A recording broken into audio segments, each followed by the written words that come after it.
6. We have till 10 to 7 when we have to move into the other room, so try to make efficient use of the next 45 minutes. Doreen, can we have a roll call, please? Board Member Coronado. Here. Board Member Dusen. Here. Board Member Elrod. Board Member Graham. Here.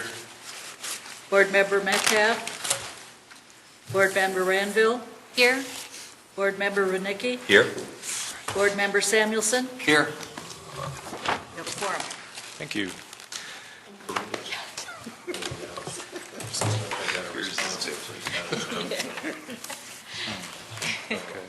Okay. Okay, well, good. Well, since we have a very limited time for this study session, first of all, I'd like to say appreciate the feedback, especially Mark and Alicia and Karina, who's not here. I know you guys had some edits to the plan, and Dennis got them into the latest draft. And so what I think we ought to focus on, and certainly give me your feedback on this, is the agenda, first of all, for tomorrow night's study session with the council. I think you've all got an agenda, but it's just we're meeting with them from 6 to 7 tomorrow night. So we'll need to come up with a bit of an agenda for that presentation and discussion. Second, if Dennis, you could just give us an overview of how those edits were made in terms of incorporated.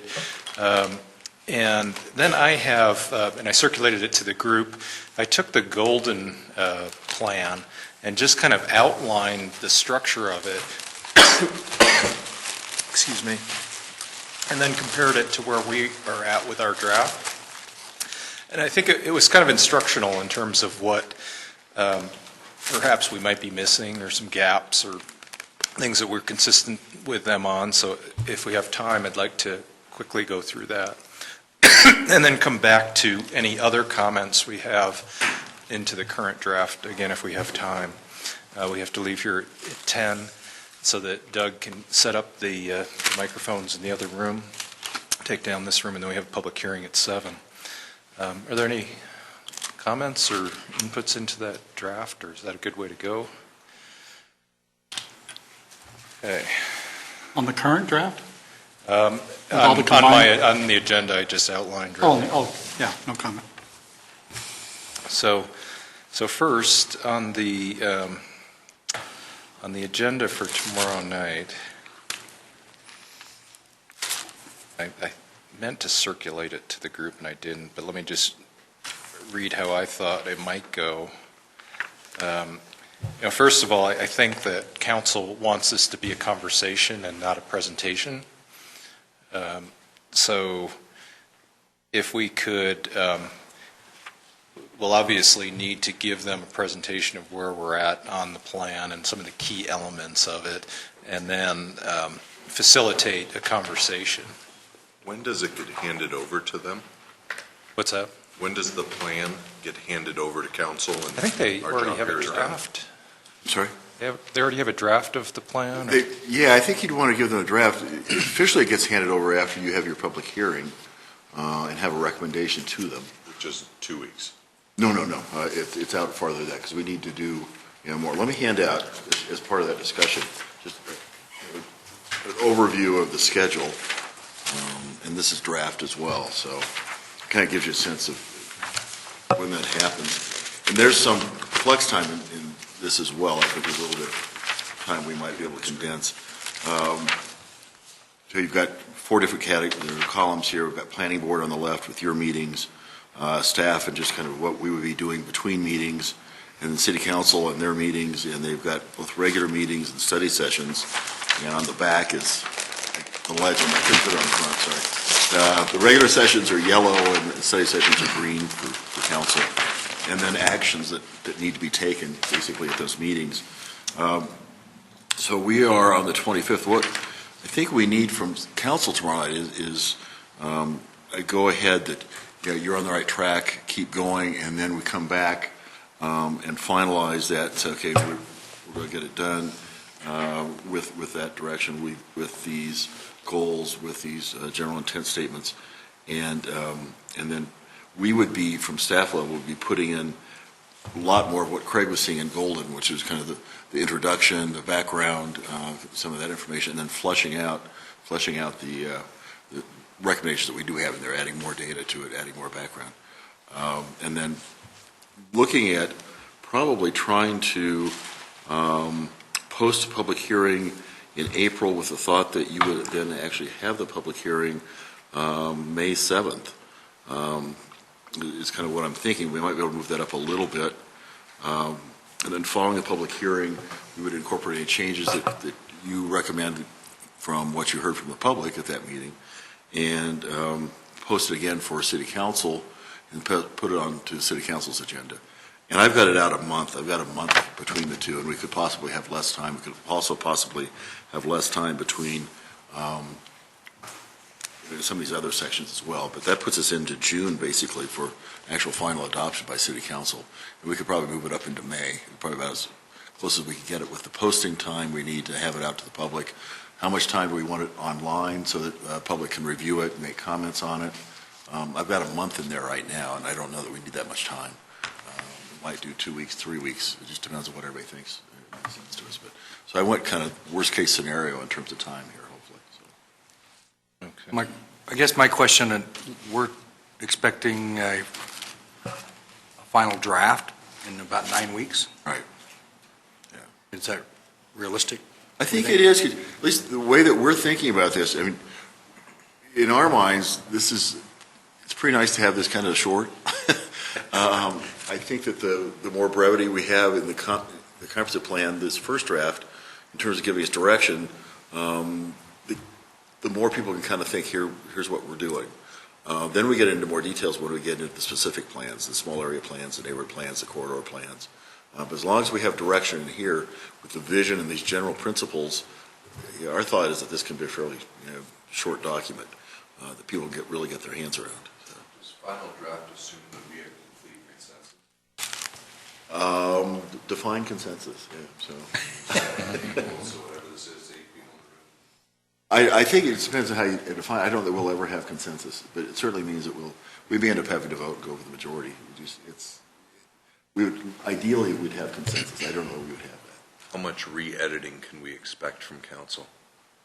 I don't know. It's a good question. Yeah, experience before is we've had fairly significant re-editing on some things. The hope is if we get sign off tomorrow night on the general concepts, that we're in pretty good shape, and they may not re-edit it much. So, intent. So did they get a draft copy of what we have now? I think Glenn did send it out to them. Yeah, exactly. Okay. So they have that so that they've got some background for tomorrow night. Yeah. So with version? And is it the version that we had in our packet, or is it? Yes, it's the version you had in the packet. Okay, so the January 29. No, the other one. You have, no, I don't it know is what- very confusing.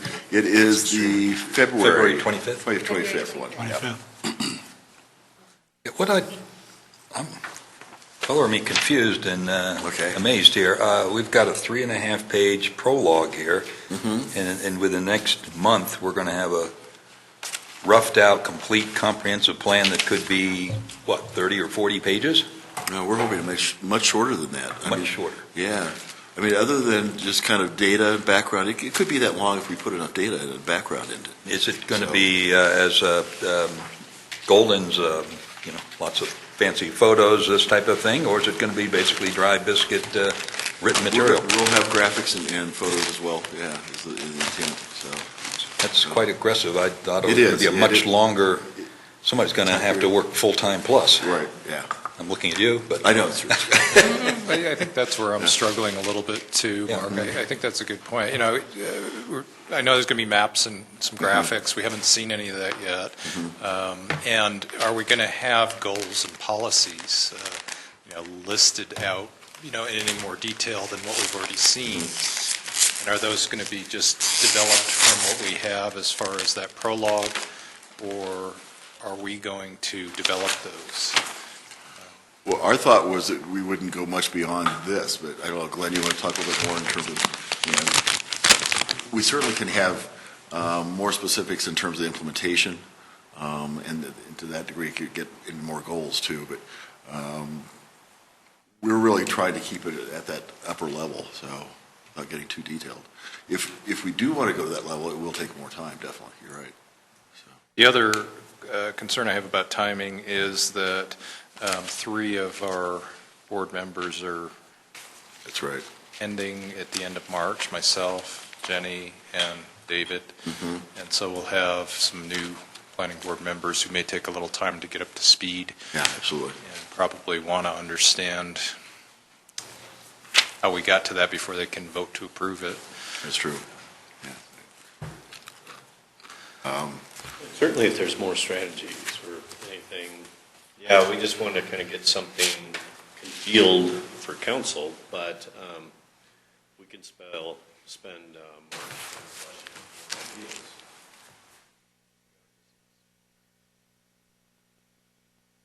You know, one thing I really noticed that we were missing, I think, was the neighborhood part, just in terms of general direction, in terms of livability, perhaps.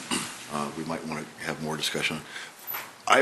From my perspective, when I look at the other issues, I thought that we were covered to some degree and had discussion about almost all of those things, even though we hadn't called them out like Golden did. But we could certainly call them out if we want to. The neighborhood plans? Are you're referring to the Golden?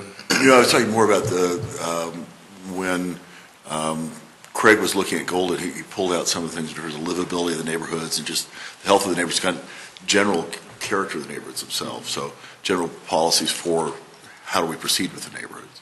And we don't really have that, and so we might do that and then that could get us into neighborhood plans at some point if we feel like that's appropriate.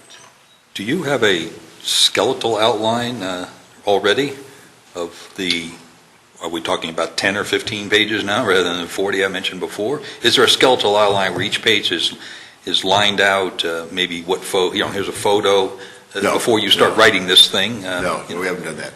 So you are going to do a skeletal outline? Definitely, yeah, sure. And that, there'll just be blocks of, type goes here kind of thing, and lays it out, so we can kind of see where you're headed and see if we need to add anything more. Okay. Whether it be extra graphs, extra photos, an extra paragraph on the neighborhood, something like that. I can't imagine us wanting you, or feeling comfortable with you just going and writing it, and then come back with 15 pages ready for the public, or our one-shot deal. Sure. So a skeletal outline would be very nice to have. Okay, good. Yeah, this feels like what we have now. We've all agreed, in general, that it's what we've heard from the public and what are the main points of the plan. Mm-hmm. But I'm just not sure it has enough teeth to establish the policies that the comp plan will need to in order to be relied on for zoning decisions. And so I think maybe it's even a discussion with council tomorrow night are they comfortable with this level of detail? Right. Well, I went through the current Current old. plan adopted in 1981. And I was barely a kid. And I read of course, the current plan breaks it down by the traditional parks, transportation, land use.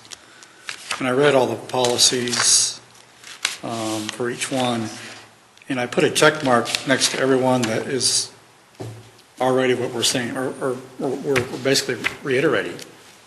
And we pretty much are reiterating everything that's already in here. Yeah. So we really haven't changed a whole lot.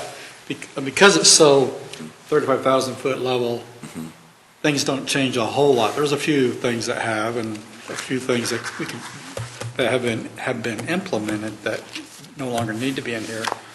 And so my question is, if you take the neighborhood plans out of this current document, you basically have this.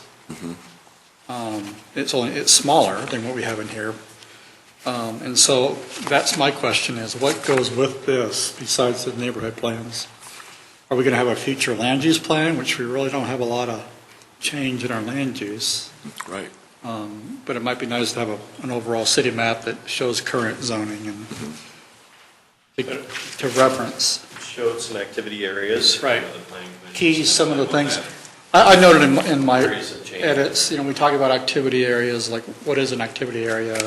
definitions, things like that. So an outline of maybe the major sections of the final document, I agree with, that it'd be good to start looking at. You bet, absolutely.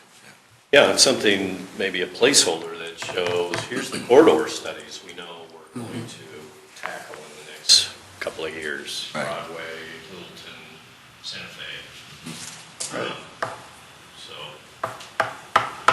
And also, I think you'll see a little bit from council's presentation. They did their visioning exercise, and I think you'll see that we're right lockstep with some of their issues as well, as those three corridors are kind of big ones. So you're right, this is high level, and it could be fairly brief. And then we're going to get into the gory details on some of the key, whether activity areas or corridors, that sort of thing. And I think the holding place is a good one, because we have the downtown plan, which is an element of the comp plan. So that gets incorporated. We've got the corridor Right. plan. We know we're looking at Santa Fe again as the thought. So the whole thought that those will be coming in to really bolster this and provide more directions. I think as Dennis and I, looked at the current plan, there are the 9 different neighborhood plans. 6 of them pretty much say the same thing. Yes. I would say. And we want to protect our existing neighborhoods. I don't think that goes without saying. So, but do we need to redundantly keep saying that? We have talked about employment areas and around the hospital is maybe something we spend more attention on. I could see us for the 9, you said 9 neighborhoods? I think there was 9 8 or 9, current plan. but, to have a prologue that lists the obvious redundant concerns of each one of the neighborhoods, and then maybe specific, you get a page specific for each subgroup, sub area, and rather than just repeating like we do now from 1981. Yeah, absolutely. No. Is it necessary to add the neighborhood plans as a addendum, supplement, whatever, part of the overall comprehensive plan, or are they mutually exclusive? Well, they would be part. Yeah, they would definitely fold under that umbrella of the comprehensive plan. And somewhere where you want to dig a little bit deeper. Who gets tasked with defining that neighborhood plan, if that is ultimately? Well, Planning board. but we are the city as a whole. We are not the east part of town, the west part of town, the west part of town, the south part of town. Right. Each of those, I would think, to be effective, should design their own Yes. plan for what they want. Right, well, this plan, I think this overall plan should indicate that. It should set a goal or a strategy is to have each neighborhood, with facilitation from the city, create a plan, an updated plan. So update those Grab neighborhoods. my 3 HOAs in the west side of town and the community association from the south side of town. Well, there's two things there. One is, are the neighborhood boundaries still relevant, or have they changed over time? And then, in 25, 30 years, the chances are the folks that live there are different, may want different things. In the maturing cities, you see Denver, each neighborhood has their own association, neighborhood association, registered neighborhood association. And Littleton may evolve to have that. I think one of the goals of the plan is to have distinctive neighborhoods. I don't know if you've noticed on the Inspire site, but we've started asking questions of what do you define as your neighborhood? What do you call your neighborhood? What are the boundaries for your neighborhood? What makes your neighborhood different than just living in an area of town? Why do you call it a neighborhood? So we're trying to sort of generate that conversation a little bit. My one concern, I think, with the neighborhoods is that I think our neighborhoods are so wonderfully stable and our zoning is so consistent with what the character of the neighborhoods is, other than a few issues. The pop-top scrape-off issue, and there's some others that may be out there we may need to deal with. Those are more citywide issues. I don't see very many issues where the neighbors themselves are threatened with change, significant change. The changes that we really need to have answers for the board, for council, and for staff are more the corridors and these activity areas that you've been looking at. Whereas the neighborhoods, if things happen, we generally have rules and regs in place that control those. So I would think, yes, we need to do them, but I think they're a much lower priority than some of the other areas. We can state that in the prologue that covers all the residential areas, as well as general issues. I mean, every single one of these subgroups talks about through traffic, safety, et cetera, et cetera. I mean, just again and again and again. But then, after you have this prologue to the neighborhoods, then you get into the half-page or one-page specific for maybe we end up with 7 subgroups. Or maybe we now go into 12. I don't know. It depends. I would agree. The heritage neighborhood is not going to change, which is the smack in the middle of our community, where Heritage High School is. But South neighborhood is the commercial area. The Santa Fe corridor is changing. Broadway corridor is changing. Littleton. So I think they shifted corridors and activity areas. Those can approach on neighborhoods too, and you want to make sure you Yeah. protect. So it's edges, yeah, exactly. I mean, a discussion of corridors and activity areas that sit on top of these neighborhoods or straddle neighborhoods. And then we do have some neighbors that weren't addressed in the plan that we have now. We have neighbors that have come into the city since the plan was adopted, so, we need to have some discussion, really some thought about it. At what point do we approach those as well? Or what are the issues there that we're not, if there's some that we're not addressing citywide? If history, if I remember my history, the neighborhood plans really bogged down the last writing in 1981. Probably took 2 to 3 years of neighborhood meetings, probably several. You get a consensus, and then you move to the next one. You hold several meetings. It was a very unusual process because they started with the neighborhoods first, and then went to citywide and kind of pulled out what there was in common from the neighborhood plans. And we're really trying to do it just the opposite in terms of here's a citywide vision for ourselves, and then each of the neighborhoods, and we could have distinctions within those neighborhoods, but the citywide is really, I think, the most critical in terms of We're approaching from the other way down. Right. I think we could have that neighborhood prologue. We could make a good shot and then get consensus on the prologue and then get specifics for their neighborhoods. Okay. But the prologue, I think we could pre-write and get it 95% correct. Probably true, yeah. Okay. Other thoughts, Jenny? I think, for me, is like the activity areas. I think that would be a really interesting diagram to see, and to have that diagram ahead of time before it's in the final draft. So some of the more important diagrams that we've been talking about, and where does this go, or where is this happening, I think would be great to have to look at, to review ahead of time before it's all finally wrapped in. Yeah, I would agree, that's a pretty important part. That's a Most people look at pictures first. Yeah, and to second what Jenny said, maybe on page 1. Page 2 is the table of contents. Page 1 is a map that people look at, and it just jumps. Let's cut to the chase. Tells a story. This is what we're looking to do. Do you like the one that's in the downtown plan, the one that's kind of in the middle that kind of consolidates? It's both existing conditions and, the future plan. Take a look at that and see if that kind of does it for you. That is the intent there, is to give a real graphic representation of what's in the plan and what the intent is. So you've got a few key things that jump out at you. Sort of answering your question directly, try looking at that exact document and Right. refrain from comment. Okay. I've learned something. Well, the mapping alone is going to improve this is just black and white maps. I mean, Right. we have a lot better maps now. Yeah. Well, that was mimeographed, I think. You should have seen that. So this says reprinted Kurt 2005. looked like he did Right. that job once. No, I think that's when they actually added the corridor plan to it. The Santa Fe corridor plan came at that point. That's not a revision then? It's just a No. reprint? I think what they did in 2005 is they went and took out some of the things that had been We accomplished. did a little Yeah, a little editing, yeah, exactly. Yeah, So just they a took little it- editing. Yeah, I don't think they added anything particularly. No, to it, we didn't so add a quarter. Just took things out.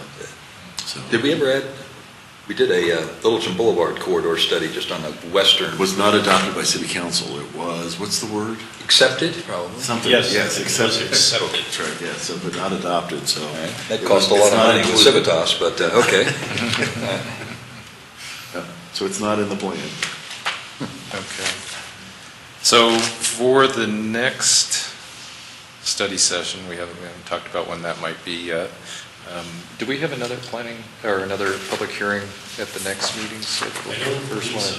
that would be the first one in March. Yes. So we might be actually able to use a whole session for study session. All of March 11th. So hopefully we can get a lot accomplished there. But what I heard is we need some drafts, sort of the outline, Yeah. what's going to contain, even if there's a placeholder for a map, or what is that map, activity area map, or whatever. Maybe even a sample of the level of detail. Is what we see what's going to be the narrative, or is there another level of policy detail that we need to add to it? Well, and I think you guys have been working with this, and you're going to have another case tonight. I mean, I think the question is, how much do you need? Is it more useful for you to have this kind of overview, or are the details more useful for you?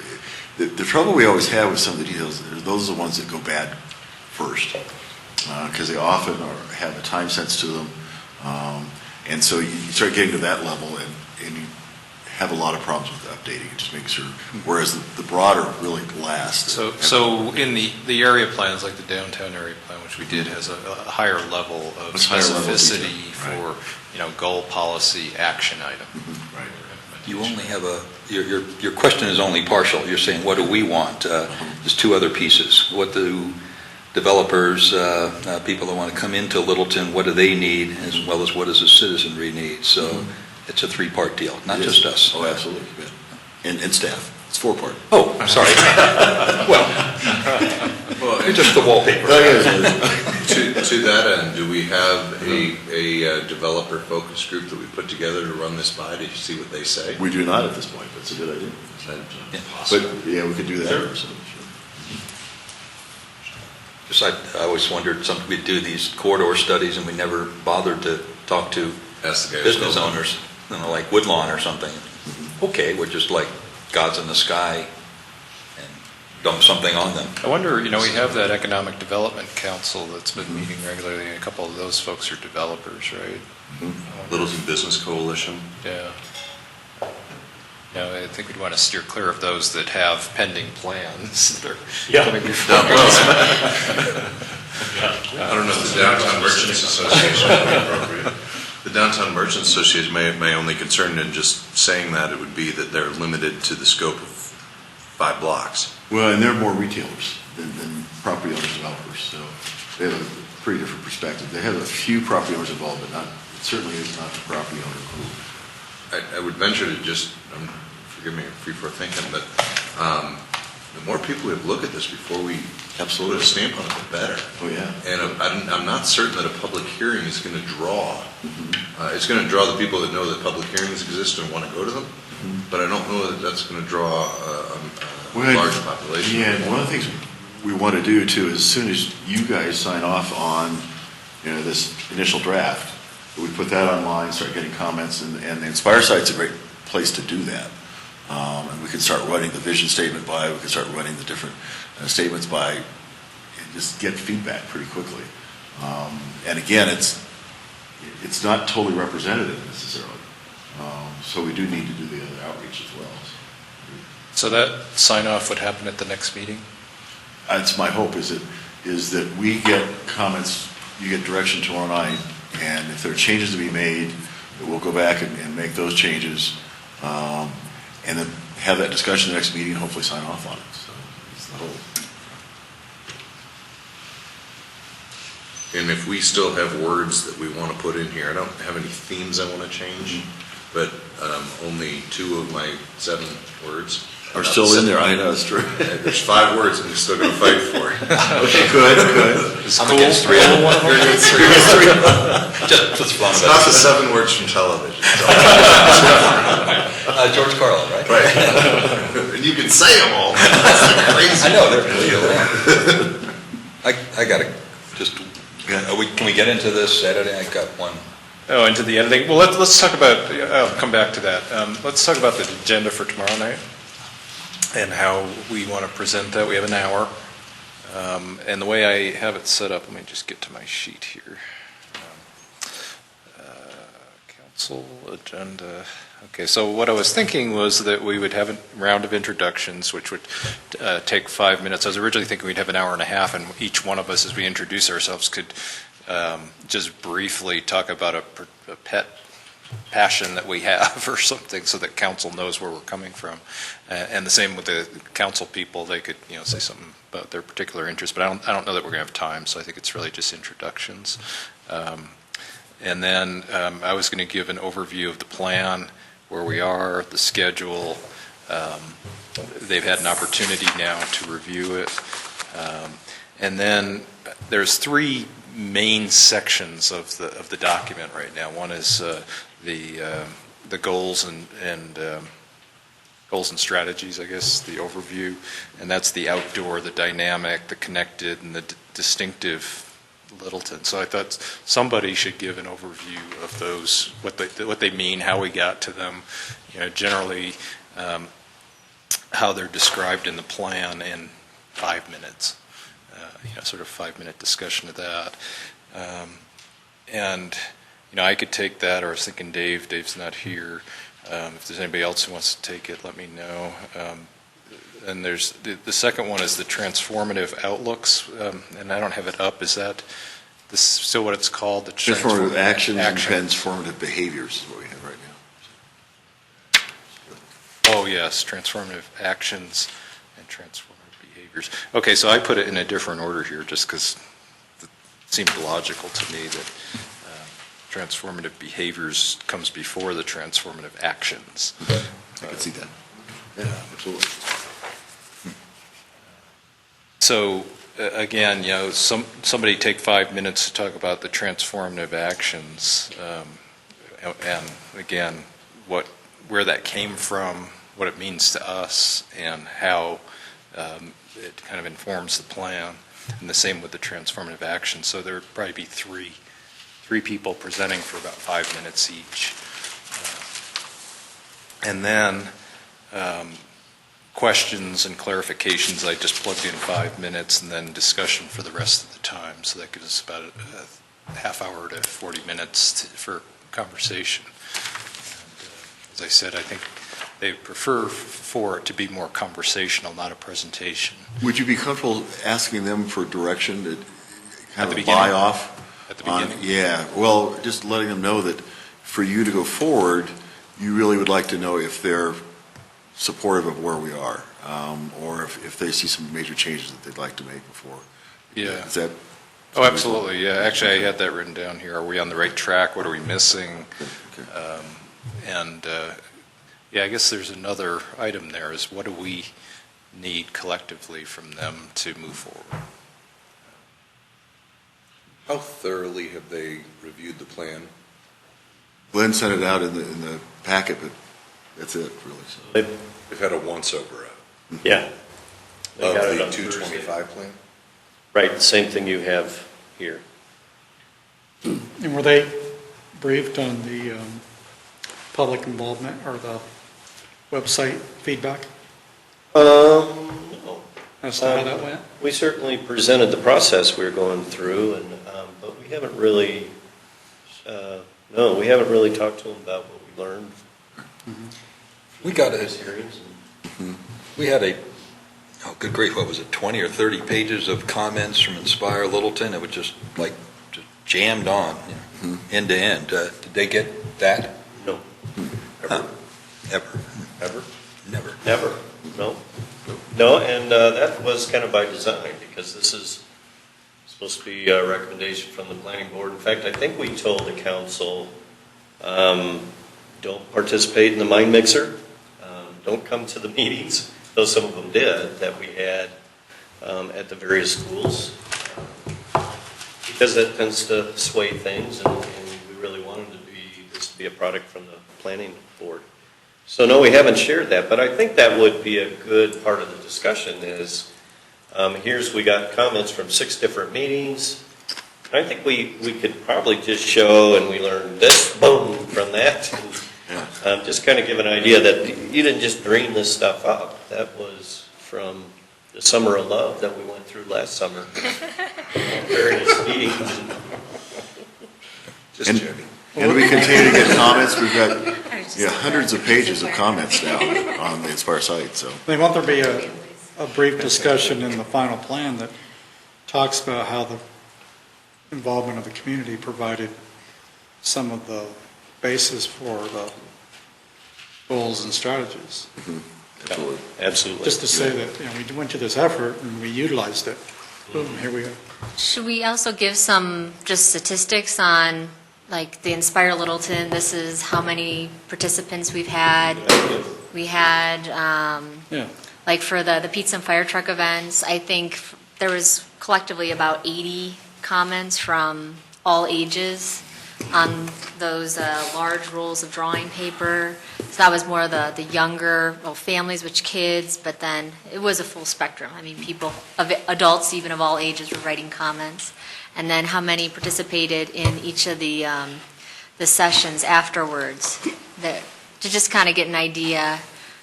And I think one of the great things with the outreach with this comprehensive plan is we've really tried to get a full spectrum of ages from the community.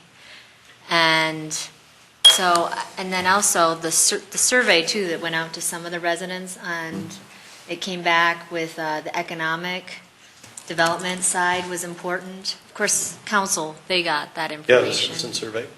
But that's still information that we're Absolutely. taking into account. So it could be good to just give a real high-level, just Yeah. maybe statistics on what we've done Yeah, and to get to this To point. put together like a timeline. I'm thinking we had a timeline that showed all these different events, and Yeah, we did. We do have one somewhere. Yeah, sure do. maybe we update that and Okay. show that. Not real long, but just Less than a minute. but just to give them a No, brief more overview it's a of diagram, why. basically. Well, what do you, Glenn and Dennis, what do you see as your role in this discussion? I mean, I don't know a lot of the data. I don't think any of us do. I'm thinking that might be something that you'll need to We could provide present. for you, and, we provide any kind of support you need at the meeting, definitely, so. Yeah, and maybe that's it. Maybe we just give you the stats of who came when and all the different events that we had that somebody can preview. We tend to always stay in the back because this is really a discussion between the council and their board. And we can provide you whatever information that would help that discussion happen. If we only have an hour and we want to get to conversation, first of all, we want to present our point and be as clear as we can be. Then we want to open the door to them to say, where did you come from? While I'm in total agreement of how we got to here, I want to get to here. And then start and keep it as 35, maybe at minimum 20,000. Keep it at goals, keep it at strategy, keep it at transformative actions. Don't go anywhere near the individual bullet points of what each one means. Just say that we have them, and if they ask for an example, we can say, here's 1, 2, and 3 that we're thinking. I'll have that additional 40 minutes or so to come back to any specifics that they have. And dive in and say, well, that fits in this goal here, but get buy-off on the written goals, written strategies, with the setup of, we took input from ourselves through 800 meetings, we took input through Inspire Littleton, we took input through XYZ, and packaged all that together and have boiled it down to these 5 or 7, I'm not looking at it, 5 or 7 goals that we have. And that's what we want to cover with you tonight. Leave you with 2 actions. And the action that we wish you to take tonight is to either clarify that we are on the right path and should keep going and add detail to these, or we've missed the mark, missed something, and reconsider that as we then fine polish what we will present to you in 6 weeks, 2 months, whatever. Is that generally the tact? Yeah. I think so. So who would like to have a speaking role? I can do the will. transformative thing. Okay, Randy? Jen, did you? We do one of the transformative. Are you thinking, Well, I was thinking, the transformative Actions. behaviors or actions. Which one did you want, Randy? Actions. Actions. transformative behavior? I almost want to know a little bit more information on how to describe that. Like I strive for sustainability, environmental sustainability. To me, there's a definition of what I think of. But I wonder if, and I'm assuming that's going back to what council, their environmental document that they had for the city. Well, I think that came out of some of our discussions in that, they're not really actions, but they're ways of thinking about how to apply the plan. And, the idea that Littleton is resistant to change has been sort of pervasive over the years. Yes, it's pervasive. And so, this is a primary premise of the plan, is that we are We're open to anticipating change. This is and what we then heard from the how- community. And then the sustainability, we heard enough of that we feel that it needs to be integral to all parts of the plan. So it's not a specific strategy. But I think it's important, too, to say we broadened it. It's environmental sustainability, it's also economic and social sustainability. Yes, So yeah. we really are looking at across the board in terms of Littleton remaining this wonderful place, so, and viable. And the third one is really raising our expectations for, good planning, good design, good development, better than what it has been or might have been. I So- could take the transformative behaviors. Okay.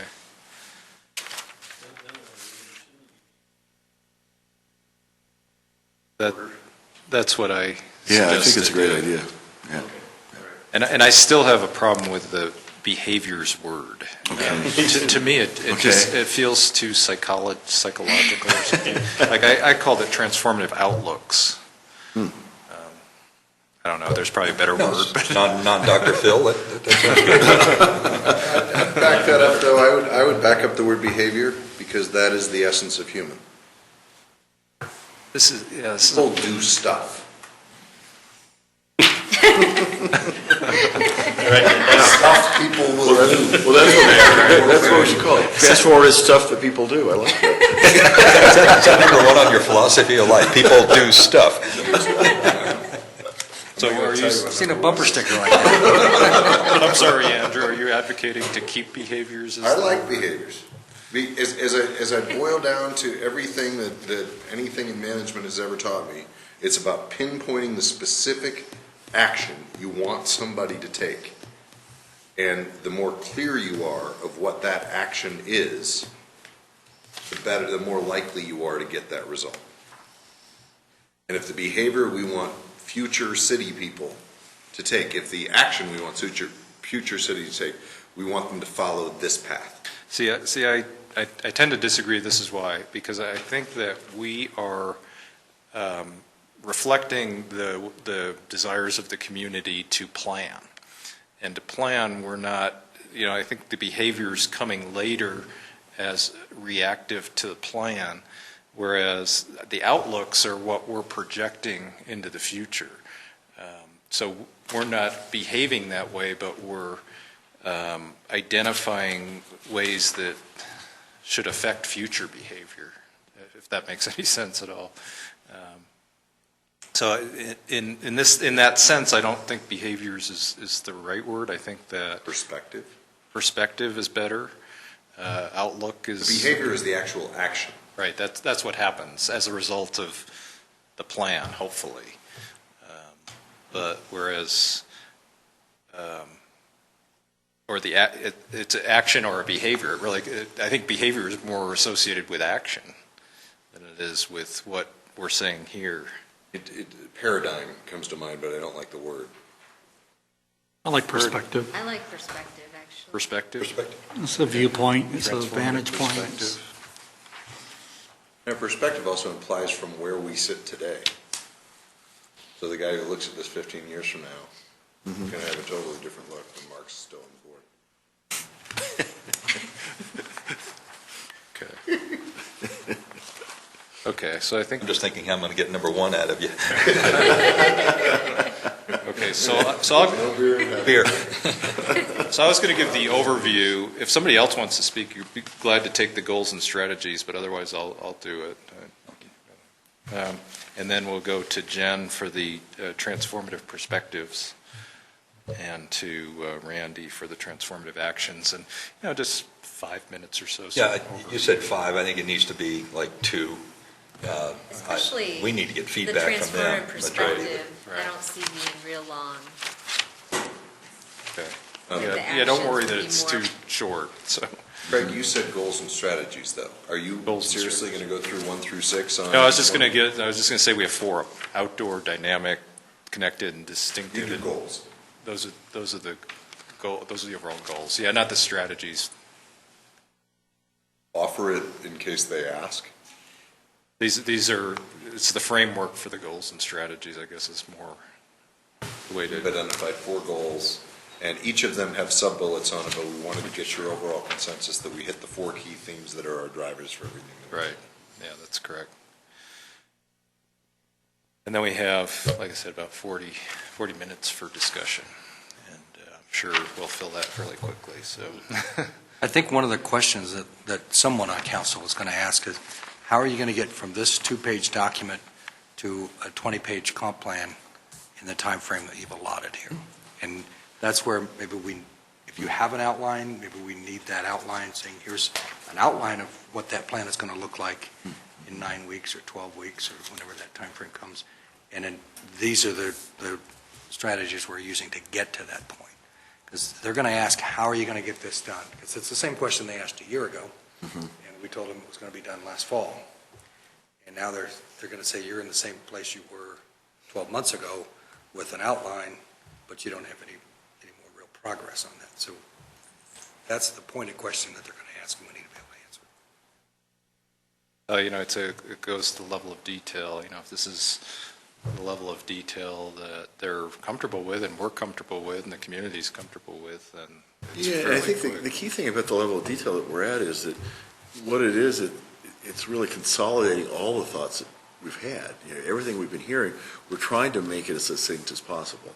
And so we're trying to get the essence of it, and that's a fairly lengthy process because you have to get all the details out there and then pull it way back. So we've had lots of discussion, and then we're trying to pull it back. We didn't start with this. We wouldn't have started in this spot if we'd started, I think, just without the discussion we've had. So. Okay, we just have a couple more minutes, Mark, and I know you wanted to talk a little bit about your specific. That's on my run. If you could, that's on page 1, strategy, outdoor Littleton.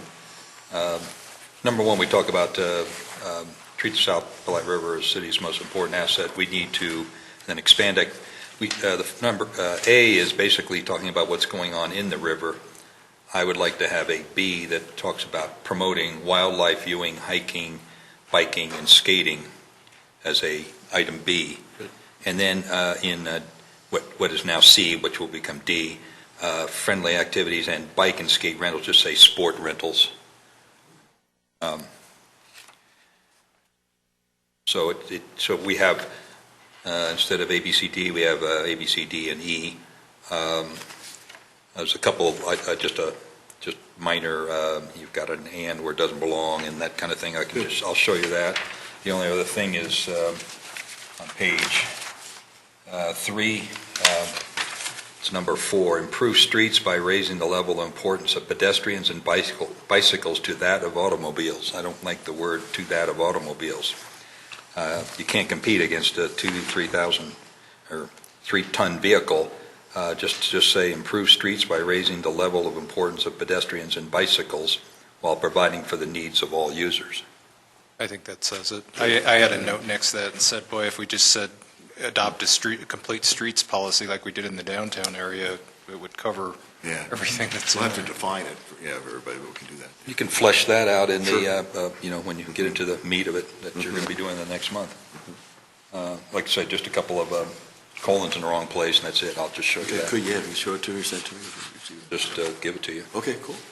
I'll show you. Okay, Okay, we're going in a to second. need to adjourn and move to the other room. Is there anything else urgent before? It sounds like we'll have another study session in 2 weeks. So we can still provide feedback on. Yeah, Dennis, are you still open to submit? Oh, absolutely, I love it. Yeah, please, yeah. Can You you either- please send out a current final draft? Because I'm confused by what I got. Sure, you The bet. 225 Well, one 225 is- is the one you want, February 25th. You're going to get it between now and tomorrow? Should- I There's don't some know. semicolons. I don't think I will, just because I think we want to deal with the level they're on. So, Are you talking about, you saw the whole corrected version? Because we initially sent you a PDF that was all the edits, and then we followed up with the final. where we accepted all the To be edits. blatantly honest, I have received so many versions in the past 4 days, I don't know which one is real. Okay. February 25th is what you... Andrew, it's called 2013-0225, which is the Yeah. date. It's the 0225. And my thought is I won't make And changes. then there was another email that came out after that, and then there was another email that came out after that, and I don't know that I have the current version. All right. Yeah. We'll send you another email. We'll say That actually, Default is the most recent. Okay, I'll send you the email this time, because I don't think you got one. Well, from me, because there so, was yeah. one that had Karina's drafts and Craig's Right, drafts, and right. and I just got confused. Okay, sure, I'll Yeah. just send you the so current, so sure. could you just send it to everyone? This Absolutely, is you the most bet. current, Yeah, and, You'll have one attached. and I, Final thing. my thought is I won't be changing between tonight and tomorrow night, just because council has what you have here. We need to Okay. be on that same page, I think, so. Okay. Thank you. Great, thank you. See you in the next one. So what I do. Oh, sure.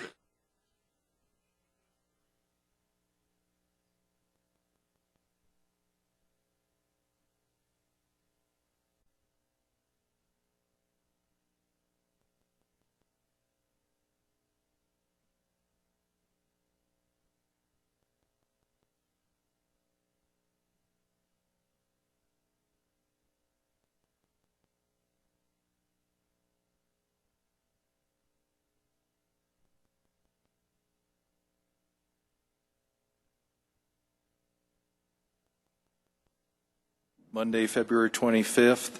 This is our regular meeting and a public hearing. If I can have a roll call, please, Doreen? Board Member Coronado, Here? Board Member Duzen, Here. Board Member Elrod, Board Member Graham, Here. Board Member Metcalf, Board Member Ranville, here, Board Member Rudnicki, Here. Board Member Samuelson. Here. You have a quorum. Thank you. You all have the agenda in front of you. Are there any changes to the agenda before we get started? Okay, seeing none, we'll move on to the minutes. I have a copy of the minutes from February 11th, 2013. I'd entertain a motion to accept those. So moved? Second? Second. Any comments or changes? Seeing none, we'd have a vote to approve those minutes. Okay, that'd be 6-0 unanimous.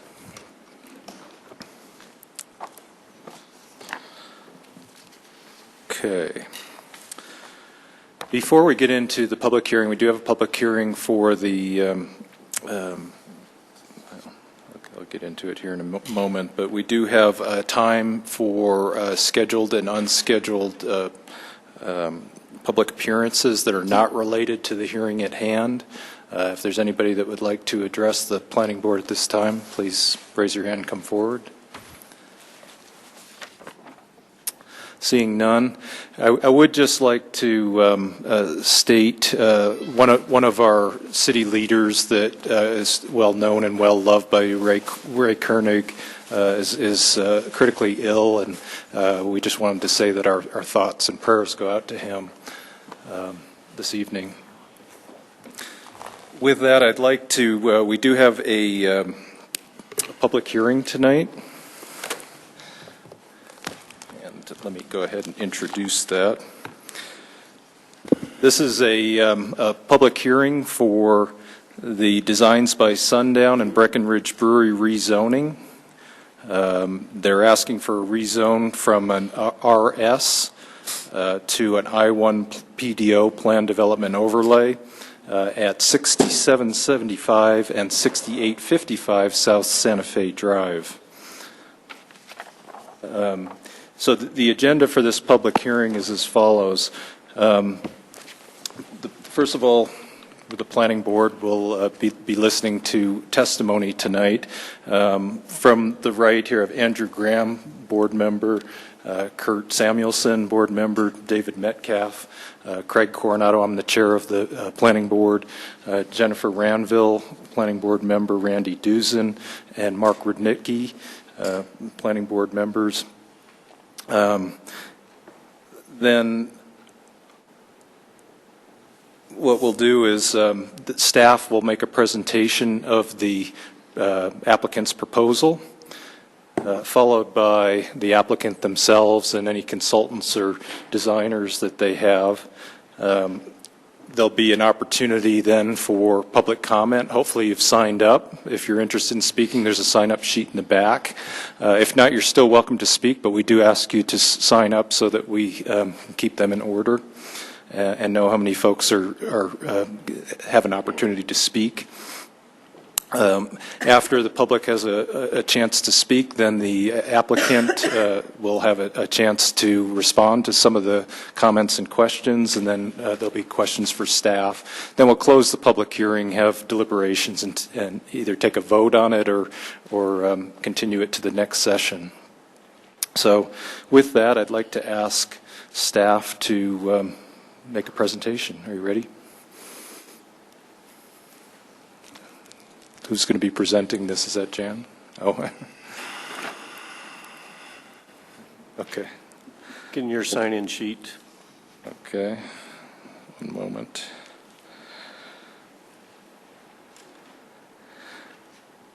Okay, I'm going to give sort of an overview of the project here. As I mentioned, it is a rezoning hearing.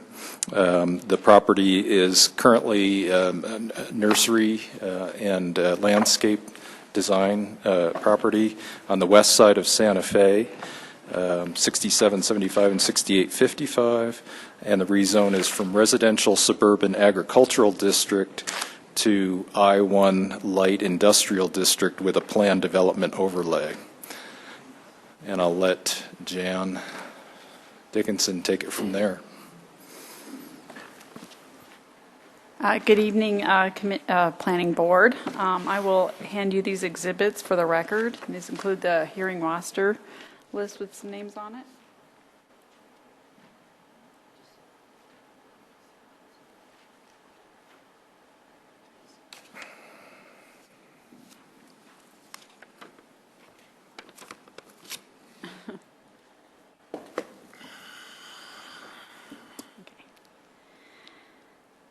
Up in front of you tonight is an area map that shows the property that's subject of tonight's action. The applicants are requesting to rezone the property located at 6775 and 6855 from RS, Residential Suburban Agricultural District, I-1 Light Industrial, with a planned development overlay. The two nursery businesses that are located on the property now, Silver Sage and Designed by Sundown, are located on this 19-acre parcel. Designed by Sundown proposes to expand their operations to relocate their corporate offices that are presently in Inglewood down to this site with the rest of their nursery business. And the northerly portion of the property, which is mostly 6775, will be redeveloped into a manufacturing tasting facility for Breckenridge Brewery. I'm sorry, may I interrupt, Jan? Mm-hmm. Is it possible to get this video on here? I don't know if we have anybody that can do that, but it's the only way we can see it. Dead. Sorry, Jan. I don't know if it's just powering it on.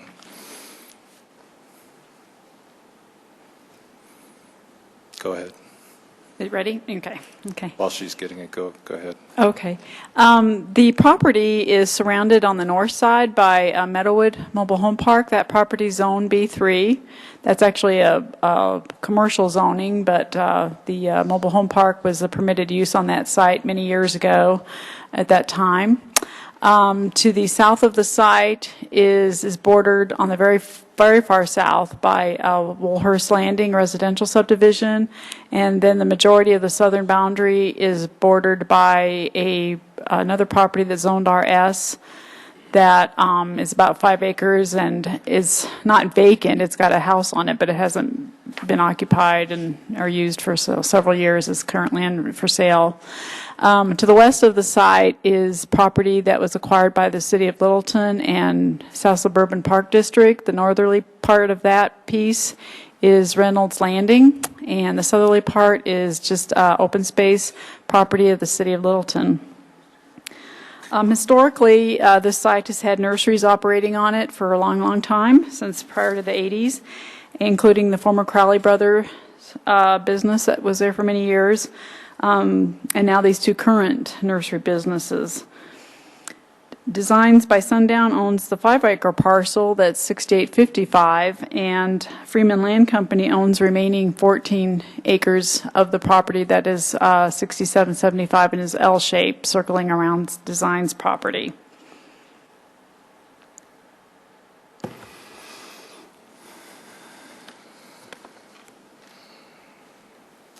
Okay.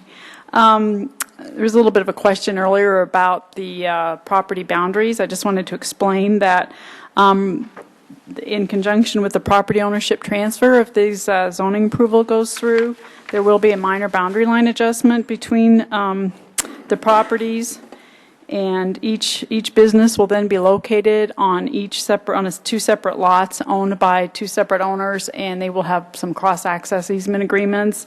I can't really kind of point very well here. I don't think this works, no. What will happen actually is Designed by Sundown will be purchasing the very far, just to the west of them and to the south, which encompasses the leg of the L, and Breckenridge Brewery is purchasing all the parcel north of Designed by Sundown up to Meadowwood Mobile Home Park, and then there'll be a little bit of a boundary line adjustment between those two parcels, as well as Breckenridge is purchasing a small portion of Designed by Sundown's existing property.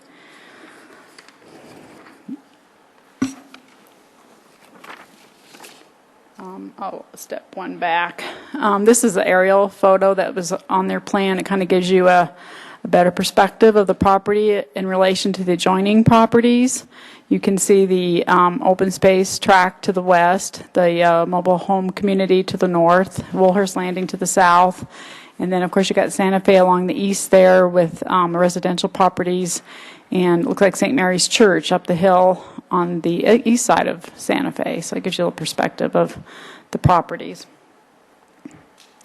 And this is the key conceptual site layout they've provided in their plan development overlay. The brewery plans to move their operations from their Denver facility to the northerly 12 acres of the site. And this facility will include manufacturing and warehousing for their products. The buildings will be oriented in such a manner to minimize impacts on the neighboring properties. You can see there's a U-shaped configuration that basically places the building on the north side, buffering the noisy part of their operations, which you can see south of the building, which is their loading and unloading yard and parking, and that whole facility there is the noisy part of it, and the building itself is intended to provide a buffer for the people that live in Meadowwood from that area. In addition, to the west of there, you'll see some other buildings and an event area, lawn area. The brewery offers a little bit of a tourist business with a gift shop, visitor center, and a restaurant to accommodate their tours. And then, of course, Designed by Sundown is part of this project, as they're proposing to locate their corporate office headquarters down to the southerly, far west southwest corner of the site up there. And they will also be constructing some new barns for their equipment storage, and also retaining some of the existing buildings that they do use out there. There's a greenhouse out there and some other outbuildings as well. A big part of this proposal will include the installation of a traffic signal at Briarwood and Santa Fe intersection, and that will provide access for both of these properties, people using the park to the west, and also it will provide a safe access for the Meadowwood residents. In addition, there'll be some improvements on Briarwood made, as it will be a dedicated public street and be widened to 4 lanes at the intersection. Right now, Meadowwood has kind of an odd access off of there that's very confusing, and that will be realigned and configured to be a safer access as well off of Briarwood into Meadowwood.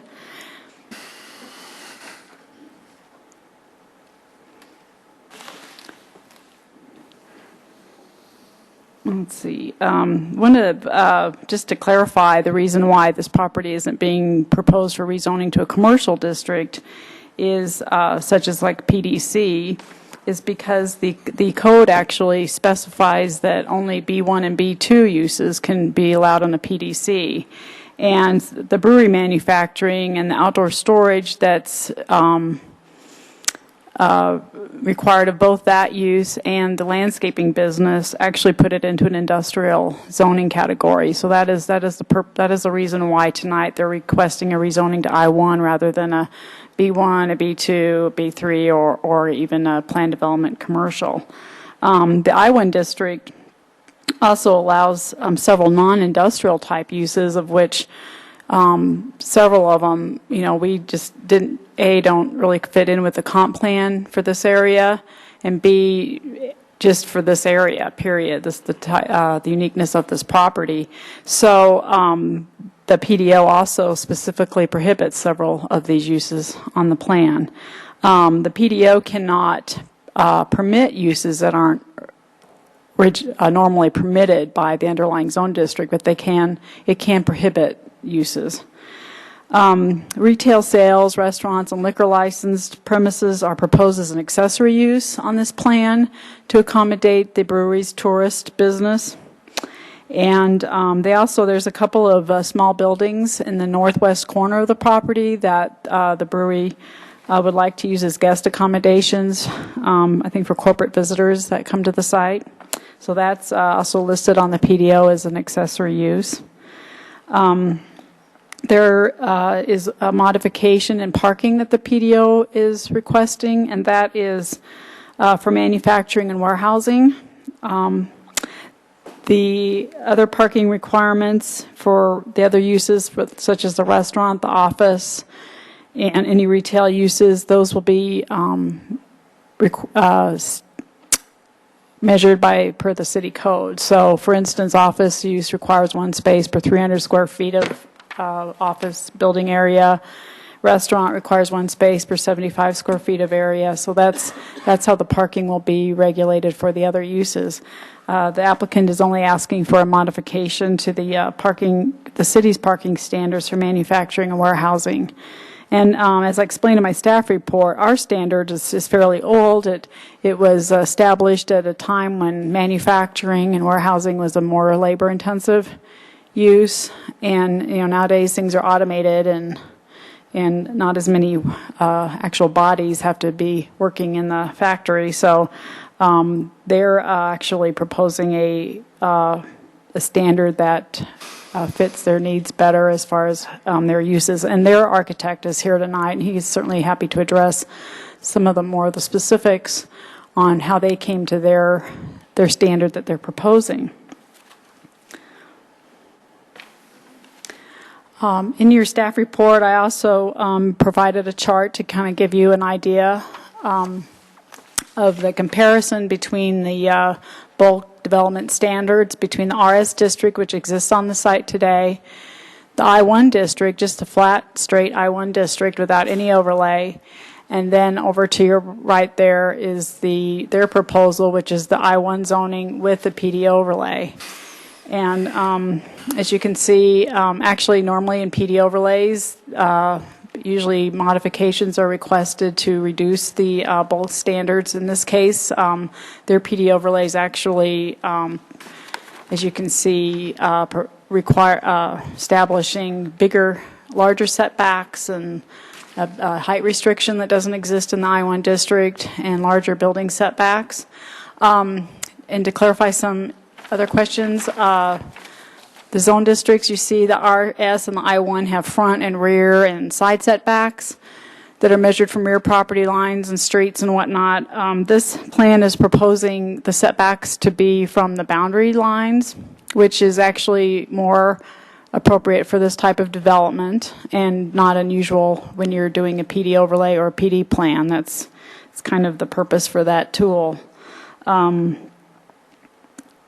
And I do want to clarify, on the plan it shows a 25-foot setback from Briarwood, and that actually is the measured setback. That will actually be the measured setback from the southerly right-of-way line of Briarwood after it's dedicated. So really, there's probably about 75 feet to 80 feet from the current north property line, which is the boundary with Meadowwood, to where Breckenridge is proposing to construct their building. So.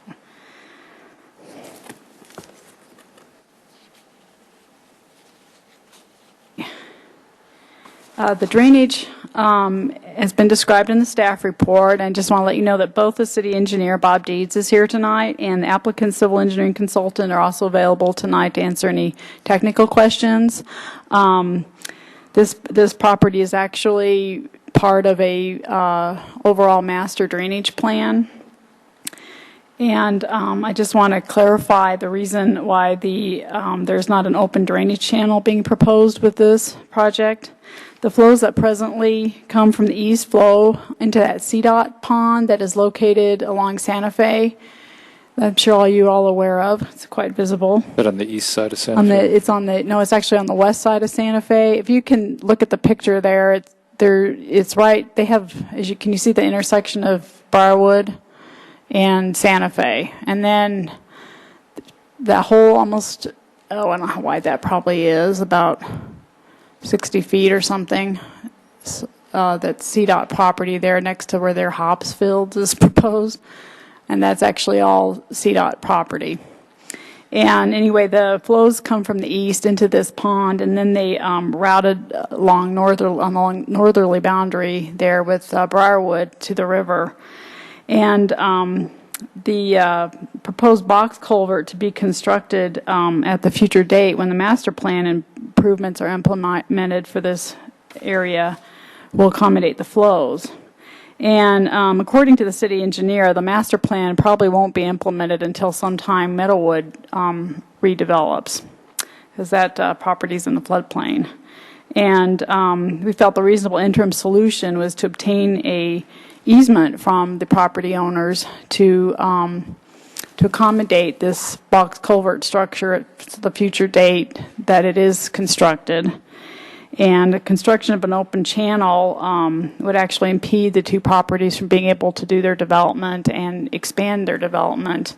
And with that need for that channel to be done, not known at this time, it could be sometime way down the road when Meadowwood redevelops, we felt the more reasonable solution was for them to provide the easement and that improvement would end up being a box culvert instead of an open channel.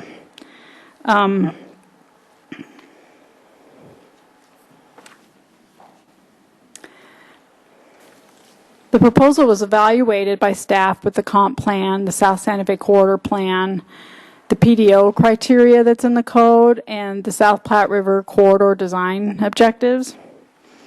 And in front of you is a slide that shows you the suggested land use categories from the Santa Fe corridor plan. And this property, along with the Meadowwood property, is designated as BP, which is business park, suggesting land uses such as office, research and development, light industrial, light distribution, and showroom. Exhibit A of your staff report listed several pertinent goals and policies of the comp plan and the Santa Fe corridor plan. And staff believes this proposal is consistent with these goals and policies.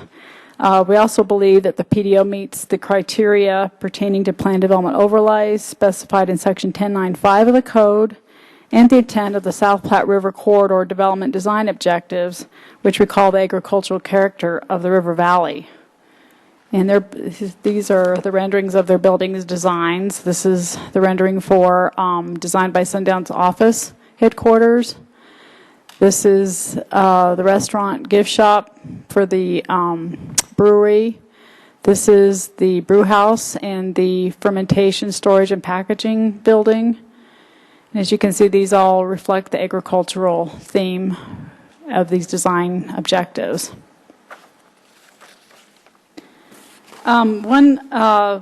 One concern staff had about the rezoning was we were a little concerned about rezoning the property I-1 without a PD overlay. The process is this: the planning board makes a recommendation to council on the rezoning, and council is the body that actually approves the rezoning. The plan development overlay ends with the planning board. The planning board makes the approval or the denial of the plan development overlay, and that approval does not go on to council. So, there was a little concern that, that the PD overlay also has to be recorded by a certain period of time to retain its approval. So we were a little concerned about something happening with the failing of that and the PD overlay going away, and then we have this property zoned I-1 that could as you look in the code, could be a number of things with very minimal standards. So in order to join the two together, staff has recommended approval that the rezoning and the PDO be approved with a condition that the applicant submit the PD overlay and record it within 1 year in accordance with the code. In the event the applicant does not meet such a requirement, then the PD overlay plan and the rezoning would become null and void. So that way, if the PD overlay doesn't get recorded, the zoning reverts back to the RS, and we don't have just a straight I-1 district sitting on that property. So that is a condition we carefully crafted with the deputy city attorney. So, I would be happy to answer questions. The applicant is here with many of their representatives to give a presentation and also to answer questions you may have specifically for them. So. Okay, before we go to the applicant, are there any planning board member questions response with regard to the technicalities of the presentation? Mark? Jen, briefly, let's talk about the properties to the south, to the west. There's a house to the west. Does that land belong to South Suburban Park and Recreations with a stipulation the person can live there? The land with the, oops. Let me go back to that.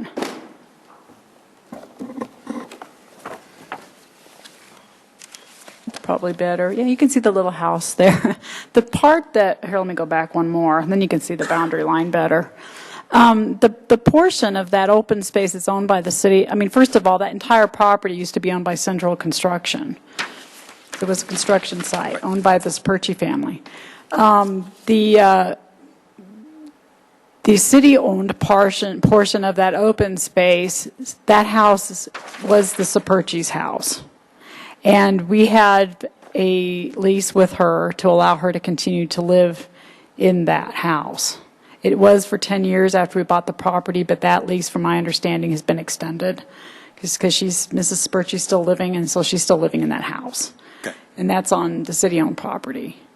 And at some date it'll become And open someday space. it will become something else. It will become open space. Right now it's zoned open space, Right, okay. and so that's all it can be under the open space. The property to the south is a vacant house for sale, the little chunk there in the southeast corner? Yes. Okay.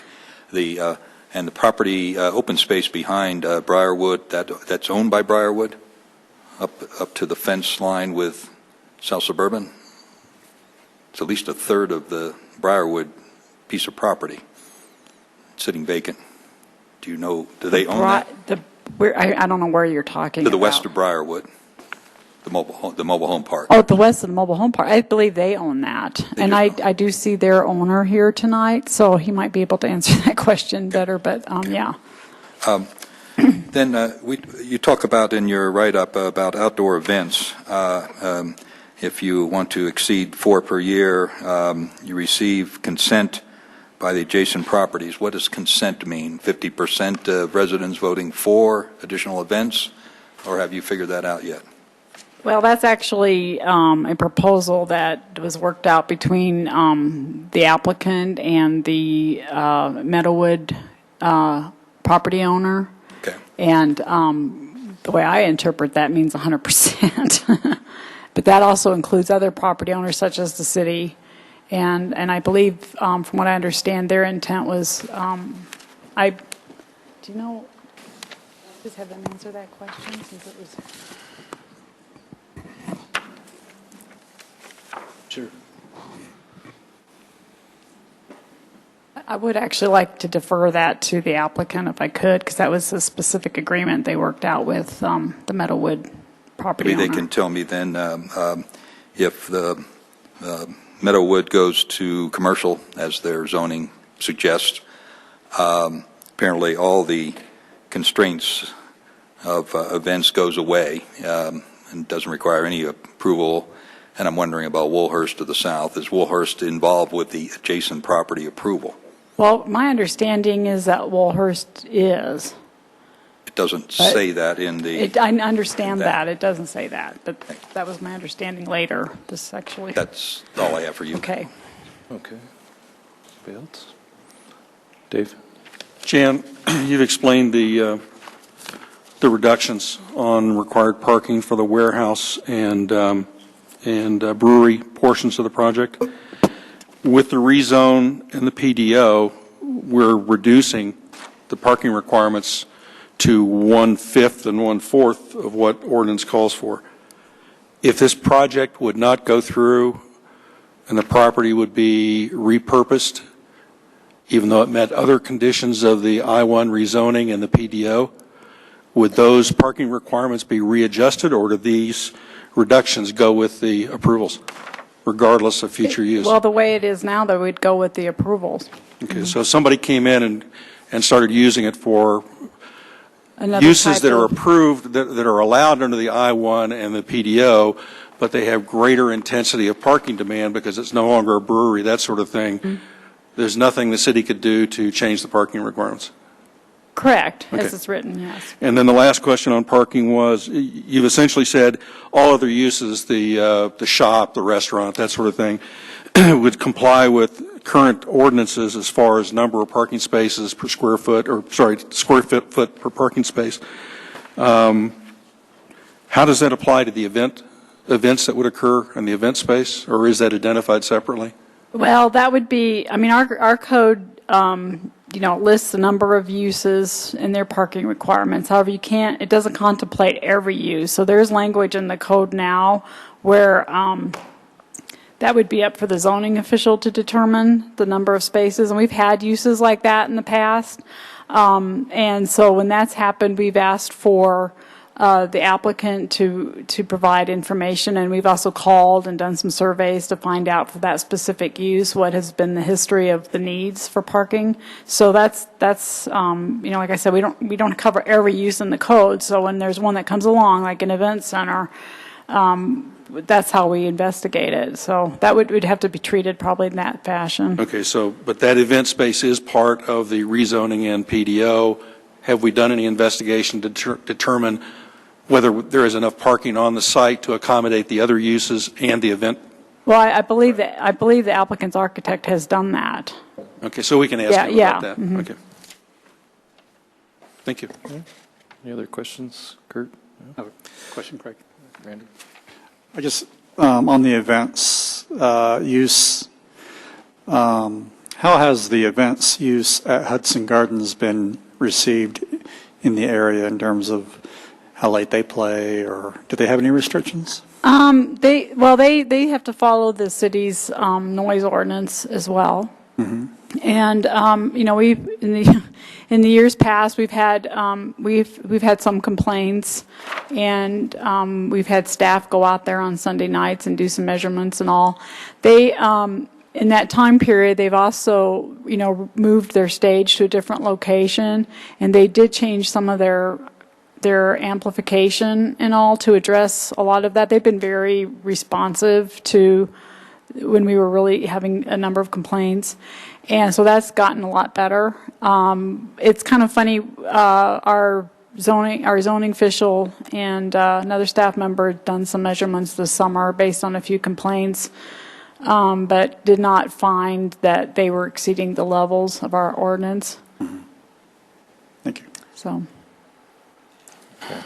And I just had one question about the setbacks along Santa Fe. I know the property line is kind of goes in and out there, and there's the stormwater pond, and the setback is established based on the PDO of 100 feet from the curb line, not from the property line, correct? Right. Okay.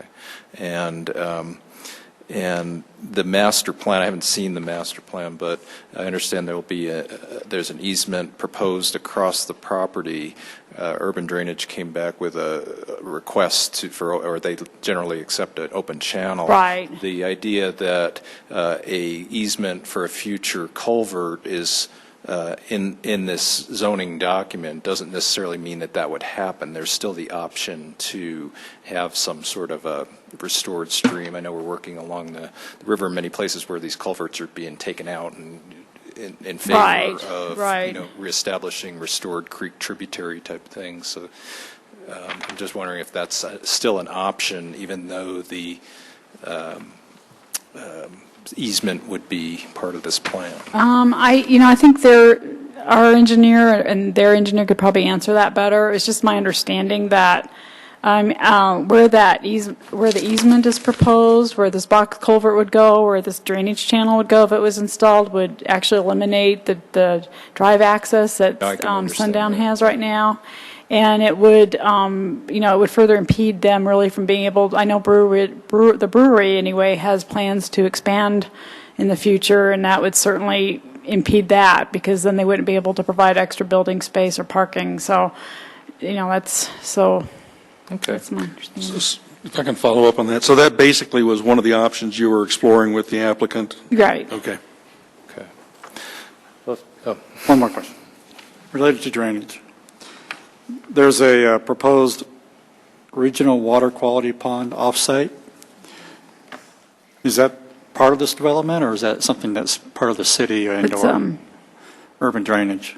Get up and answer. I'm going to introduce Bob Deeds here, the city engineer. He's better at this than I am, so. Excuse me. Excuse me.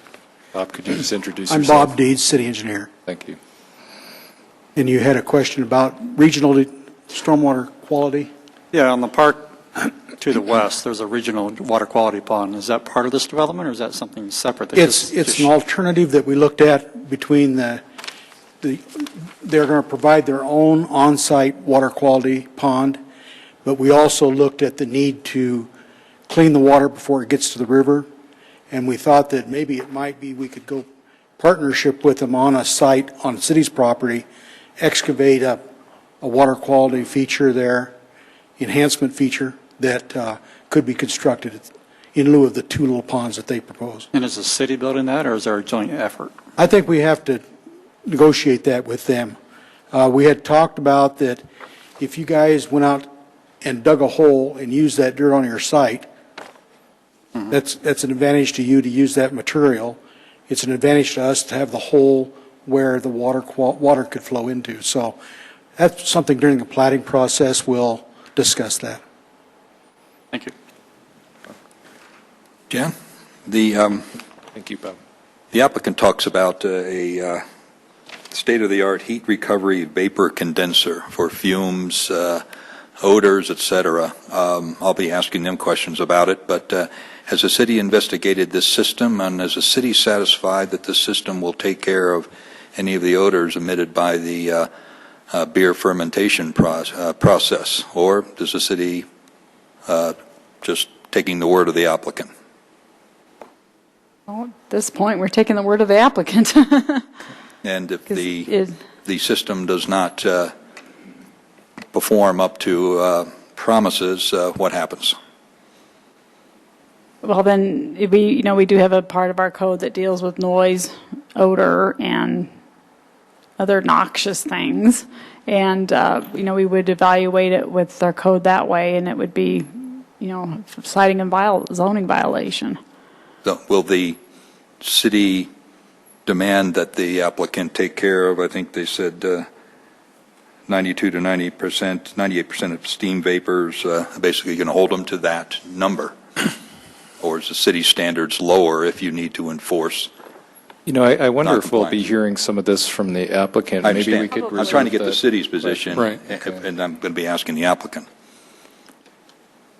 Well, we will handle, our code is pretty generic. I mean, it talks about odors. It doesn't really specify, the level of them. It's, but, if we receive odor complaints, we'll certainly work with the owner to make corrections to that. And Good enough for now. Okay. I think what Mark's trying to get at, or if he isn't, I'm trying to get at, is if this new technology does not perform, what is there in the rezoning and the PDO that would set a standard for what any new efforts they would undertake would have to meet? Would it have to meet the same standards proposed or discussed with this technology? Would that be negotiable? Or does it fall back to city ordinance? Which is obviously pretty ambiguous at this point. It is ambiguous, actually. It's similar to the way the lighting used to be. We'd have, it's on the PD overlay plan, so that's fairly specific, and so I guess it would be, my guess we'd take it back through a amendment to the PD overlay. I guess number one is, we do know their existing facility and the odors that come out there. Now, my understanding is there isn't complaints. Now, they are in kind of an industrial area in Denver, so it's not that big an issue there, and then removing 80 to 90%, I just don't think it's going to be enough an issue. Now, there are mitigating things they can do. They can raise the stacks, so basically move that steam above the population. So there are other ways to deal with smell, but smell's a hard thing to measure, as you know. And given that it is rather subjective, I was just trying to establish, do we have a set of standards that are applicable, or is this going to be a in the eye of the beholder kind of thing down the road? The nose of the beholder. Okay, no, sorry, nose of the beholder. I mean, actually, this is what the code says. It says emissions of heat, odor, air pollution, toxic gases, and radiation. Every use shall be operated in a manner so that no heat, odor, smoke, air pollution, toxic, noxious, or corrosive fumes or gases, radiation, or other toxic, noxious, or corrosive matter is emitted from any source. So It says no. it's none. Depending on what you think Much, of it just says as none. noxious. I lived a half a mile from a brewery in Edinburgh, and I happen to like it when it smelled that way. So you can't judge by that. I just hope we don't live, near the Purina plant and the odors they put out on I-70. I hope we don't have to live with that in Littleton. Is there anything else before we get into the applicant's presentation? I don't know if this is a city or a brewery question. Where does the water come from that will be used in the brewing process? Is that South Platte River water? No, I believe it's Denver water. For water. Is that, Yes. Regular Denver water. yes, regular tap water, yeah. Given current plans for Chatfield, there's no guarantee there'd be any water. Yeah. Right. Okay, well, I'd like to invite the applicant to go ahead and make their presentation, please. Could you just introduce yourself, state your name and address? Thank you.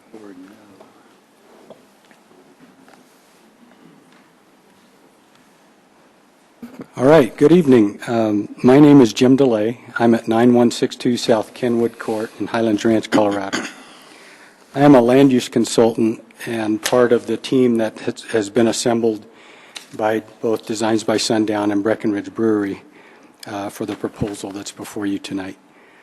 First of all, on behalf of our entire team, we're very excited to be here. We've worked on this project for over a year with your staff.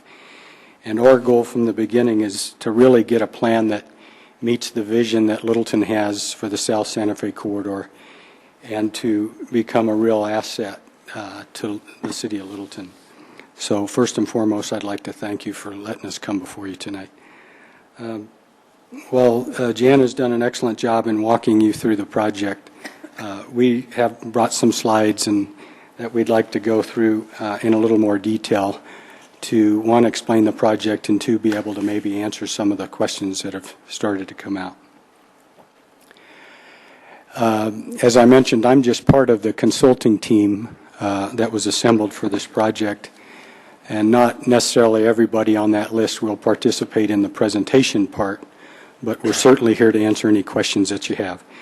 And among them is the Breckenridge Brewery project architect, Pete Weber with Coburn Architects, Designs by Sundown project planner John Prestwich with PCS Group, our project engineer Carl Knapp with CVL Consultants, traffic consultant Kimley Horn did the traffic study. They're not here tonight.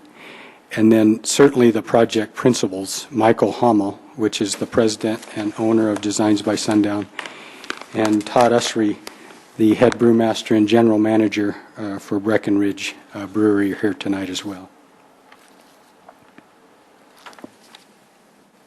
You know, a lot of study and due diligence goes into a project like this long before we start developing plans for it.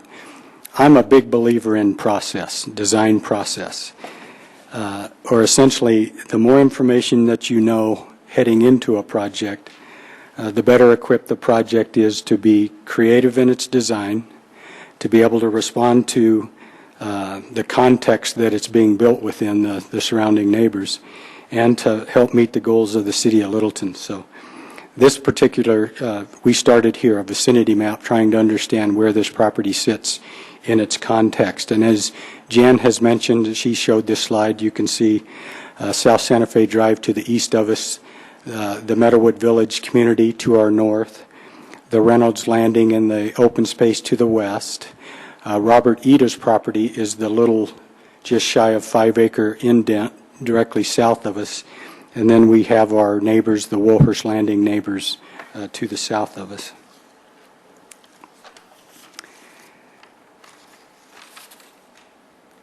You know, an important part of our process that we go through is really trying to understand from kind of a political nature is where this property sits. So we started with the zoning, and as you can see, we've highlighted our property in the light blue. It's residential suburban.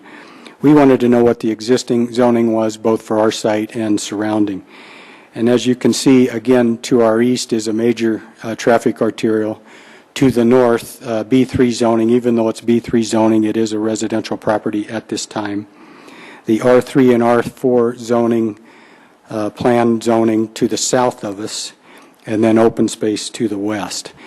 And this map also lets us look a little broader out. Besides just the adjacent properties, we can start to see the zoning both to our north, the business zonings to our north, and the business zonings to our south. So from a zoning perspective, you can start to see how this part of South Santa Fe Drive has developed. I suspect at one time all this property was a residential zoning, but you can see over time how it's developed into more commercial zoning.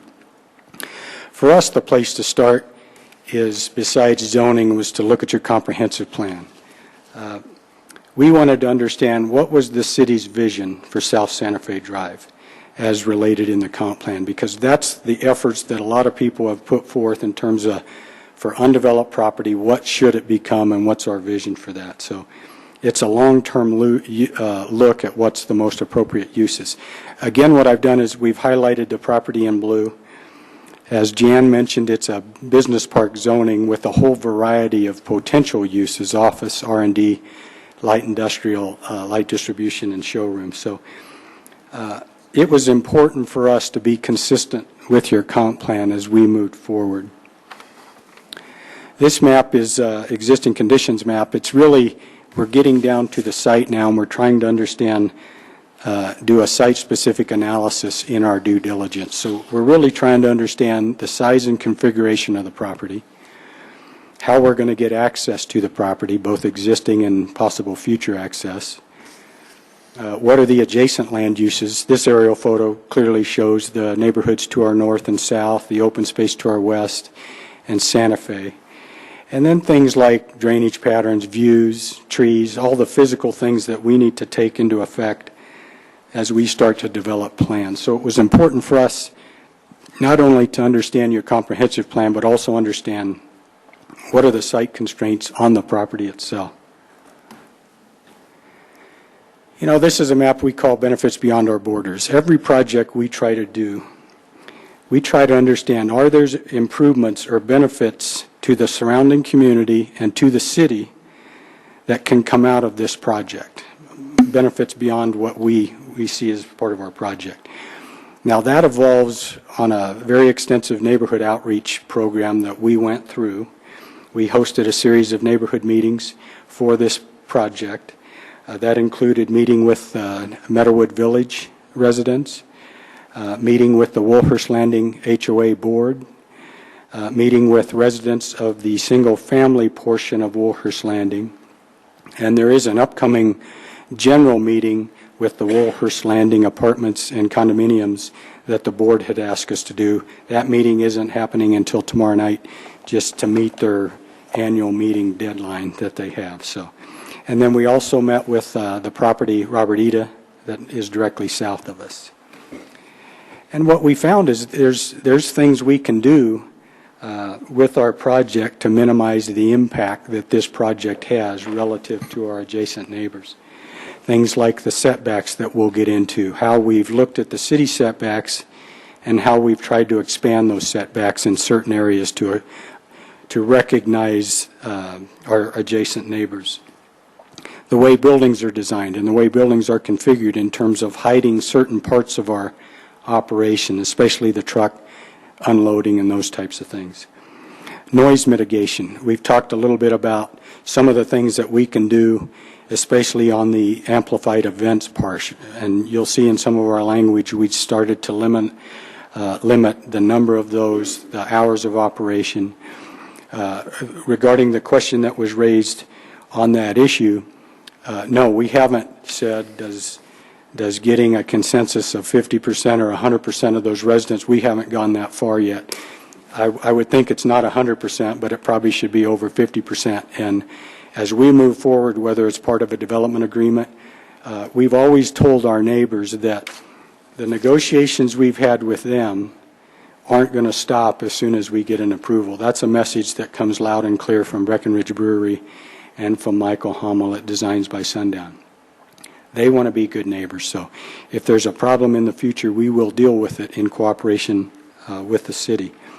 This particular slide shows a very obvious thing that a benefit we can provide. I think everybody's aware of the access drive into Meadowwood Village and parallel Briarwood Avenue. It's a double entrance, it's an unsafe entrance, and as part of our project, we're going to fix that. It'll become one new road, Briarwood Avenue, and Meadowwood Village will tee into that at a location that those residents and the owners of that property have seen and participate in. Jim, there's also a third entrance to the south, correct, off of Santa Fe? Yeah, we do have an existing right-in, right-out entrance. That is we're going to retain that as part of our project. And as part of our commitment with the city, we've talked about sharing that right-in, right-out access with the EDA property so that it helps improve their potential access. They have one, and now they can get potentially two. The second benefit beyond our borders that we think is very important to the project is the construction of a traffic signal at Santa Fe and Briarwood. Again, you essentially can't turn left. And even from a visibility standpoint, if you're trying to turn left heading north on Santa Fe and left onto Briarwood, it's unsafe. So with our traffic study and all the work we've done with CDOT, we're going to be able to put a traffic signal at this location to help improve the traffic movement on this site. You know, there's certainly a lot of other things that we're trying to do to make sure that we're a good fit for Littleton. Jan mentioned there's an opportunity to provide an easement for some regional drainage improvements if those to occur in the future. So we provided that as part of our application. As I mentioned before, there's some locations that we've expanded the setbacks to understand that some of our facilities are being built next to neighborhood residential areas, residential neighborhoods, so we've expanded those from what a normal setback is. And then just everything that goes with helping locate and grow good quality companies is a benefit that we hope that the city would recognize as part of this project. So before we go into the plan, if you may, I'd like to bring up the owner of Designs by Sundown and the Breckenridge Brewery. They'd like to talk a couple minutes about their move into Littleton. Okay, thank you.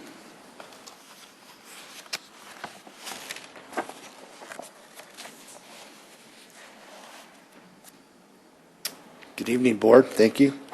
My name is Michael Hummel, owner and founder of Designs by Sundown. I think it's important to note I am a Littleton native, as long as my wife, Kiki. I moved to Littleton in 1963 at the age of 2. My wife was born in 1963 at Rafferty Gardens, who later moved to Fremont. I grew up right across the street from this location on West Costilla Avenue. So this property was known to me since I was a little child. We used to run across Santa Fe, down the Mish property to the Cooley gravel pits by the Platte River. So the history is very important to me. I founded my company out of my parents' garage on West Christie Avenue in 1985, and it really was a hobby that grew out of control, but it was a great hobby, and it's been a great ride. In 2000, we were starting to outgrow our north facility on North Santa Fe Drive by Union in Inglewood. And I started negotiations with Normandy Mish, who currently owns the property I'm on now, and started to talk to her about starting a nursery and moving some of my operation down to that land. It wasn't until 2002 when she called me and said, hey, a developer is giving me a pretty good offer, but my vision is to have you and Designs by Sundown on this property for a nursery operation. And she said, that's what my father would have wanted. He was a Gates Rubber Company factory worker, and he raised his 6 kids on that property and had goats and had a farm and vegetables and so forth. So she declined the developer's $50,000 offer over mine, and she let me have the property on a handshake. So it's kind of a miracle come true. And I'm saying this because of the importance of this property to me. It means a lot to me, and Littleton's always been my home and my wife's home. All of our family, my parents and my wife Kiki, her parents, we all grew up in Littleton, and my wife and I, our 3 homes have been in Littleton. So Littleton is a very sacred town to us. This property is very sacred to us. My wife's brothers and sisters have all lived in Littleton. My brother's out of state, so he doesn't live here. But I'm saying this for the reason being because this property has been under such scrutiny over the years, and I think you know the history with the Walmart and so forth. And this operation, what we're doing here, I'm very excited about. And what's kind of ironic is Todd Usry, the head brewmaster for Breckenridge, Todd worked for me back in 1990 or 91, and I always credit to this day, and truthfully, he's probably one of the hardest college workers that I ever had come work for me. So Todd and I have had a history. In 2010, I started talking to Jim Hebert. We've outgrown our north facility. We're on 1 acre down in Inglewood. I need to move my entire operation to this facility. So I started talking to Jim Hebert, who currently owns the 15 acres I'm under contract with. After I went under contract with Jim Hebert to buy that property to move my entire facility down south, Breckenridge Brewery came to me and said, hey, we're very interested in some of this land. You're under contract. Can we work out a deal? I was a little reluctant at first. They didn't know what they wanted to do. They said, well, can we show you the plans of what we wanted to do? After they showed me their state-of-the-art brewing system and how it's going to model a lot of the European microbreweries and kind of a farm-based look and so forth, it matched my Hunter's Lodge look, which I'm building perfectly. We're building a Hunter's Lodge concept to put our corporate offices in. We're going to build a barn to hold our construction and maintenance offices in. We're doing that because we want to match the Carson Nature Center look and that kind of South Platte River bike trail, keep it very rural and so forth, while still having a business climate there. So that's kind of the story, to keep it brief and short, but a little history on me. You know the importance of why that land's important to me. I would not be doing this. I would be very careful on who I sold the remaining acres of my land to. It would have to match exactly what I'm doing, because this is the last leg of Designs by Sundown. I'm going to retire on this land. My employees will transition and take over my business and run it, but we will always keep that feel. And I think it's important for you to know how important the city of Littleton is to me. I've grown up here. I went to Nevada Street, St. Mary's Parochial, went to Heritage High School. My wife went to Littleton High School. Our kids go to Littleton schools, so I thank you for your time. Do I take questions? Or? Well, thank you, Mike. Are there other parts of the applicant's presentation? So why don't you continue, and then we might have you back up for questions. Thank you. Thank you. Good evening. My name is Todd Usry. I'm a partner and the brewer for Breckenridge Brewery. I've been with Breckenridge Brewery for 22 of its 23-year existence. started with the brew pub up in Breckenridge, is where I did my first training with the company. I've also been a resident of Littleton for the past 15 years. My wife and 2 children live in the Columbine area. A couple of years ago, our existing brewery is at 471 Calumet Street down in Denver. And a couple of years ago, we had a real revelation. We had the revelation that when we moved into the place, we figured, and back in 1996, and it was 40,000 square feet, I remember the first thing I thought was, we'll never outgrow this. You know, this is it. This is going to be the end game. A couple of years ago, we had the revelation that if we were going to continue to grow, if we're going to continue to prosper, that we would need to move, that we're just running out of space in that building, and that's kind of where we've gotten to, how we got to this place today. About a year and a half ago, we started looking at property all over the Front Range, from Longmont down all the way near Colorado Springs and all the way out east to DIA, excuse me, to property near DIA, and kind of all points in between.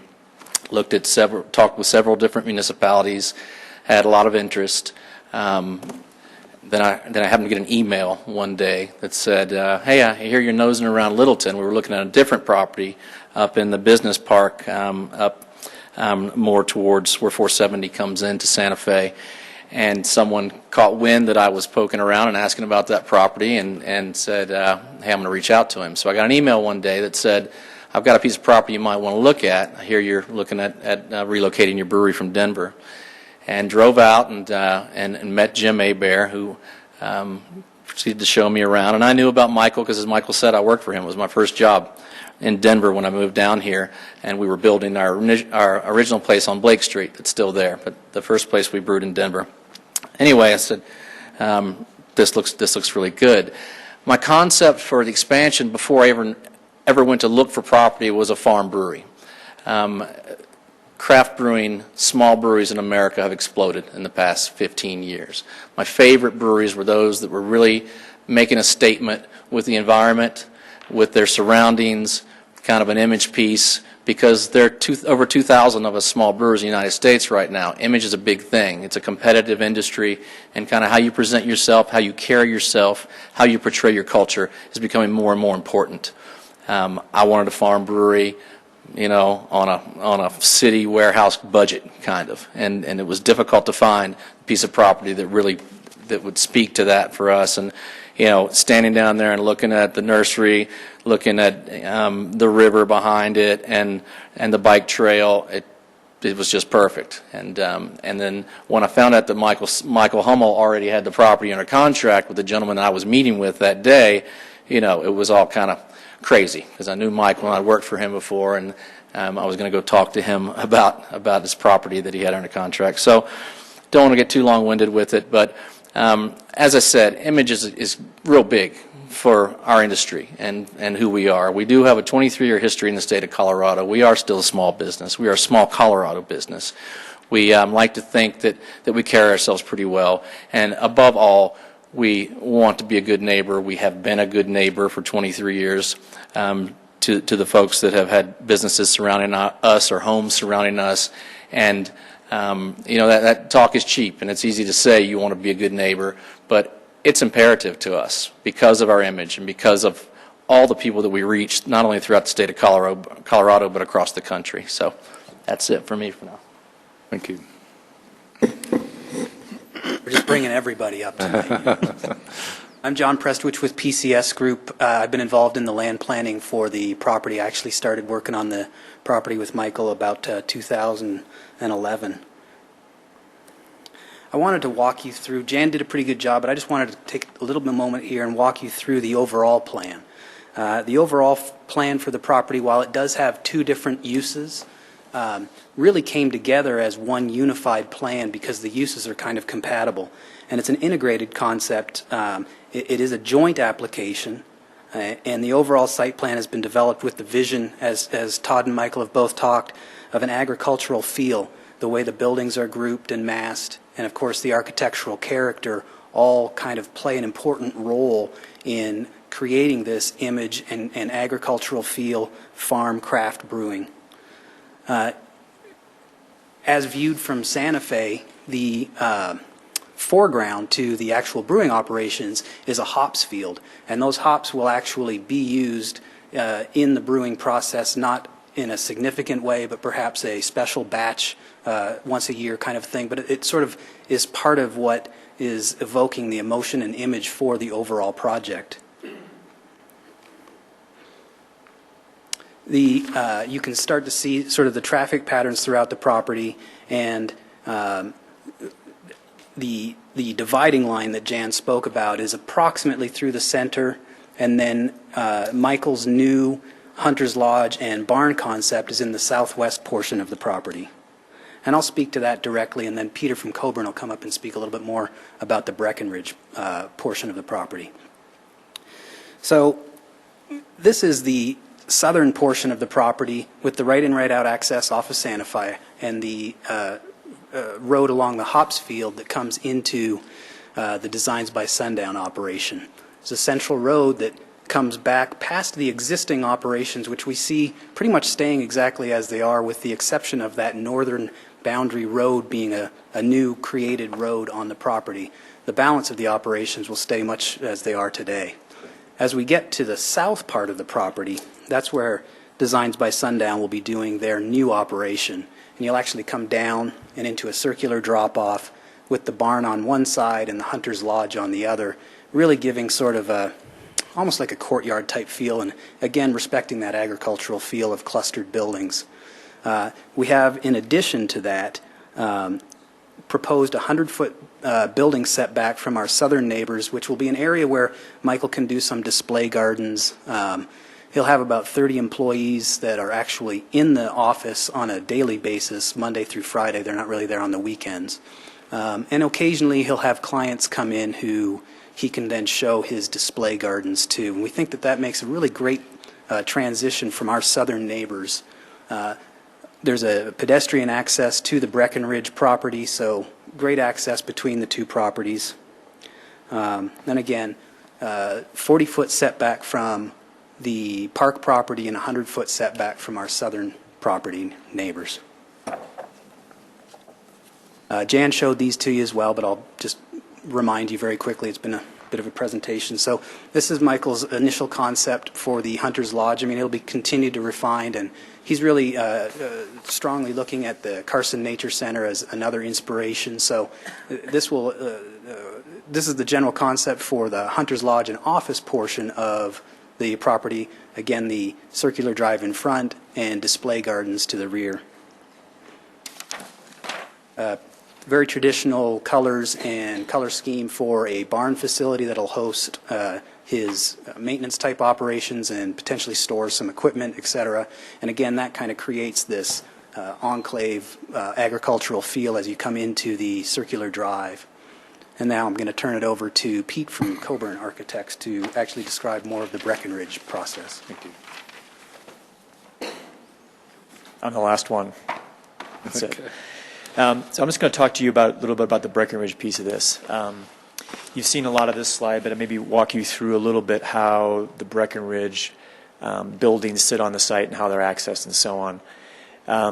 There is, I don't know if this is going to work for you, but there's really three different ways into this site off of Briarwood. One is if you're coming to Design by Sundown, you drive through the hop field at the front part of the project.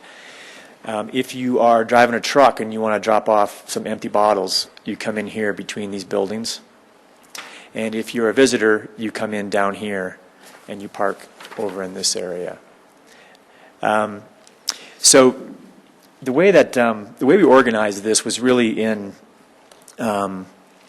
this slide here gives you kind of an overview of the project. You can see the river in the background, Santa Fe in the front, the hop field in front. The way this is laid out really kind of follows the visitor through the process of how beer is brewed and how it sits in the process. So when you first come into the project, if you're a visitor, you'll come back by the restaurant. That would be where tours would start, and that's where you would end the tours as well. Go have a beer, have some lunch. The brew house is the building in kind of the middle of the picture you're looking at here. That's where the beer is actually brewed. That's where the raw materials come in and go out, and where the beer is actually made. After the beer is made, it goes into fermentation. That's the long haul that runs parallel to Briarwood. It sits in fermentation tanks where it's aged. Then it goes into packaging and ultimately warehousing, and then back out of the site. When we organized these buildings on the site, we really had three main things in mind. One was Todd's concept of this farmhouse brewery. Breweries these days have changed a lot. Craft beer, as Todd mentioned, is exploding all over the country. And the place where the beer is brewed, the brewery itself, has become part of the brand of the beer itself. And so the vision for this property is to create something that does have this agricultural feel to it, and it will become part of Breckenridge's brand. People travel all over the country touring brewery facilities. It's become, in the Front Range of Colorado in particular, it's become a little bit of the Napa Valley of beer, along with parts of California. So we're hoping that this turns into a real destination for beer geeks like myself. The second thing we had in mind was to open this up to the river. There's a great asset there that we really wanted to take advantage of. And so the quieter, the less brewery oriented pieces of this, which is this outdoor area and the restaurant itself, are on the river side. So the project kind of loosens up as it gets towards the river. And then we want to be good neighbors. The loudest, kind of most disruptive part of this operation is really the shipping and receiving. So you can see how these buildings were organized on the site so that the buildings themselves provide protection from the residential neighborhood that's immediately to the north. I'm going to show you some of the buildings here a little bit. We are looking for this kind of farmhouse vernacular, which marries really well with the South Platte River Design Guidelines, Todd's vision for the project. We really are looking for something that is agricultural in form, and it actually fits really well with the brewing process itself as well. So along Briarwood, there's this long linear building which contains the fermentation tanks. The lower piece of this is the office piece of the project and the brew house behind it.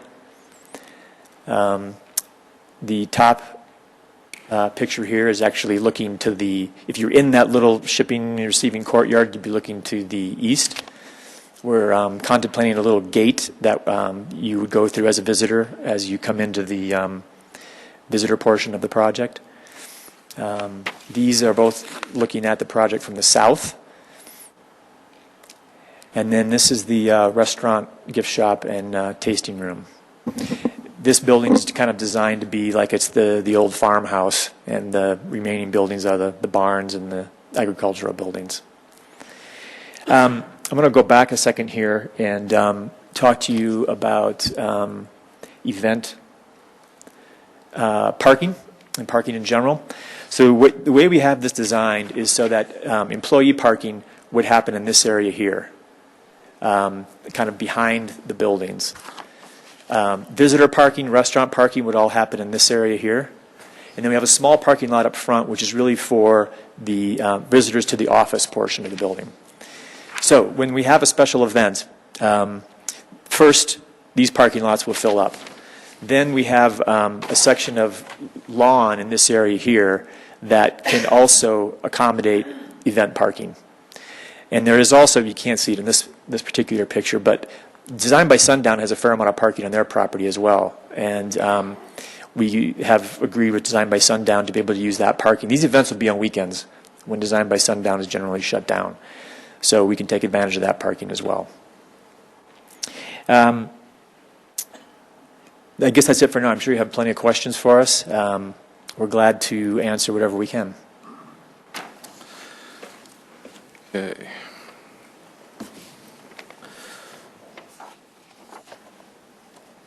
Well, thank you. Pete, if you could just stay up and perhaps we might have some questions for John as well.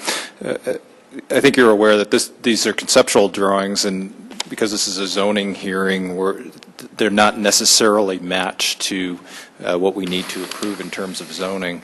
And the zoning part of it, while in my opinion this appears to be an appropriate and a great use, and you guys have put together a great plan, we need to make sure as a planning board that if for some reason you as developer were to go away tomorrow or next year, or 10 years from now, or 50 years from now, that the zoning that's put in place now protects the vision that I think you've established here. I guess my question would be, what do you foresee in terms of future expansion? You have numbers in here that foresee a future build-out and how that might impact the zoning of the site. Yeah, I can point out a few things in Breckenridge's case. First of all, the facility is designed to let them grow well beyond where they are now. And to give you some metrics here, they're at about 60,000 barrels now. 53,000 barrels of beer is what they're going to brew this year. When they move into this facility, they'll probably be at that same level, a little bit higher. But as it sits, we think they can get about 175,000 barrels within the boundaries of the existing buildings that are shown on the site. The brew house equipment that they'll be getting will allow them to brew up to 300,000 barrels of beer a year. As it continues to grow, there's a few things that are contemplated on here to get to that 300 mark. One is that some tanks could go outside. That's what this is right here. So these would be future tanks. They are not contemplated on move-in date. Then the building itself would also expand, and that's what this line is here. We don't know that it will take this exact form, but that kind of additional square footage is the kind of square footage they would probably need to get to that level. And you have a number in the land use summary, 125,000 square foot of expansion area, which I assume is that black line, and perhaps some other potential expansion. I wonder how that's apportioned between two separate properties, because there are two different individual properties. Has that been discussed or agreed to at this point, or? I don't think we have discussed that, Jan. We haven't really discussed how that would get apportioned.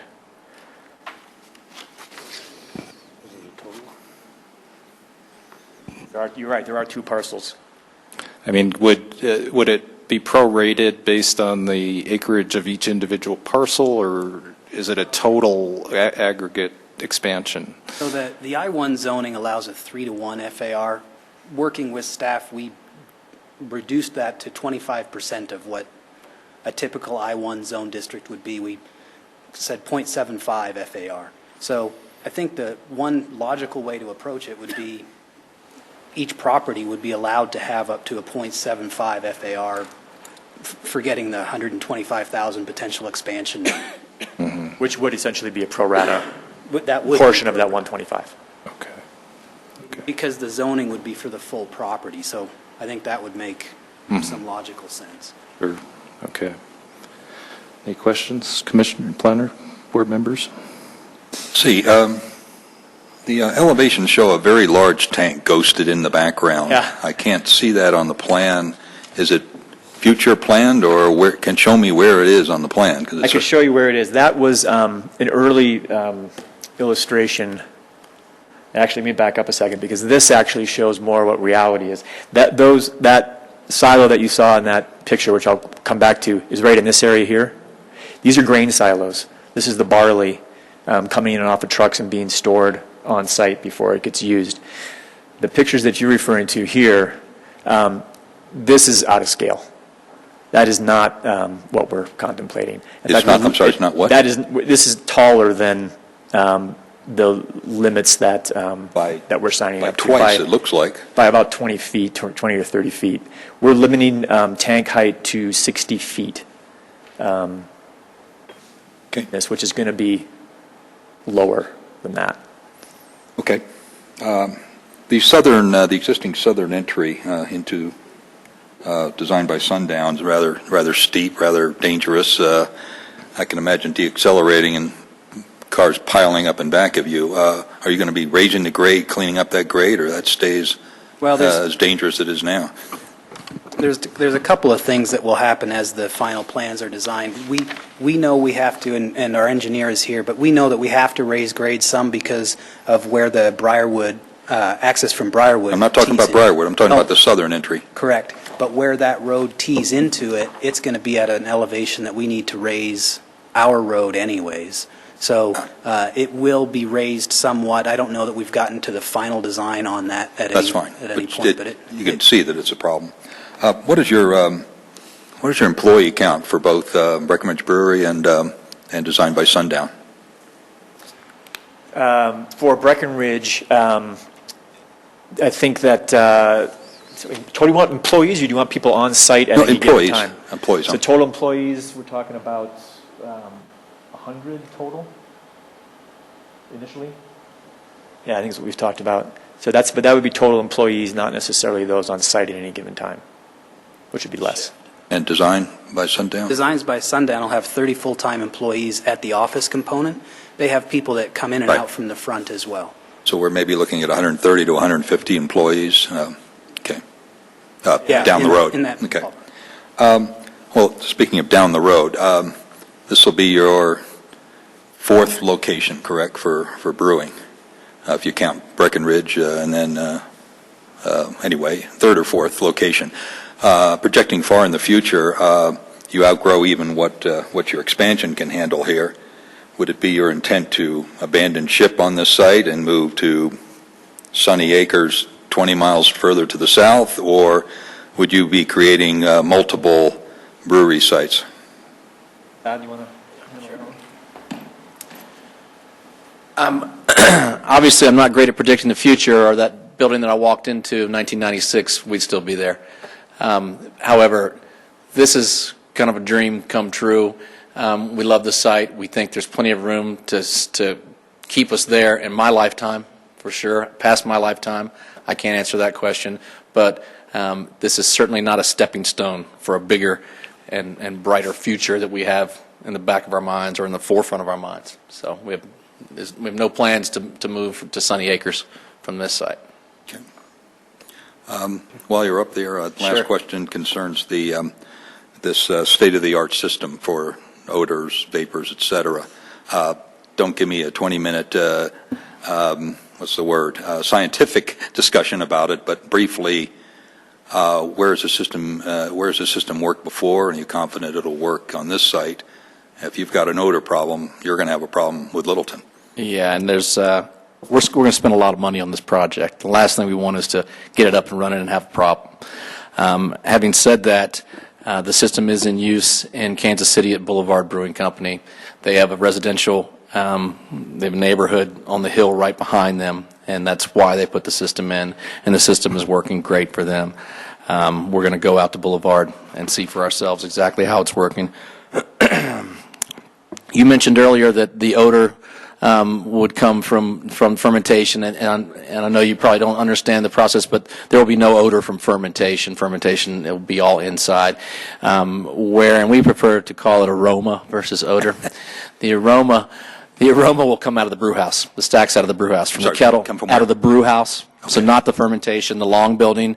The brew house is more the square building up to the front of the property or the west of the property as far as production buildings go. So the closest building to the farmhouse or the visitor center, that's the brew house. So kind of on the western end. And it's not smoke, it's not pollutant, it's vapor, it's steam that's coming up, and all that's in there creating that vapor is water, 2-row malted barley, and hops, all natural ingredients. It's pretty much, a lot cleaner than a lot of burger joints and what's coming out of those places. And I don't think that the smell will be anywhere close to that. What we're being told is it's 92 to 98% of that vapor that would emit will be reduced and recovered into condensate. So we'll condense that vapor down to water. We'll reuse that water, that hot water, and maintain that energy. As Glenn pointed out, we do have the option, if there is an issue, to take those stacks up higher. Now that's up higher, and we've got code on how high we can go. I realize that, so we'll be sensitive to that. But we're gonna the equipment's coming from Germany. Our brew house is coming from Germany, and the Germans do a pretty good job with their engineering. And we are kind of, we're counting on what they're telling us, to cut to the chase on the aroma issues. But it's something that we'll be all over, because, as I said, I mean, we can't spend this money and put this thing in and have a bunch of unhappy neighbors, and that's just not an option. So we'll have to be pretty damn sure that it's going to work and work well. Thank you. Thank you. David? Can I follow up on that? Any idea what the alcoholic content of that vapor is going to be? Is anybody going to have to worry about contact high from this? No, there'll be no alcohol at that point. None at that point. Wondering. Does he not understand the process? Questions? Andy? I have questions about the parking standards, and we'll talk about that a little bit more among the board. I just need a little more specificity on the warehousing, parking, and standards. On the setbacks, it's a little confusing, or at least it's not clear that setbacks are specified for all boundaries. And maybe it's just the property south of the existing Designs by Sundown property, the Robert K. property. The western edge of that property, is there a setback specified for that? We have a 20-foot setback for the southern boundary. I would presume it would come along. I would want that the west specified edge on as the well. final. Yeah. In the Briarwood setback, it was verbally discussed that it's from the right-of-way, but I'd probably recommend that it be specified that it's from the right-of-way. That is our intent, yeah. Okay. On the access where the traffic signal is, that's not really our purview, but do you have an access easement? Are you working on an access easement with CDOT and all that? Yeah, it's in the works and has been approved. Great. The access, this is two separate properties, a joint submittal. Are the design standards applicable to both properties equally? Correct. So that gives it some consistency in terms of design. The access to Designs by Sundown, the primary access is where it currently is on the south end, correct? Correct. Now, they have a cross-access easement to use the Hops Road. That was my as well. question. It looks like they're going to the north of the property line. There's a emergency access between that road and the brewery. So does that mean normally you can't go through into the brewery from that road? That is correct. That would be for fire access. Okay. So any visitors to the brewery go to the north, or they come in south and cut through that front road there?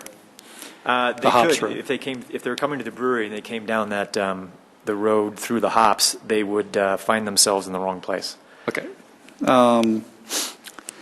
So the access easement, that's what I wanted to know about. Do you have specified, or has it been discussed with the city regarding hours of operation for when trucks come and go? Yeah, we have. I think it's in here in the loading section. There was some limited hours of loading and unloading. Okay. 7 to 7, Jan? I forget. Between 10 p.m. and 7 a.m. Okay. Do trucks. We got it. Until Briarwood goes away, and then there's Yeah, so 7 a.m. to 10 p.m. limited access.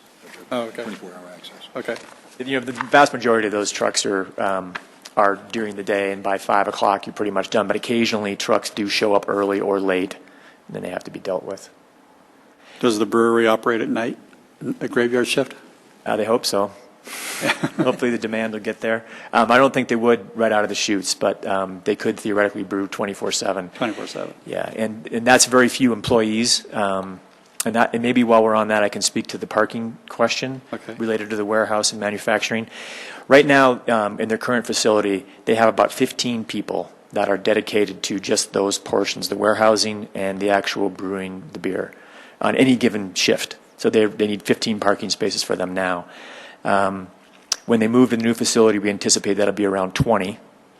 And if you do the math on the portions of the building that house these operations and the parking ratios that we've suggested, they'll be at 31 spaces that would be required for this facility. So we think we've got ample room in there for Breckenridge to operate all the way out.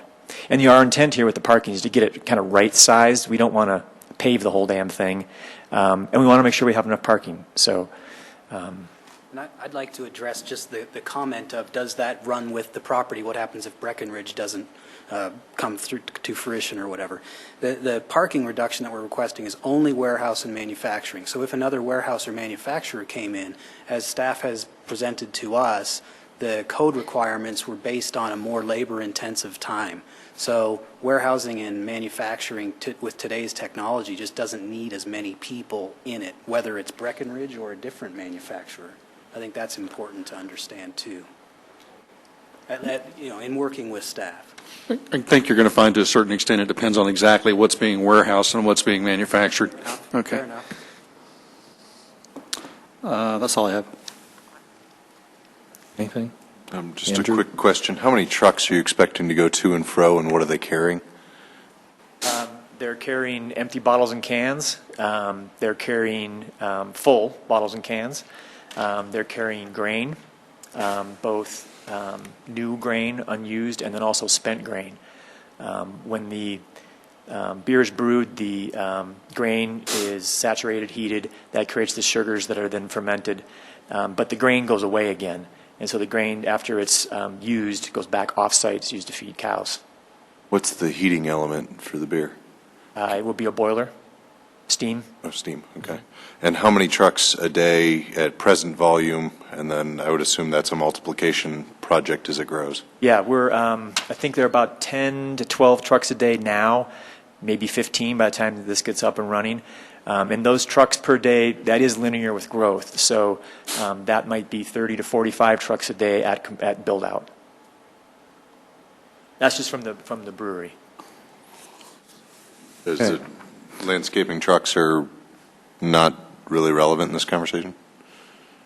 You're saying raw material would come from someplace else? Exactly. It's raw material and plant material, but it's not as it's not semis. Right. Well, there may be semis bringing in, but they'll use the South Santa Fe access. But they might bring in plant material, but it's not as often as the brewery operations. Okay, we have a number of people from the public signed up to speak, so I want to allow them an opportunity. But I have one last question for you, John, I think in particular. I haven't seen any sort of cross-sections through the site, and I'm interested to know, because I know there is a pretty dramatic fall from east to west, and it will have an impact, I think, on how we think about the zoning and building heights and setbacks and so on. I wonder if you could just sort of paint a picture about, how much higher is Santa Fe Drive than where the buildings are going to be located, and how much higher then is the neighborhood across on the east side of Santa Fe that's above the railroad tracks? Roughly, how much of a fall is there across there? I think that the big drop-off is right off of Santa Fe. I think if I remember correctly, that's about 12 feet, right, just in the first 20 feet or so off of Santa Fe. It drops pretty significantly. Okay. And then it's actually relatively gentle as it falls to the river. I think there's maybe another total of 6 or 8 feet from that initial fall to the western property line. So the brewery building is approximately 10 feet minimum below Santa Fe? Oh, yeah, it's probably more like 13 or 14 below Santa Fe. I'm not sure about, I know that rise is above, on the other side of Santa Fe, but to what extent, I'm not certain. I'm concerned about the potential views from the residences on that side, whether the height of the buildings might impact that. I think the buildings that are across Santa Fe, these buildings won't even hit the horizon. They're down and so far away that they shouldn't have an impact on the horizon at all. Okay. When you asked the question, I jumped over and looked at our civil engineer. He said about 18 to 20 feet from Santa Fe to the western property boundary. Okay. Dave, did you have a follow-up? Yeah, just one more I wanted to follow up on. When we were talking about the silo heights and everything, you were saying that that what shows on here is 20 feet higher or so than what it's really going to be, and yet I'm looking at the east elevation, sheet 11, and at the fermentation building, which is 48 feet high, the tank actually looks like it's just barely higher than that. So if it's 60 feet high, sounds to me like it's going to be even higher than what shows on these drawings. I think your math is about right. Yeah. Okay, so in fact, it will be higher than what shows on here. I don't know that it's necessarily higher. Those little cupolas aren't counted in that 48-foot number. Okay. But it's not dramatically Right, different yeah. from, okay. No, you're accurate. Okay. And Sorry, I got the implication that it was really coming down, but it sounds like you're saying it's about right, that the height's going to be about 60 feet. And to point out that we're not contemplating this, we just want to, but we are reserving the right to be able to do it through the PDO. The tanks that they're going to get right out of the chutes are not this tall. Okay. But the PDO would allow it. Then maybe I ought to be asking Jan. Jan, that being the case, is there anything in the I-1 rezoning or in the PDO that even addresses that?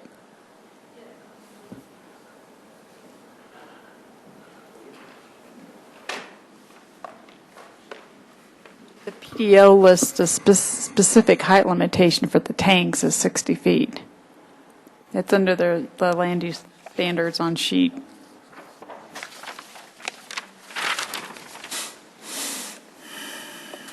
sheet is it?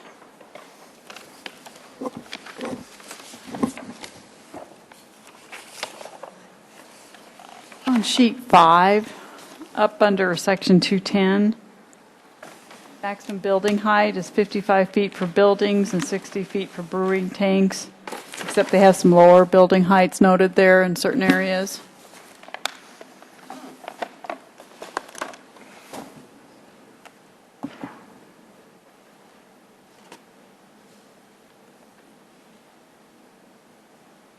Ah, 60 feet, sorry, okay. I was too busy looking at the other building heights and I missed that one, thank you. I should just point out one thing in there. What we're trying to do there is build in some flexibility. We don't know, as Todd's already pointed out, exactly how things might grow in the future. So we don't want them to move off to sunny acres and allow some flexibility here. No, I just wanted to make sure that if we're approving it with certain heights, we wanted to know for sure what those heights are. If you don't reach those, if it varies a little below that, that's fine. But the maximum heights are what's built into this, and that's what I wanted to make sure of. And I think we're trying to, that's depicting sort of the maximum height right there.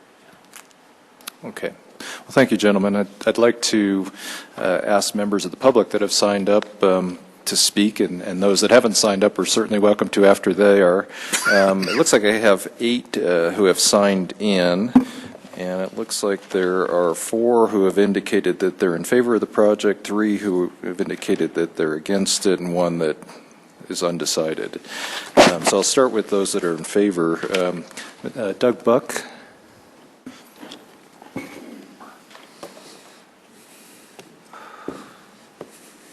Could you state your name and address, please? Yes, my name is Doug Buck, and my family owns Meadowood Village at 6705 South Santa Fe Drive.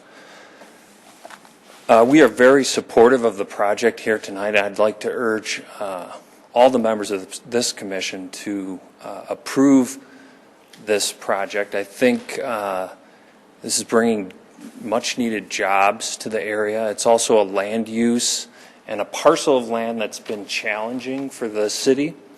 And if you've been around urban areas, you can see that there are pockets that over time do not get developed through various challenges.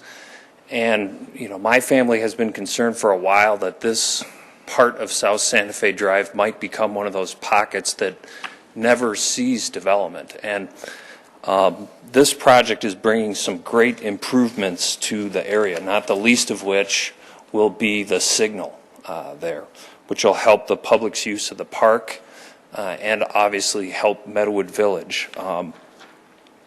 We're also helping with the drainage, so we're very supportive of the project. I do have one question, one comment, and then one recommendation for the Planning Commission. The first is a question about I think a comment was made by the staff that certain drainage improvements would be delayed until further development of Meadowood Village.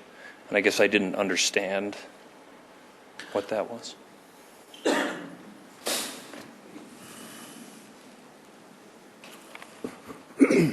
Bob Deeds. Sorry, I've got a little cold tonight. The master drainage plan calls for, calls for the box culvert or open channel. We're supporting the box culvert at this time. The construction of this improvement would likely occur when the Buck property to the north is developed. Oddly, the floodplain for Rangeview Gulch crosses the Buck property. In order to get the floodplain off the Buck property, they're going to have to go down and go on to this site and look at a storm drainage project through this site to convey the water off of their property through this parcel. So we think that's when this is going to happen. The site now is, as they propose, is an easement on the property to accommodate that box culvert. And at such time as the Buck property is developed into something other than a mobile home park, that's when we think that this drainage improvement would be constructed. So it could be many years down the road. I don't know what Mr. Buck's plans are for their property. What's the impact of it not being done until then? The water doesn't drain across the brewery site. There's a restriction on the structure on the east side of the railroad that limits the structure to a 24-inch diameter pipe with a head wall configuration on that pipe. There's an 84-inch pipe that goes across the railroad right-of-way and converts to a box culvert before it exits from Santa Fe or under Santa Fe. The master plan calls for the removal of that bulkhead. Well, when you remove the bulkhead, now you have the water coming through an 84-inch pipe. And in order to do that, you're going to have to make improvements downstream for that. So initially, we're not into removing the bulkhead or modifying that existing condition as it is now. Bob, 2 follow-up questions on that then. What happens to that drainage right now? And would that be affected at all by the development we're talking about on the 2 parcels for the brewery and Designs by Sundown? Right now, the water would flow onto the right-of-way of Santa Fe and flow north and into the Meadowwood Mobile Home Park. That's what it's doing now? Yeah, that's what it would do now, theoretically. But it does not do that now. We don't have any water problems. No, that doesn't do it now, but if you had looking at the master drainage plan, and if it were to flood, yes, it would, but right now it doesn't, okay. No. We just don't get the kind of water buildup on the other side of Santa Fe coming through that culvert? No, and also the master plan calls for a channel to be constructed parallel to the railroad north to Lee Gulch. So there's quite a bit of improvements, I would say, like in the $1 million range on the east side of the railroad tracks in order to even get water directed through the culverts onto this property. But in any case, none of what we're talking about here for the rezoning and the PDO is going to affect what's already there or what is in the master plan for that particular drainage path. They're providing an easement, so if you guys if the city wants to build a box culvert someday, or the Bucks want to build a culvert someday in order to remove their property from the floodplain, the easement will be there. Okay. Thank you, Bob. Thanks. Then I had one comment, and that had to do I noticed in the presentation to the city, there was some discussion about Briarwood Avenue and who is going to pay for Briarwood Avenue. And I don't think those discussions have begun. I would like the city to know that our family feels that the city benefits from Briar Avenue and the county. They use that street to get to the park, to the river, And we have held for a long time that the city should participate in the payment of any road improvements to Briarwood. So I'd just like to make that comment for the record. Okay. The last is a recommendation. There was some discussion earlier tonight about odors. And the good news is that you have an extremely specific noise ordinance. And I think we should be careful in terms of how it gets applied to this project. We're very supportive of it, but the events are of a concern to us. I've talked a little to Jim DeLay about some specifics, some of which I noted are in your approval plan, and some of which, however, are not. For example, the limitation that was discussed earlier on truck traffic between 10 and 7. I would encourage you to adopt that as part of your approval. The other is, how will the retail portions of the property be treated for the sound ordinance? So according to your sound ordinance, the levels of sound that are permitted are determined by the zoning. But if you have a PD, it's a little bit unclear what your decibel limits would be permitted. And what we would like to see is that the brewery obviously is an industrial use, and they should obviously be able to have industrial noise.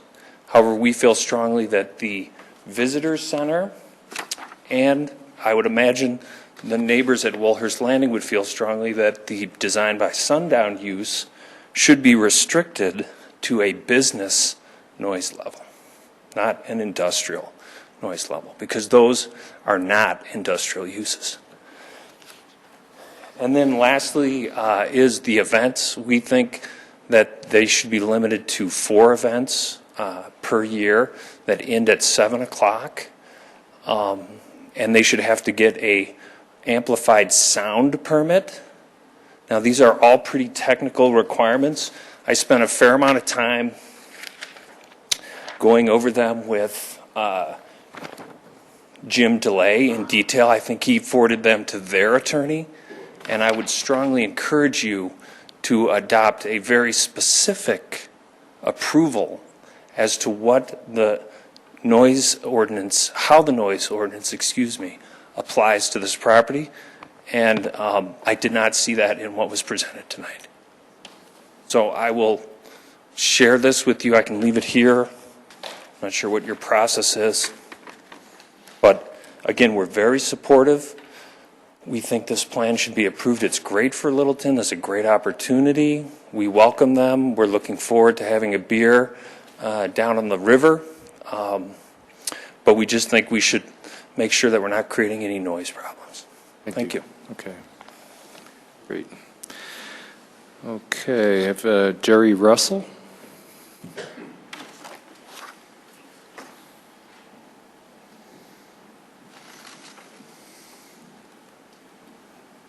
Good evening.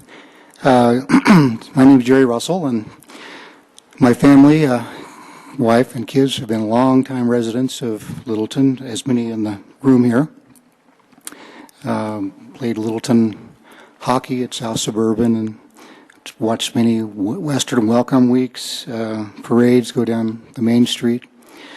I'm here to fully and absolutely support this project.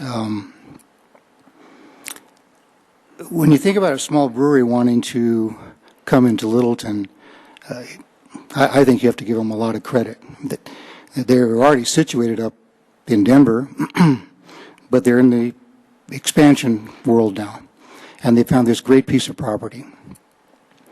As I look at Breckenridge Brewery, they're a nationwide business. I was recently back in Wheeling, West Virginia, and stopped in a bar, and here's a tap of Avalanche beer. And I'm at home. It was great. To have them want to be in Littleton is an absolute accolade for the city. It's a perfect addition. When you think about what you have here already, You've got not only ACC, but you've got Hudson Gardens, beautiful summer concerts. You've got the incredible Main Street of Littleton, just truly has maintained its character over the years. Great restaurants. I've got some friends who aren't too flexible, and they like to go to Merle's and Tavern and Il Vicino for lunch. We'd probably do that once a week. You've got Aspen Grove. I just bought my new iPad down there. The Alamo Theater. You've got all these pieces that are sitting along Santa Fe, and now you have the opportunity to put in this, what I call a magnet center, that'll pull all this together. And I'm telling you, the aroma will be great. So on that note, I'm simply saying, I hope it's approved. I believe it'll be approved. And I think you're going to have one heck of a great neighbor with the Breckenridge Brewery on your side. Thanks. Thank you, Jerry. Would you just mind giving your address for the record? I didn't get that. 7945 West Getty's Place, Littleton, 80128. Thank you so much. Okay, next we have Jim Gruber.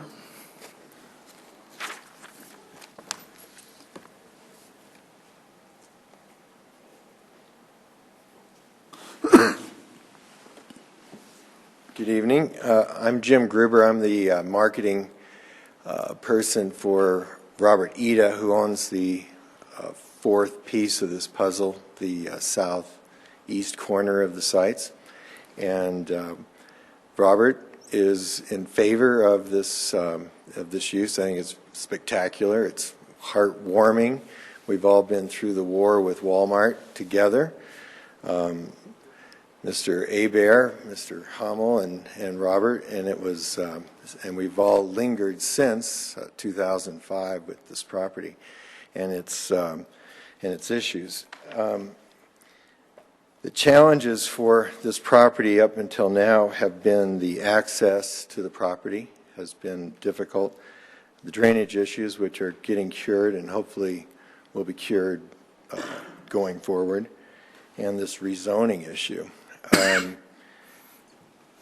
So we've all been very cooperative as neighbors up until not, and hopefully including this. We were in the dark as to the project up until a very short time ago. We were informed of the project a couple of days before it was in the newspaper, so it came as a surprise. It's a positive surprise, but still we didn't have a lot of warning on it. So our issues looking at the plan and how it affects us are positive, but we want to make sure some things are protected.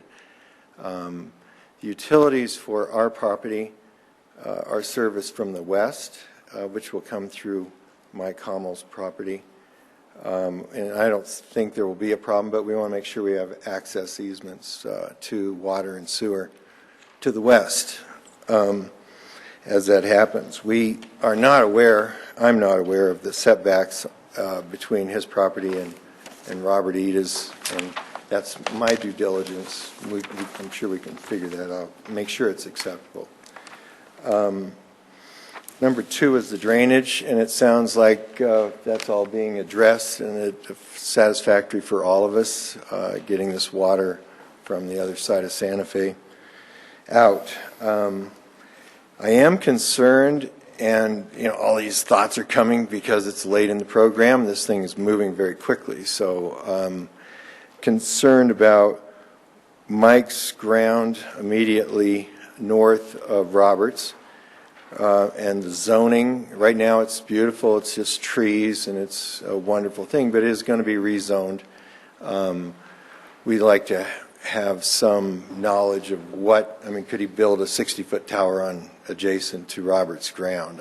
I don't know the answer to that, and hopefully, something normal or whatever.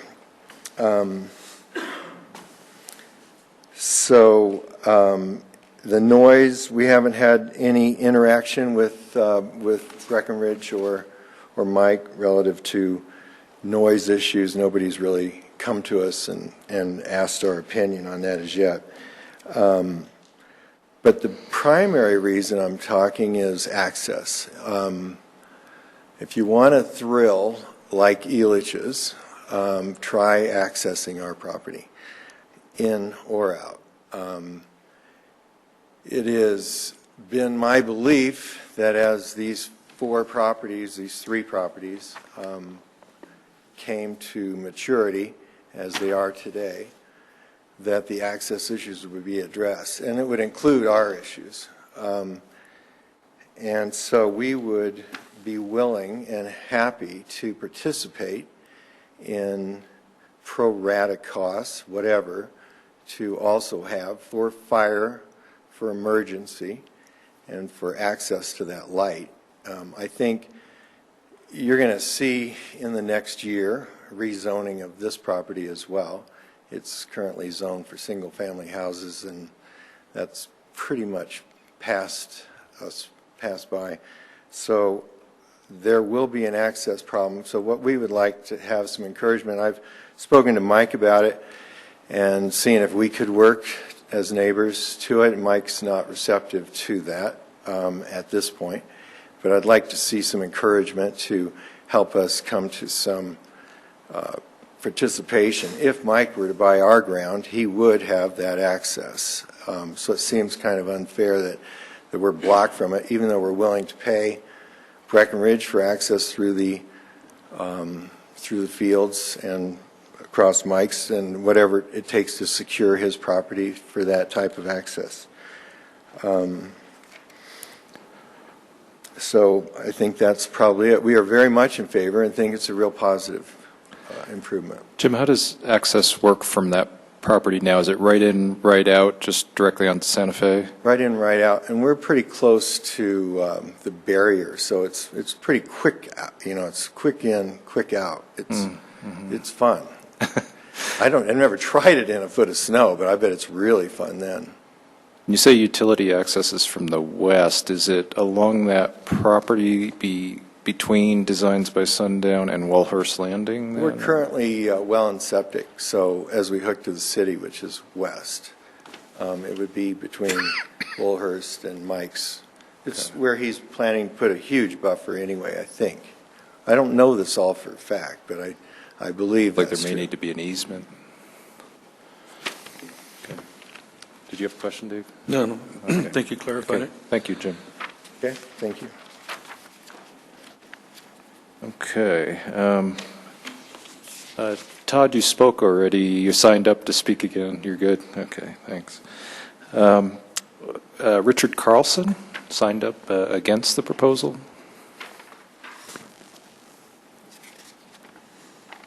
Do you state your name and address, please? Good evening. Richard Carlson, 2958 West Roland Avenue, Littleton, which is in the Woolhurst subdivision. And there doesn't seem to be much concern about us over in that little division with Aspen Grove and the apartment houses back in there and now this on the north side. I'd like to voice my concerns regarding the proposed Breckenridge Brewery. Our home is directly south of this project and backs up to the Littleton Wildlife Area and the South Platte Park bike path and nature area back there. With the prevailing winds from the north, the smell of the brewery and the barbecue will directly affect this area. The addition of a beer garden will take away the quiet community that we live in.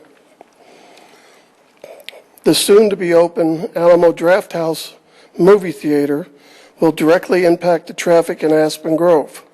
Along with Hudson Gardens concerts, a 900-seat movie theater, and then adding a brewery in this area will overload the already congested Santa Fe corridor.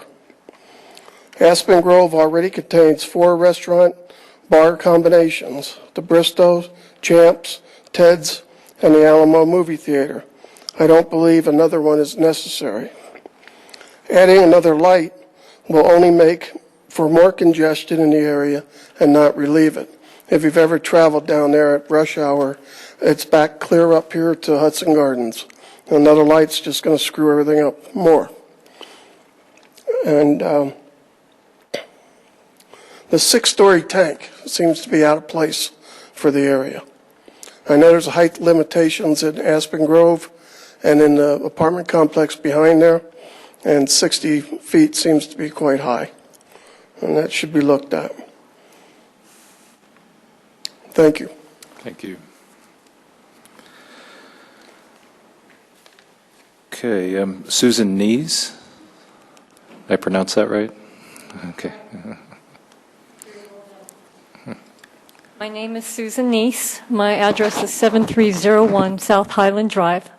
And Jan was kind enough to attach my letter that I had sent to her, and I hope everybody got to read it. It pretty much explains my position on why I don't think it is appropriate to rezone this to Industrial 1. I put down what the different goals were that I don't think are met. In the staff report, I would agree that yes, it could provide with goal 2 economic independence, but even in terms of employment, I know 100 people employee figure was mentioned. The highest I've heard so far or read about was actually 75, with I think already 35 employed by the current Breckenridge Brewery. Goal 7 is mentioned, promote and maintain an attractive and healthful living environment for present and future Littleton residents. And then to me, there's no relationship to this traffic signal and the street improvements relating to attractive and healthful living. On Goal 8, talks about encourage prudent conservation measures that will protect and ensure Littleton's air, water, energy, and land resources for the future. First of all, my understanding of a brewery is that it's very highly water intensive. I think it's great about the recycling that wants to be done, but I still have concerns about pollution, specifically air pollution, but also noise and vibrations. There's a mention here that the proposed brewery is a clean industry, and to me that seems like it's kind of taken from the narrative from the applicants about modern brewing as a clean industry.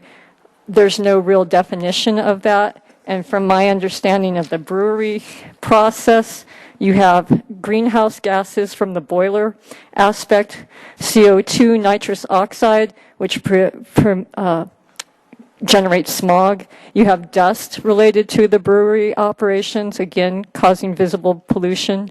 Wastewater biological contaminants, which I'm concerned about if there's runoff water into the river. And probably most importantly to me is the visible pollution and the odors. And I'm not reassured by what I heard here tonight about the odors. And I mentioned in my letter that in the PDO, specifically smoke and odor was taken out of the PDO. It is not listed in there. It has air pollution, it has noxious things that are more severe, but it does not have odor or smoke listed in the PDO. And from what my understanding is, that's what will control this site. So in effect, we're saying that we can't enforce, the city cannot enforce for any smoke or odors for Breckenridge Brewery or for future owners of that site. That's concerning to me. Another thing I just want to understand is I haven't seen anything that shows who's actually representing Freeman Land Company here. And I saw in the applications for this zoning change that it had a contact sheet for Breckenridge Brewery and for Freeman, but never a notarized statement authorizing anyone to represent Freeman Land Company, which owns 3/4 of this land. Design by Sundown owns about 5 acres, and the rest is owned by Freeman. Where is the notarized statement? I would just like to see a copy of it, just so I can know who's actually speaking for the actual landowner. Let's see. Another concern I have is that this isn't just a simple brew pub coming in with a small operation, 3,000 to 60,000 maybe barrels at most. This is a brewery that is a holding of a larger company called, I have got Breckenridge Wynkoop LLC, I believe. which holds many different brew pubs and many different restaurants, and under the law, they will be allowed to go ahead with their new facility, which was anticipated to be a big brewery. 60,000 barrels of beer, sounds like a song, that with each brew pub that they own. And so from what I understand of this exception that they fall within, and with their holdings, it's really up to them in terms of how much they want to produce. And so it's really going to be dependent upon the facilities that they have at this location. And so I'm concerned about what this is going to look like in this location. To me, it's completely inappropriate. You've got residential all around an open space, and you're going to stick a beer factory in the middle of it all. And I would agree with whoever said this is the central part of Littleton. Geographically, it is the center of our city. And I don't think that deserves to have an industrial plant there. So I thank you. Thank you. We'll ask the applicant to address the ownership representative issue when they come back up. Great. So, Thank you. Thank you.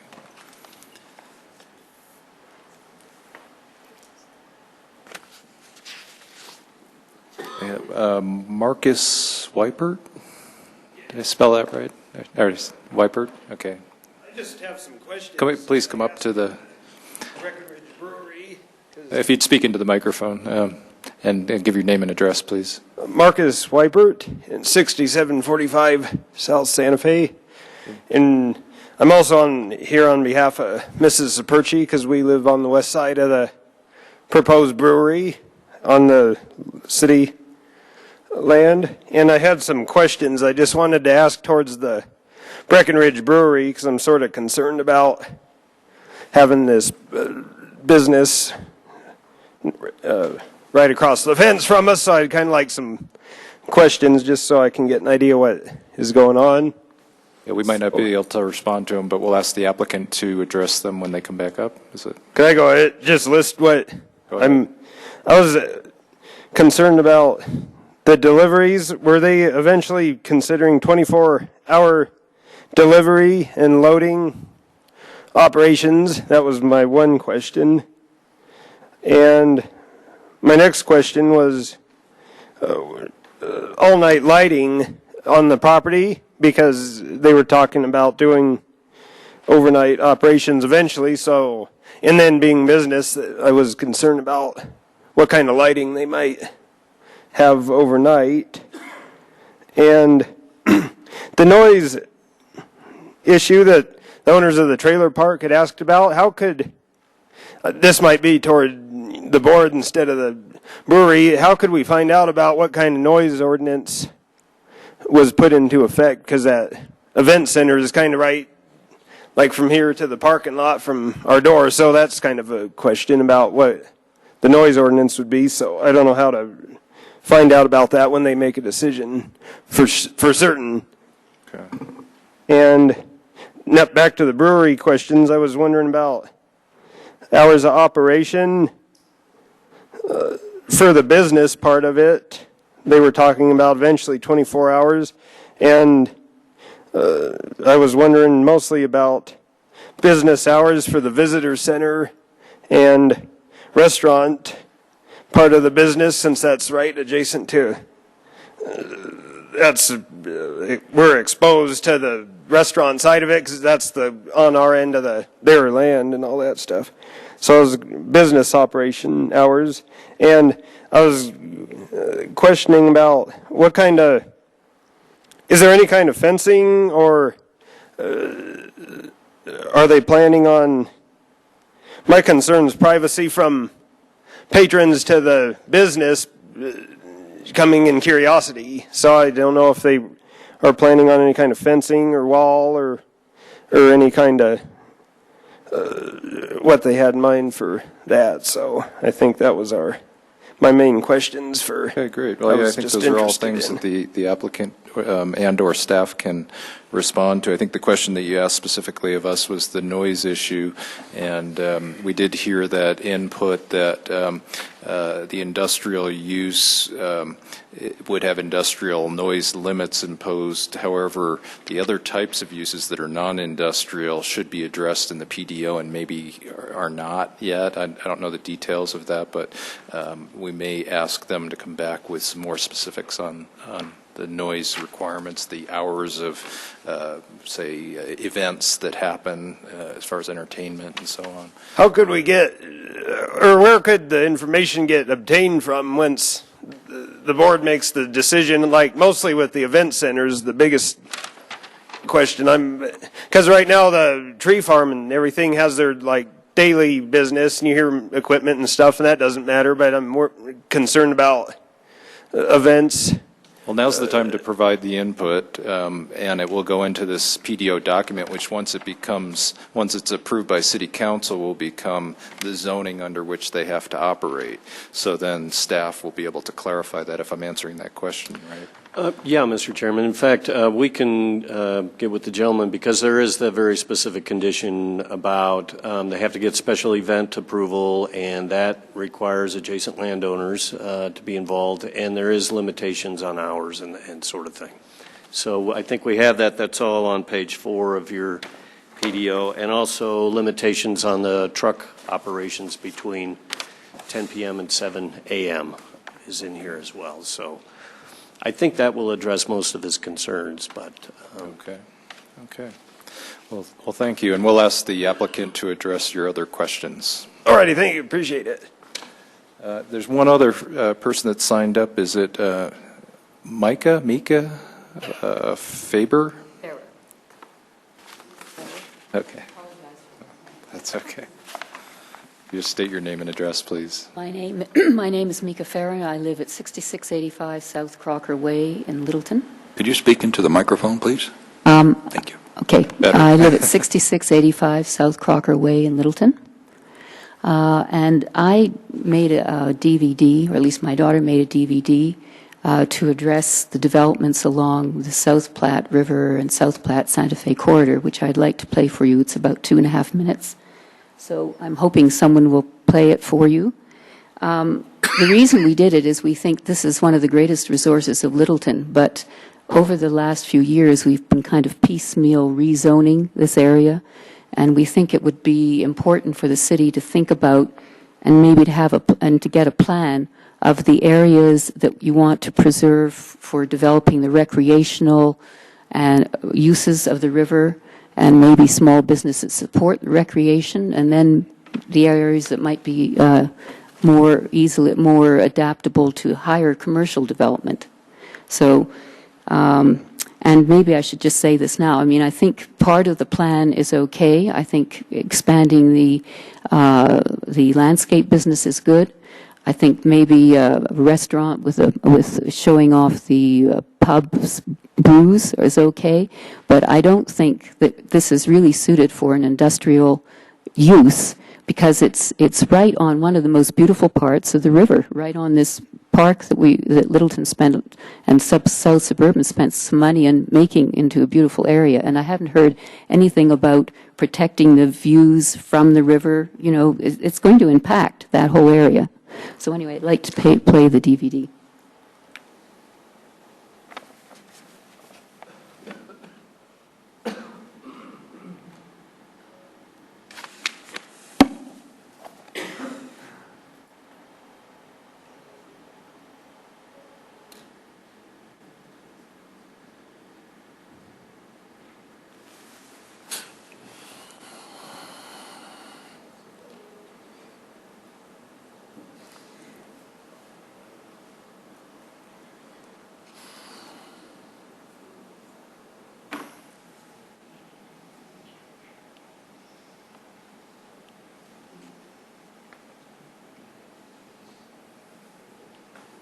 It's buffering.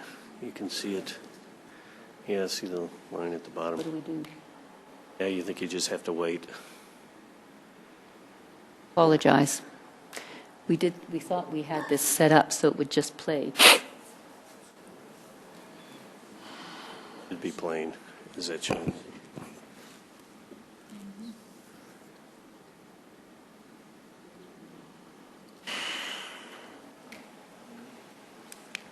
Done enough of these presentations with technology that something like this always happens.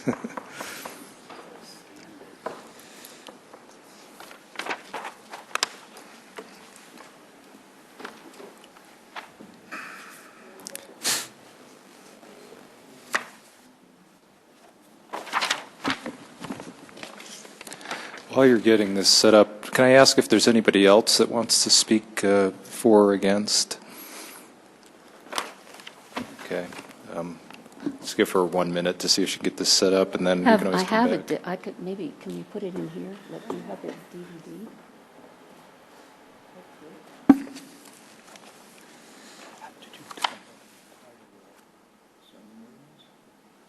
On the website? Oh, you just transferred it over? No, just viewed it on the website. The DVD?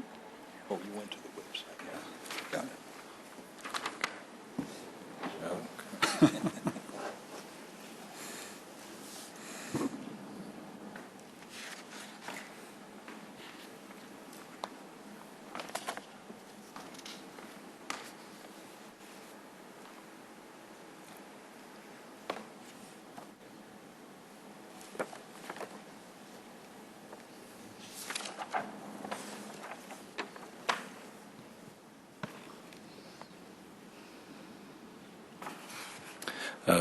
While we're waiting to address one of Susan's questions, I do have the authorization by the Freeman Land Company here that gives authorization to DBS, Designs by Sundown, and Breckenridge Wine Coop to act on behalf of them for this application. So it'll be part of the record.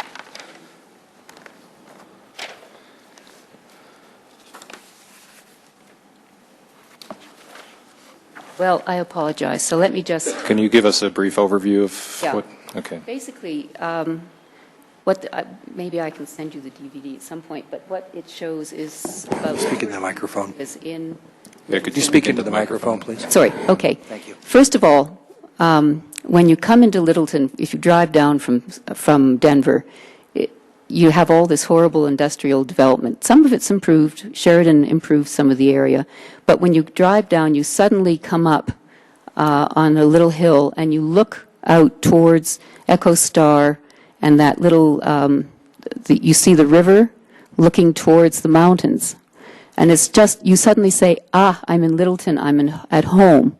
And it's the most wonderful resource. We could develop some of the area as a sort of tourist attraction, a riverfront area. I mean, there are areas where they spend millions of dollars trying to recapture their riverfront areas, and we haven't really ruined ours yet.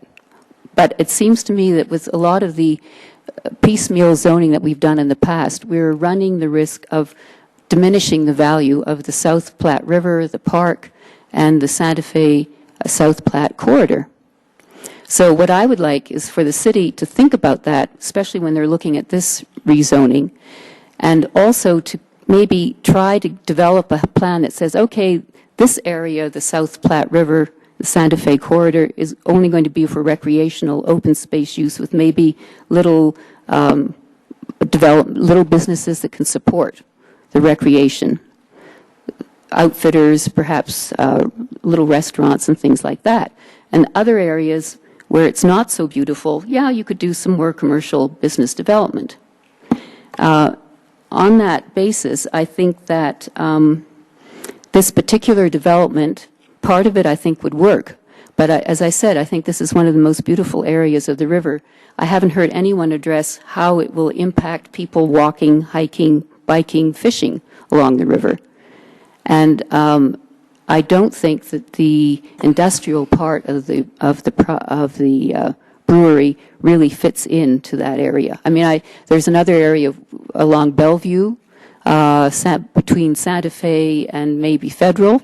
That's an area that's crying out, especially on the north side, for redevelopment. That might be a good place to put the brewery, and I think you even might be able to access the river there. But could the brewery not put its industrial part in one of those areas and maybe just have the pub in the area that they are looking at now for both? Okay. So, Thank you. and I will give you, I think you should, I'll get that afterwards. Okay, thank you. Thank you. Thank you. Okay, sir? Do you come up and state your name and address, please? I'm Jim Aber. I am the agent and principal owner of the property of Freeman Land, and I raised my hand before you produced that piece of paper. So Okay. that's really all I wanted to address, other than the fact that having gone through the Walmart wars, I, since that time, have worked, I think they would agree, diligently with the city staff in trying to pick something that would be appropriate for this particular property. I've been very diligent in what would be considered for the property, and obviously, I think what you've seen tonight speaks for itself. Thank you. Okay, thank you. Is there anybody else that wishes to speak? See. Jan, go ahead.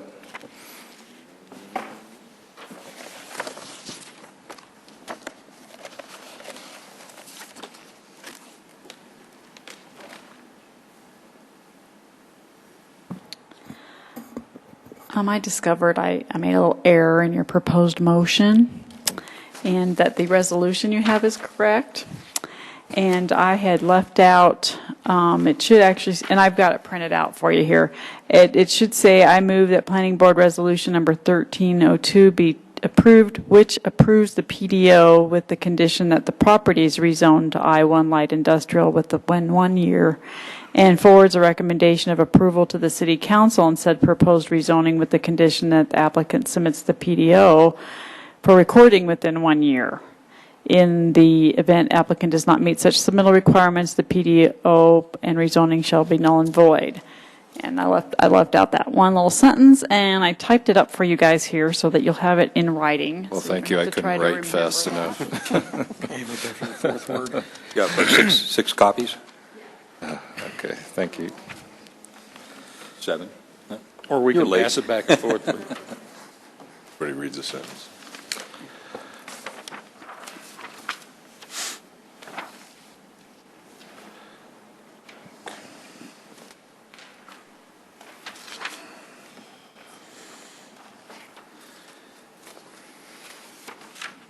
Okay, we've heard public testimony for and against. Would the applicant like to come up and I'd like to have them respond to some of the specific questions about the application and then add any other testimony that you'd like in response to public comments. Jim?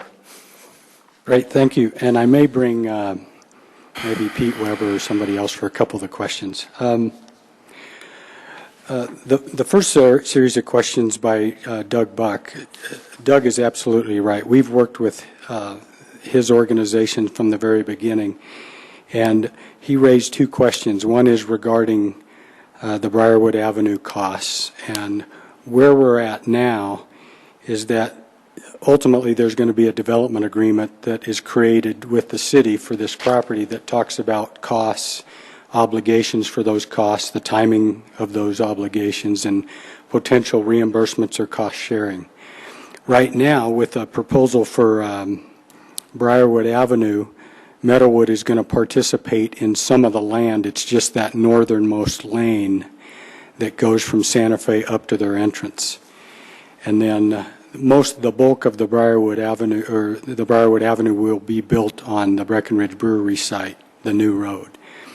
And in terms of cost reimbursement, what the discussions we've had with the city is just like any adjacent landowner, if and when they ever change their land use or do any improvements, there's a mechanism where they tie in and participate to a level. So Doug's right, it's not completed now. It's an item that I think is going to be brought forward in a little more detail by the time it goes to the city council.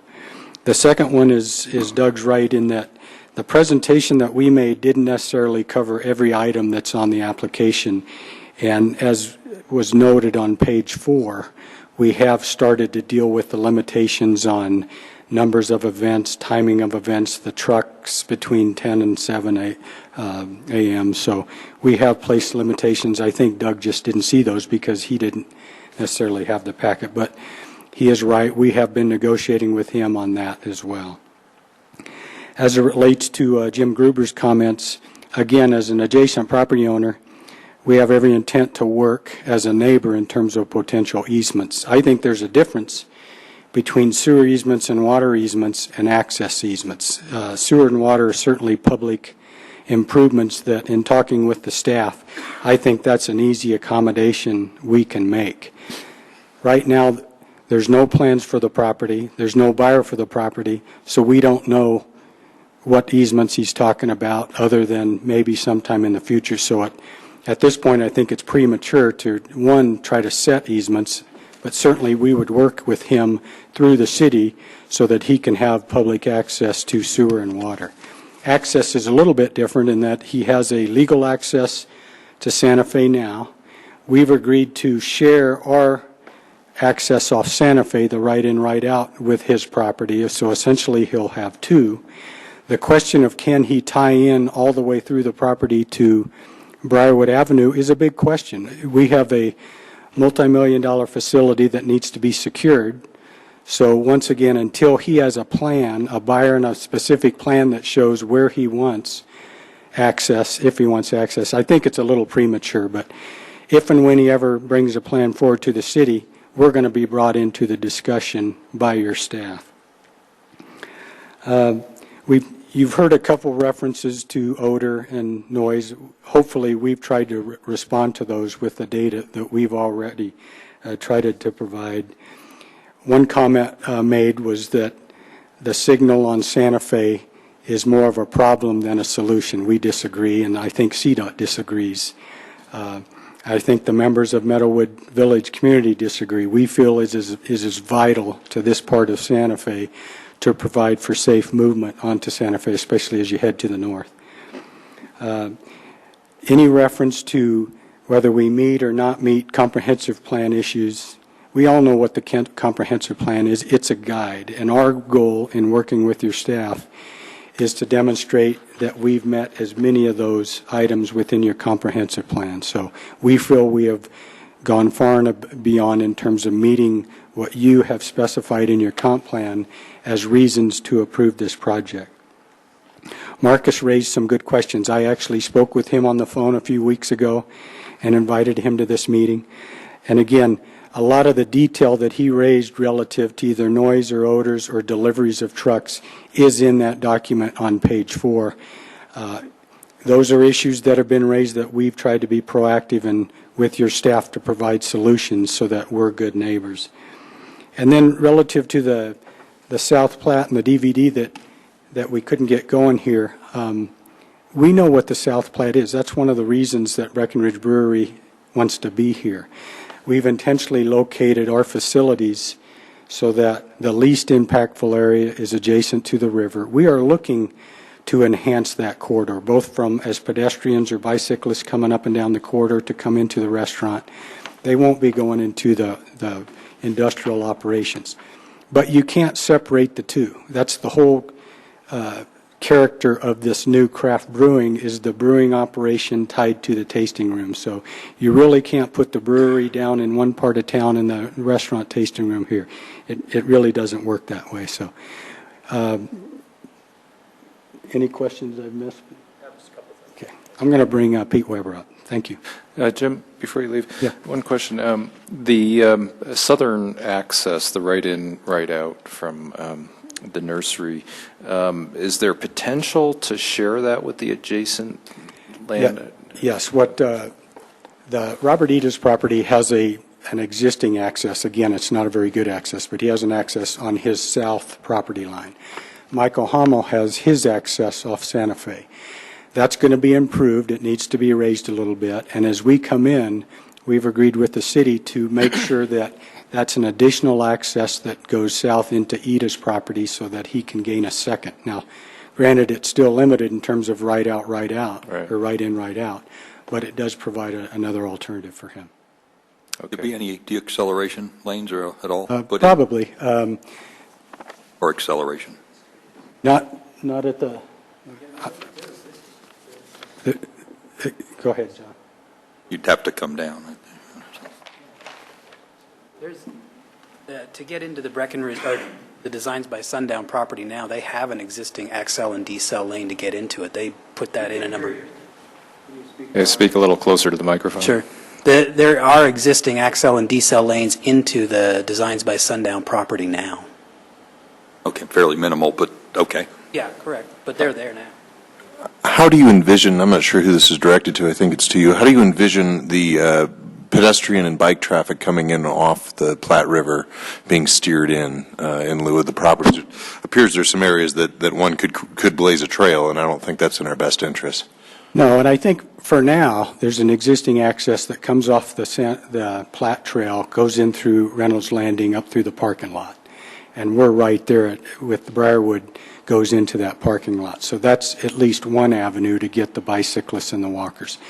Whether as we continue forward with more detail, working with both the City of Littleton and South Suburban, there's an additional trail that crosses through that open space. We'd like as many connections as we can, but we have to respect the fact that South Suburban manages that part of the open space. So we will get a trail there, even if it's just the existing one that comes through the Reynolds Landing parking lot. You envision some signage? Yeah. On the west side of your Absolutely. property? Uh-huh. Yeah, as you look, I'm looking at a Google map of it, and as I'm looking due west, there's maybe a 50 to 100-yard field that an industrious person will cross. Well, and I if think we there's don't even steer them probably around- some crossings that you can see by the aerial photos, I think, either people walking their dogs or something. So it's just a matter of working with your staff to find a good location other than the Reynolds Landing one that comes through the parking lot. We'd like as direct to access as possible from the trail up to the event, the lawn area and the restaurant. Briarwood will be dedicated as public. Yes. I guess in connection with that, I know one of the things that the comp plan and the South Santa Fe corridor plan talk about are pedestrian circulation and connections to adjacent developments in the areas north and south, including light rail. I know you're kind of working in a context where there are no sidewalks along Santa Fe, but I notice not only are there no sidewalks proposed along Santa Fe with this project, with this proposal, this application, but you also don't have any sidewalks along that internal route that connects from Briarwood down to Designs by Sundown on the southeast. So I guess my question is, and it's really a joint question with you and the Community Development Department, what can we do to start living up to what we say about pedestrian access and bicycle access? Because right now, the only pedestrian or bicycle access is from the park, period. Unless you are willing to chance driving or walking along Santa Fe, the only connection for pedestrians and bicycles is from the park. So what can the city do with these applicants, these property owners, and the property owners north and south to start looking for opportunities for establishing pedestrian and bike paths so that Santa Fe is something more than just a high-volume, high-speed vehicular traffic corridor? Glenn, do you want to weigh in on that? Well, let me hit one at a time. I think, first of all, the sidewalks on Santa Fe, again, CDOT weighs in on that, and so part of that is their approval. So we have looked at the actual river corridor as that pedestrian connection, quite frankly, because if sidewalks ever go in along Santa Fe, it's going to be a major improvement district, city project, state project. And I don't think, in fact, I think it would be worse to require one segment of sidewalk that doesn't go anywhere along Santa Fe. So that's an issue. So in the interim, I think we have to rely on the river corridor, which is a great corridor for pedestrians. I have spoken to South Suburban. They do have some ideas of how to link this project very well to that corridor, so we can talk about that in more detail. Now, within the site, I don't know, perhaps there is potential for circulation between the Designs by Sundown and Breckenridge Brewery. I'm sure folks will be going back and forth there, and I think there are ways to do that. It might not show up specifically as a sidewalk, but perhaps they have a concern about pedestrian traffic. Jim, I'm not sure.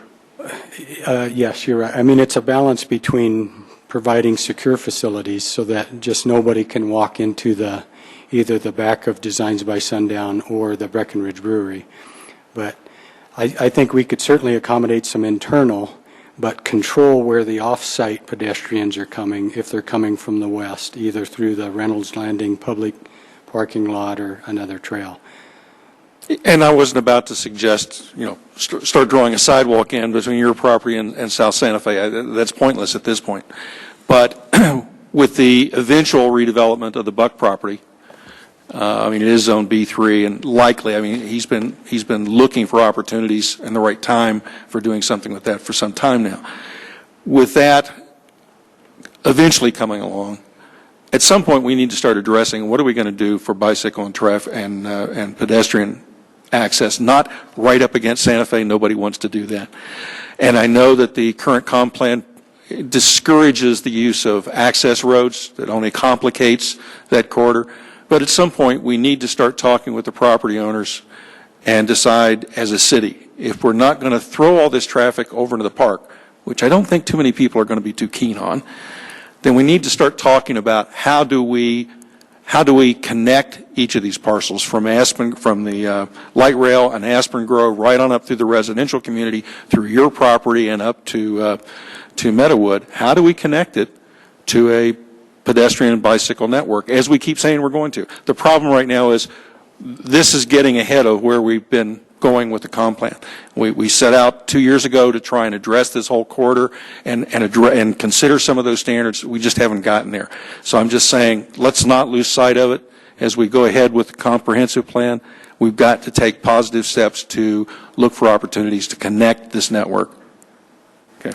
Yeah, I hear you, and that's actually one of the corridors that, we're pointing at with our comprehensive rewrite is we have to revisit Santa Fe and not just plan to plan, but actually start implementing things. So I hear you. Is there potential, just looking at the conceptual plan here and the nice north-south curvilinear road that's just west of Santa Fe that does tend to connect into the Buck property and potentially future connection to the Ida property to the south and so on. Is there a potential to make that some sort of a sidewalk or, along this? That's what I was looking at too, Craig. For recognizing the security issues, and that seems to be away from the main building massings and close enough to Santa Fe that it would allow an alternative route, because otherwise people may actually be walking on Santa Fe, which we don't want on the shoulder. Keeping it more to the public face rather than any security issues for either the brewery or Designs by Sundown. Certainly something that we could continue to work with your staff on, because that's really what it is understanding the secure nature of what the portion of the site. I don't see a lot of pedestrians going to the Designs by Sundown, and pedestrians will want to be going to the restaurant events area of the Breckenridge Brewery. So whether that parallels Briarwood, whether Meadowood comes out and we cross pretty much Briarwood right at the restaurant with their future plans, something that we'll come to the table at any time as adjacent properties develop to see how it's hard to envision now because there's so many Right. gaps between these properties, but as this infills, there could be some good opportunities for continuity there. So. About 2 miles of gap, actually. I'm noticing on the utility plan, is that a sidewalk on the south side of Briarwood? It looks like there's an attached sidewalk on the south side of Briarwood. Goes all the way from Santa Fe to the park. So Which drawing are you looking at, Randy? It's page 16. So that sidewalk is a positive because it allows people in the future to come from Santa Fe to go to the park. Right now, they're having to ride their bikes down that road or whatever. But It even curls around the corners on that. as if it's going into the property somewhere.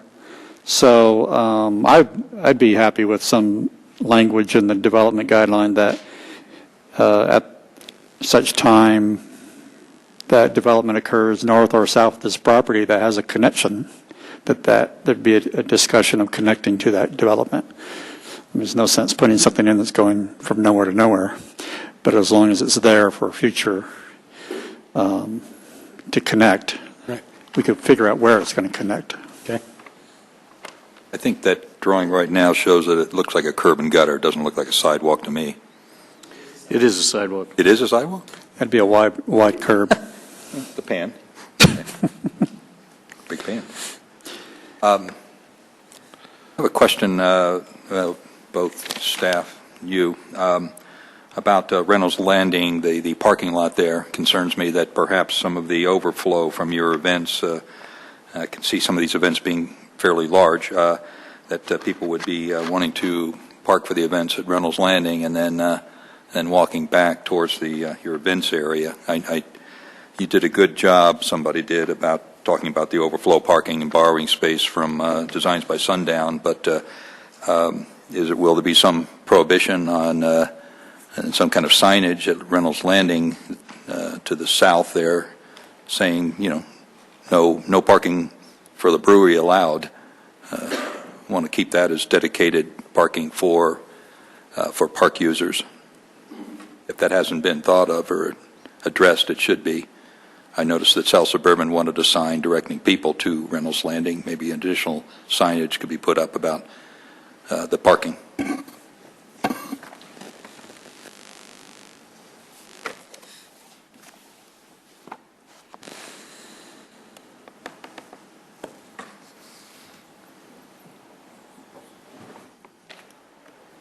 Okay. Any other questions? I guess since you're still there, restaurant hours, are you open till midnight, 2, 11? Okay. I have a question. The zoning is requiring a 20% open space, which is less than obviously the residential zoning that's there now. And given the concerns about its proximity and the sort of rural character, and I think the whole planning approach to this is appropriate. Given the expansion potential of the brewery and the other uses on the site, is there a higher percentage of open space that we should perhaps consider to protect other potential future uses there? Right now, 20% seems kind of low given what we see on the plan. There's certainly more than that shown on the plan in terms of open space. And again, assuming that Breckenridge Brewery is not going to be there forever, and we want to preserve that sort of rural character of it, would 30%, for argument's sake, restrict what the brewery and the current owners want to do with the site? Yeah, I don't know if 30% is the answer. I know that the way the facility is drawn with the expansion shown, there's a very high percentage of open space acreage. That combined with the floor to area ratio that we've limited instead of an industrial 3-to-1 FAR, we've gone to 0.75 FAR, so it's a lot smaller, less intense scale. So even if it were to build out, there's going to be plenty of open space out there. And it's not, we all know it's not a residential. And as it currently exists today, it's nothing but green out there because I think we've done a pretty good job in terms of putting a viable facility out there, and between the hops field and the whole western edge and the Designs by Sundown, even if things were to redevelop, with the development guidelines, the FAR restrictions, I think we're fine. Okay. I've got a question that Jim might be able to address, but Jan, you might have to weigh in on this one too, or on either of these. I note in the development standards, two things that are essentially saying we're going to comply with everything city requires, normal ordinances, et cetera, standards, et cetera, and then there are a couple of exceptions. One of them, it's hard to look at the drawing and talk at the same time, so bear with me. One of them, under section 2-10, dealing with building standards on page 5 of the poster size submittal, says that portions of buildings may extend into the interior street setback by up to 25%. Is that something unusual, Jan? And Jim, do you have any idea what that might be suggesting or trying to allow some latitude for? I'm going to turn this one over to the architect, please. I think the reason that's there is that we have a bridge that connects the brew house building with the fermentation building that goes across one of the interior roads. But it's strictly the interior roads, not any of the perimeter setbacks? That's correct. Okay. The second one in that same section, 2-10, and one point we're talking about, never going to work. One point we're talking about 100-foot setback along the southern property line. Then you go down to parenthesis note 4, and it's talking about a 50-foot wide area of unobstructed open space. Does that imply a conflict, Jan, or is there a reasonable explanation as to that slightly different standards or definitions we're talking about here? The 100-foot standard is a building setback. Okay. Okay. So, I mean, that just means that the building has to be set back from the property line. That doesn't mean that there can't be a driveway or something in that 100 feet. Where the 50-foot wide unobstructed open space buffer, that actually means that for at least 50 feet along that boundary, it has to be green. Meaning without parking or Without driving parking, areas, yeah. which is our normal definition. Right, Okay. right. And then lastly, under section 2-60 on signage, these standards are saying that it's going to comply with the Littleton Sign Code and guidelines in the South Platte River Corridor design objectives. And again, it has an exception. Talks about wall signs being permitted up to 6 feet in height. Well, the design corridor guidelines actually allow wall signs taller than that for like retail business along the corridor, but it doesn't allow that for it recommends not having that for like non-retail uses. And this, I mean, an industrial type use, of which typically a lot of industrial type uses would just live with a monument sign because they're not really they're not attracting a customer base. I mean, this is a little bit different than just a straight industrial use. So they're asking for this modification to allow the same, or actually a lesser signage standard for wall signs that a retail use on the property would have been allowed. So there really will be no restriction on such wall signs, other than the fact that it can be as much as 6 feet high. How long it is, how dense it is, that still has to comply with, that part of it still has to comply with the city sign code. Okay, well, I notice it Yeah. is 250 feet back from the right-of-way on Santa Fe, Yeah. so at that distance, it's still going to read fairly small, but Yeah. it could potentially dominate the eastern facade of that building, so that's why I wanted to raise the question. So, Jan, while you're up there, question.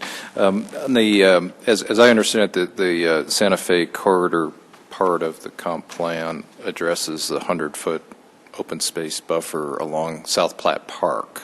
Right, the design objectives. Right. Is the western boundary of this, is that considered South Platte Park? It's open space. Well, no, because actually that piece that's owned by the city is not in the park. Okay, I see. The Saperchi property, Right, all of it the is former Saperchi owned by the city? property is owned by, well, the bigger piece is owned by the city, Reynolds Landing's owned by South Suburban, and both of those pieces are presently not in the park boundaries. The only part that doesn't look like it meets a 100-foot setback right now would be the lodge, the office lodge part of the nursery. Well, I But think if the it's- 100-foot setback is talking about Santa Fe. I believe it was from the park. From the one park? that I read. Well, the park, but this property isn't adjacent to the park. Right, that was my Right, question. yeah. Right, okay, I thought it was.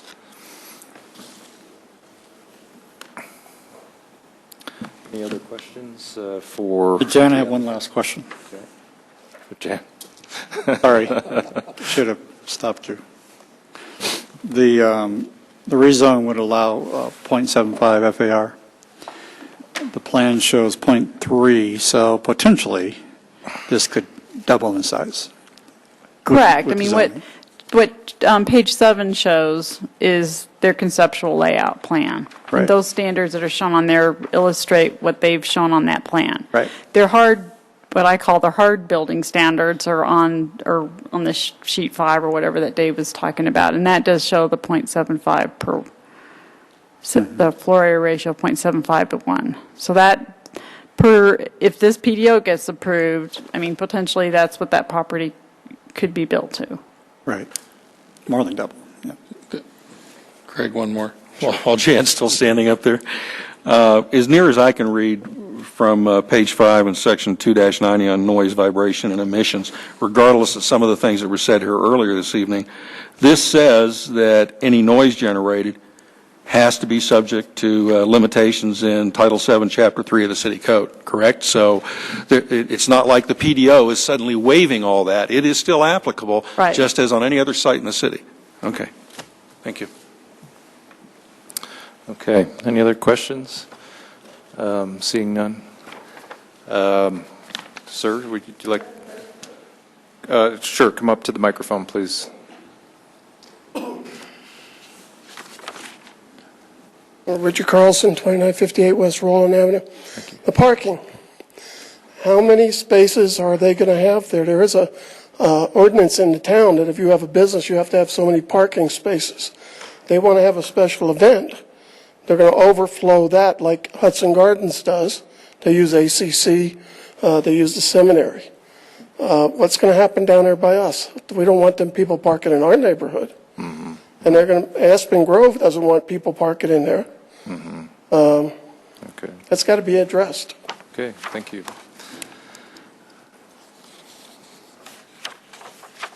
More. Hi, Doug Buck again.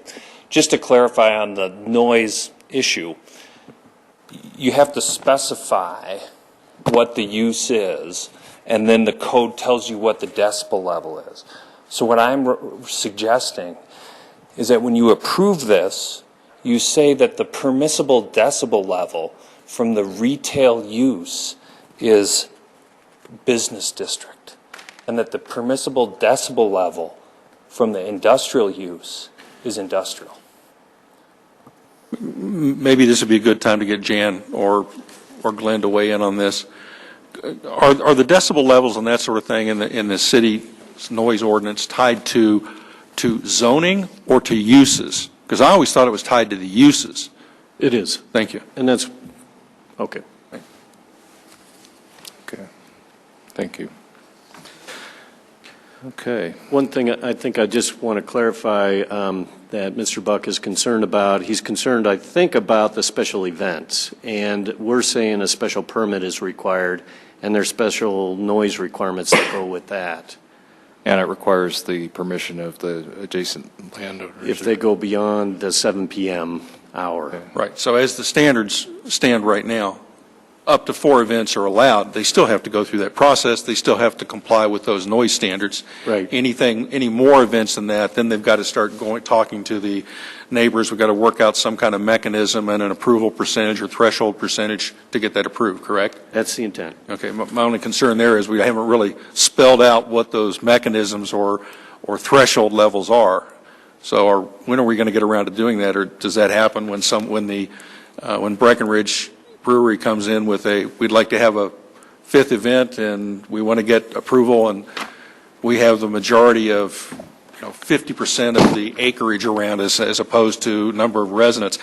When are we going to set what those standards are? Well, right now, the way it's stated is they are committed to not having an event past 7 p.m., and only 4 of those per year. If they go beyond that, then that requires the consensus. Now, we haven't said that that means 78.3% of the landowners within the property. That we haven't worked out yet. You're right. When are we going to do that? And how are we going to do that? And for that matter, don't we have something like that we apply to even city-sponsored events, like over at the Same museum? process. Okay. We have a amplified special event permit that we Okay, do. and those standards or those requirements are written down someplace, so it's not subjective and case by case? As far as the noise, yes. Okay, but not as far as approval for the... Of what percentage it is, of how many people, right. No, we have not done that. Sounds like we should work that out. Okay, that could be a recommendation. The discussion of the events primarily is just talking about outdoor events. It doesn't prohibit them from hosting weddings or other things on the interior of the property, so long as it's inside a contained space. Right. Yeah, it's concern about the outdoor venue. You know, on those, tapping into the neighborhood groups, I think the way the language is written is that if Breckenridge wants to go beyond 4 events, they go to the city and the neighbors. I think the city manager's office has to weigh in on that too. And whether it's, even if it's not specified 50% or 80%, I would think that if there's a lot of resistance, we claim we got 51% and the 49 are most vocal, the decision still comes from the city. So whether it's defined in the future or not, the city is weighing in on that. My concern is that we have objective standards that are written down someplace so nobody can sit there and say they got jobbed on a case-by-case evaluation. Follow up on the, I just wanted to clarify, the language does say that they'll only get an increase if it's supported by all these groups. Tough standard. And a follow-up here states in the future, if in the future the Meadowwood Village property becomes a non-residential use, all limitations on the Breckenridge Brewery project regarding the self-imposed application of the maximum number of outdoor events basically just disappears. Correct? So Meadowbrook changes to a business use, then they can get you by the door. They can have all kinds of events. What about Briarwood? Which again raises the question about what about the residents to the south in Woolhurst Landing? And that was my comment here. Conveniently, they've left off Woolhurst. Right. And why has that? Jan? Their intent was to notify all the groups, and that my last discussion with Mr. DeLay was including Woolhurst. It's not. So if we need to tweak the language so that we still notify the Woolhurst, I'm sure we could do that. Well, there's 2 separate issues. One is they're all going to get notified if we go beyond 4 events. As it relates to, this all started in the negotiations with our neighbors to the north, Meadowwood, which is the closest proximity to where those outdoor events are. Because if you look at that relationship to the stage and the lawn area to Meadowwood versus going to the south, it's several hundred feet farther. So it actually started in the negotiations with Meadowwood, and that's where that language came from. If we need to tune the language up with Woolhurst Landing, certainly. I hear what Meadowbrook goes to commercial use, and you have unlimited events. The park is still there, and now we have unlimited events immediately adjacent to the park. I'd rather not be walking along the trail every night and hear wedding music. You name the style. Yeah, I hear what you're saying. We can that certainly doesn't go work away. on that. Yeah. Glenn, so essentially if this would happen, if Meadowwood gets converted to business uses, and assuming that it's not mixed use with residential, so that's no longer a concern, and granting that Woolhurst Landing is farther away, noise impact, at least proportionally, is reduced. And they're talking about keeping these events, limiting them to 7 p.m. Okay, so with all those constraints, is there some latitude in the city in granting the permits to say, look, what you're talking about the length of time, the timing of it, the decibel levels you're talking about is not appropriate because of the park's adjacency or spillover effect on Walhurst Landing. Is that still within the reasonable purview of the city in granting or rejecting the application for the permit? Certainly would be in the purview. Mr. Buck, did you have something specific to this, just quickly? And again, I was saying before, you want to be specific. It says that the noise levels for any PUD, which I believe this is what this is, shall be determined by the predominant land use set forth in that PUD. So query, what are you saying tonight? What is the predominant land use in your PUD? That's the length, that's why I'm raising this question, is because 2 years from now, when we look at this, it's not the use at the individual buildings, it's what was the predominant land use in this PUD that you approved tonight. Doug, can you tell me where you're pointing to? Yeah, this is section 7.36 of chapter 3, the city's noise ordinance. Jan, does that relate to PDOs? Can you pass that around? Yeah, because he keeps saying PUD, and that kind of knocks me off balance because we don't have any PUDs.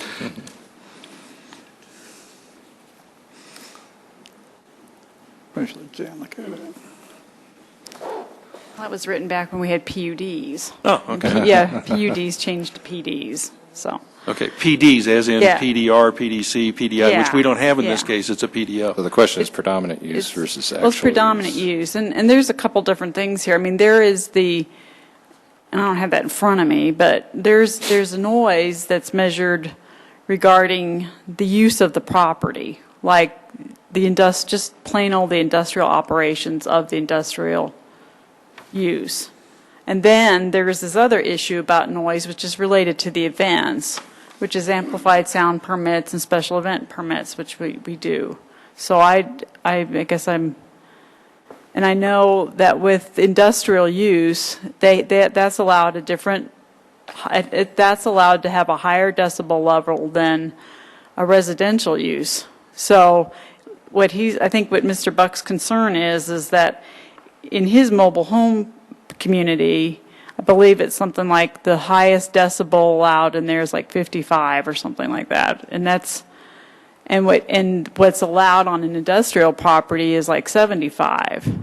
And what I understand, I think, is what he wants is the industrial property to be held to the 55 decibel limit that his residential. No, I heard differently. Okay, I'm sorry. Saying that the retail use, we're okay with a industrial use having an industrial noise. But when you're not holding special events, your retail use should be subject to a retail decibel level. You're saying tie the decibel limit to the use that's generating the noise, not just taking the highest or the most predominant use on the site and applying it to everything. Right. Thank you. Dave, but what is it? Does it call out retail or business use? I think it said 60 decibels. What does it say? Business use is 60. Business use. Right. Industrial 75. Right.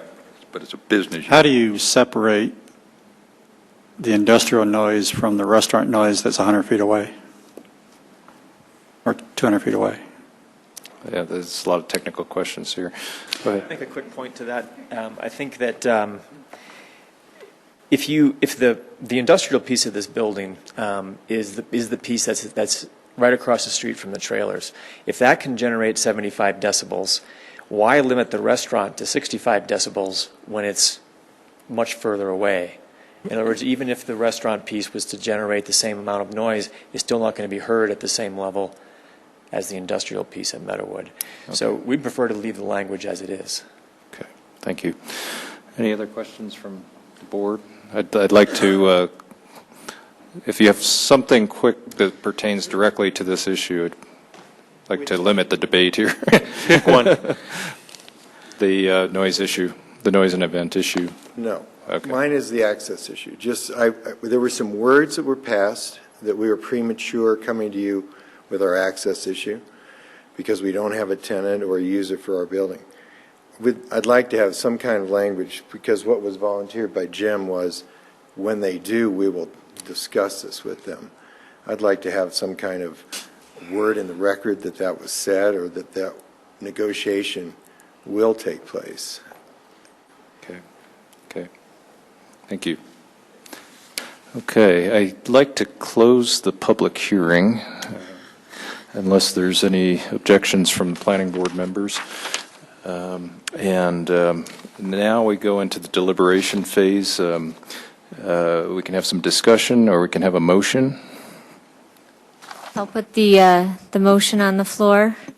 I move that Planning Board Resolution number 13-02 be approved, which approves the PDO with the condition that the property is rezoned to I-1 light industrial within 1 year, and forwards a recommendation of approval to the City Council on said proposed rezoning, with the condition that the applicant submits the planned development overlay plan designs by sundown for recording within 1 year in accordance with 10-1-9E.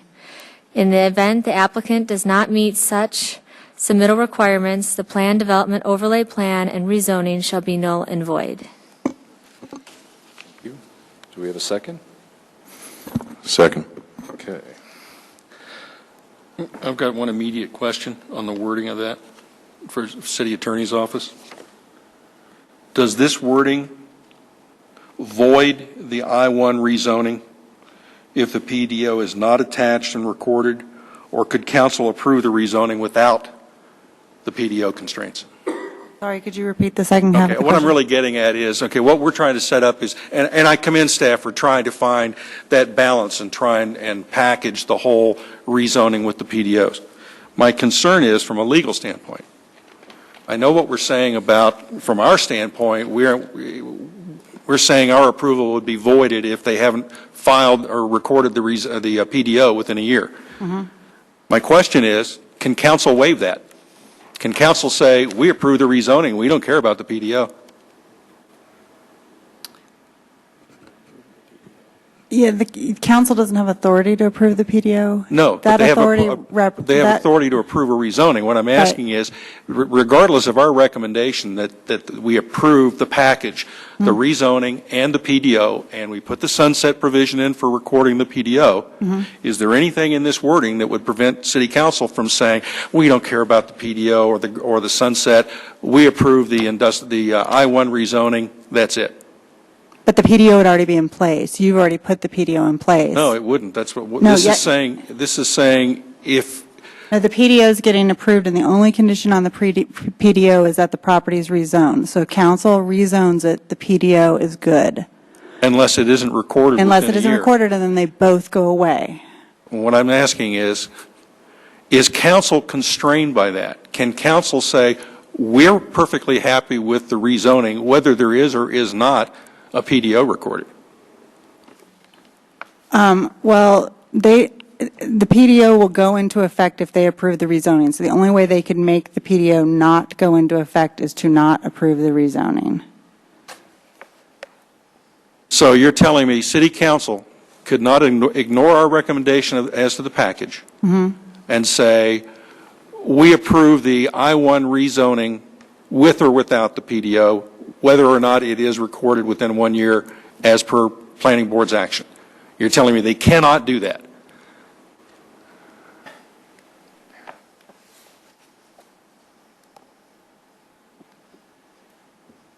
I mean, I understand what you're saying. The Planning Board has the authority over the PDOs, but City Council has authority over rezoning, regardless of any attachments or conditions we'd put on it.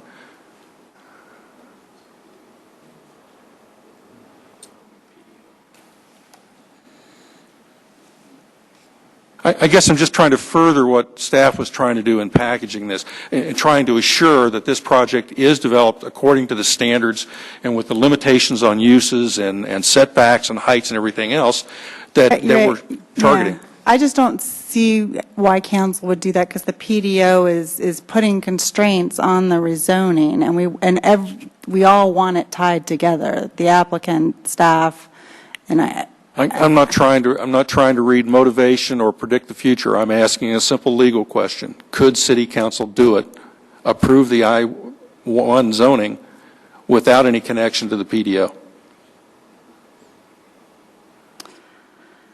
Actually, probably it's a moot question, because if the answer is yes, they can do that regardless of what we say tonight. Correct? Yeah. Thank you. That's what I needed to hear. I think you're right. Okay. Well, I think we've heard some really good testimony. I appreciate all the work that the applicants put into this and staff working with them. I know it's taken a long time to get to this point, and I think the application reflects that, in my opinion. It seems to be a use that I could support. I think there's a number of technical questions, and perhaps they become conditions that are attached to the PDO that would be necessary for us to approve the PDO. But with that, I'd like to open it to the other planning board members for their input and discussion. Well, one of the things with this plan and that I do appreciate has been done is recognizing and facing the river.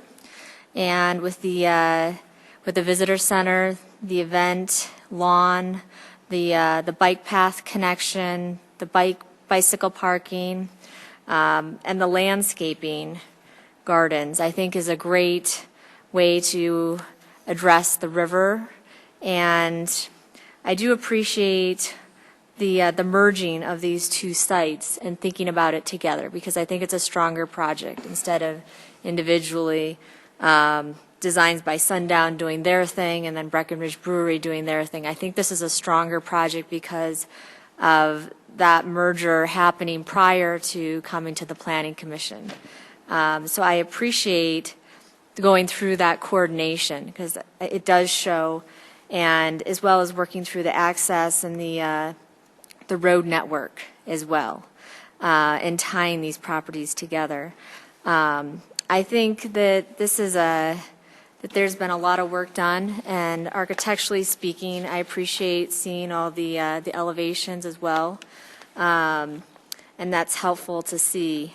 So for me, I think this will be an exciting project to, especially to move along the Platte River and have that access.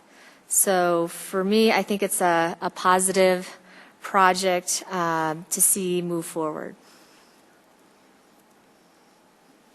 Well, first I want to address the need for more buffers along Platte Park. The city bought the Saperchi property as a buffer. Some residents call for more buffers, so we have buffer on a buffer. I think we have a buffer now. There's enough setback of this project to the river, so we don't need additional buffers. I am concerned, I'm delighted and concerned about the events area, the restaurant, its closeness to Reynolds Landing, the decibel level, the number of events that could be held if the mobile home park to the north becomes commercial. It's not enough to stop me from supporting the project. I think there are city regulations in effect that will take care of the decibel level. This is a private piece of property up and down Santa Fe. These private pieces of property will be developed. This is not your father's Santa Fe. Santa Fe is going to change. Santa Fe, the corridor study that was approved 7, 8, 9 years ago, maybe longer, allows for light industrial, light distribution, showroom, office, research and development. This project meets those criteria of allowed use. I think the site, I agree, the site layout to me is well done, well thought out. The courtyard for Designs by Sundown is exquisite. I think the setbacks, the screening of the parking, locations of buildings, the hiding of the semi-loading area, well done. My only comment would be just an editorial comment on the architecture, east facade facing Santa Fe. I consider it to be rather clunky. I would hope that the applicant look again at the facade and try to break it up a little bit more. I would like people that are driving down Santa Fe to say, not to say, oh my God, but oh my, look at that, that's pretty amazing, let's drive in and take a look at it. So, well done project, thank you. I agree. Overall, the project, I think, is exactly what we need, and it's completely compatible with riverfront recreation. The layout is very well done.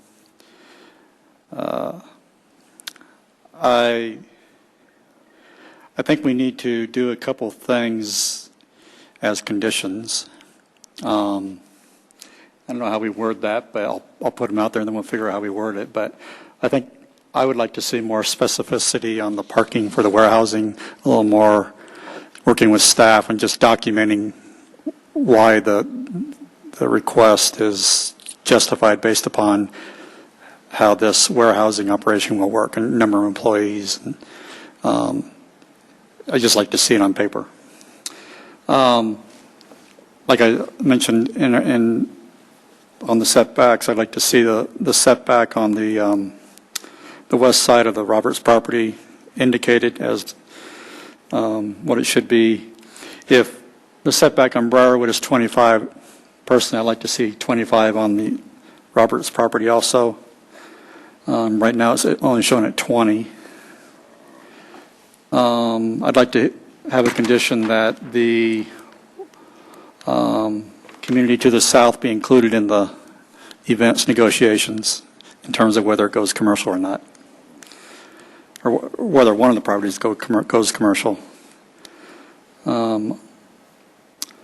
Otherwise, I was a little concerned that the fact that both properties are being packaged together, and both properties are now going to be industrial zoning,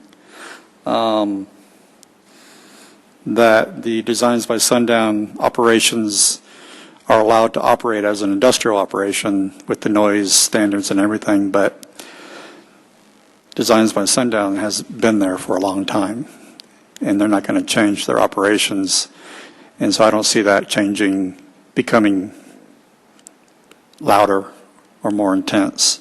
In fact, I see it getting better with the new office facilities and the improved landscape nursery and everything. So I'm not worried about the fact that it's industrial also, it's zoned industrial. So that's all I have, and I think it's a very well-designed project. I think that's where the noise restrictions on the land associated with the land use may kick in more appropriately is on the southern part of this parcel. Well, it would be also industrial, so it would be an industrial noise category. But specific to, I mean, it's an industrial, underlying zoning is industrial, but the actual land use, Yes, the use could be considered commercial or otherwise. That may be subject then to a lower. It's the reference to the predominant use that's If it's the the- trip. if it's Right, the but use, that can then be fine. superseded by Yeah. the PDO, or a condition on Right, the PDO. if we would add that condition. Right, okay. Anything done at this end? Andrew, Kurt? I think this is a beautiful facility. I'm excited that you've chosen the city of Littleton. I'm very excited to, obviously, from the economic development reasons for bringing the jobs. And one of the things I like best about the facility is the economic impact that it will bring outside dollars into our city. People will come to this as a destination, and I really think that that's in our best interest. I think the property is distinctive, but yet honors the history of what's being presented here in Littleton, and sort of an agricultural foundation that we come from. and I think you've done a nice job respecting that. So to the designers, I appreciate that.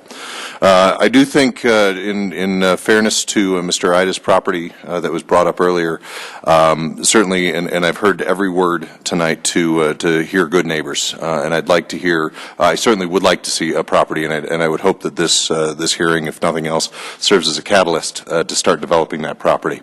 I think your property serves as a cornerstone for what we want to see in the future of Littleton, all the way from Aspen Grove and all the way up. I'm really very excited about seeing those things come true.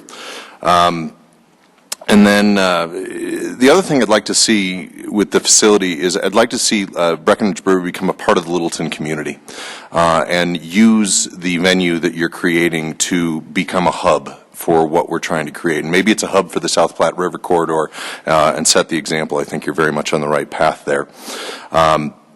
Catering to the outdoor lifestyle that we like, a very dynamic, a very aggressive, growing business, which I'm 100% on board with, but a place that we could come together, that we could eat, drink, and be merry together, and really use Littleton, use as a home for Littleton meetings and conversations.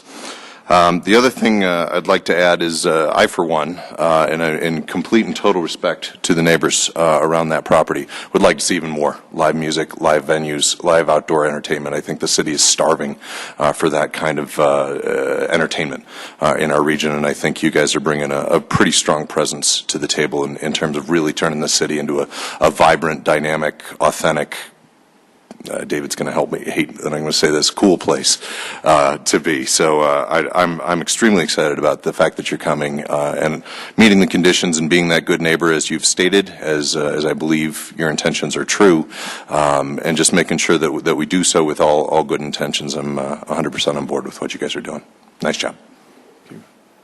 Kurt? Just a couple of quick things. The Santa Fe Corridor study was completed in 2000. It was 13 years ago. I think we're finally seeing some of those things come to fruition here. I'm very sympathetic to Mr. Gruber in the Ida property. I hope the applicant with the city, with their site plan, will take into consideration some of his concerns about access to that property. And I'm a little concerned about the facing the Reynolds Landing and the river, that we're not seeing a lot of neon signs drawing people to the property from the backside. I don't think that would happen, but I just would like to see that done in a very sympathetic way to the river and the greenway down there. So that's all I had. Okay. It'll bleed you to death yet. Not dying yet. Yeah. I have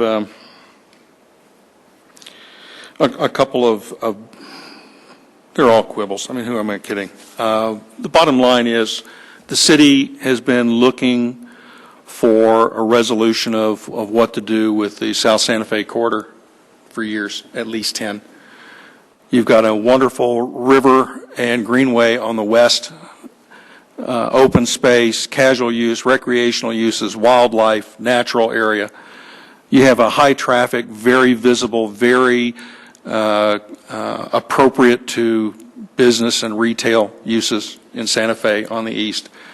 And what we've been trying to do, and even suggested in the very old comprehensive plan, is find some uses for these properties that address both of those opportunities. I think the plan presented to us tonight does that in spades. It's exactly what the comprehensive plan has been trying to promote in terms of creative, innovative uses of property. I'd be a little more concerned about the proximity to the what's currently residential use on the north, were it not for the fact that I know eventually the Bucks are going to convert that to a business use, whether it's mixed use or business. Perfectly appropriate. It's within the concept of the comprehensive plan and the corridor study. So my concerns about the height, the massiveness of the building along the north side would be a lot higher if it were a more permanent residential use. It isn't. I'm not so concerned. The planners have done a great job of diminishing the height and the density toward the park on the west, toward the residential properties, the R3 residential on the south. I mean, we could go on. We could sit here and talk about possible adding conditions or sending it back to staff and the applicant to deal with conditions like specific parking numbers and distribution for users on the site, the setbacks being specified where they're omitted around the property to the southeast, including approval from the Walhurst residents for added events, limiting the noise to actual uses, not just the predominant use, specifically addressing access and easements, especially again for that property on the southeast. We could talk more about better and more usable pedestrian and bike access as addressed in the comprehensive plan and the metro plan for circulation.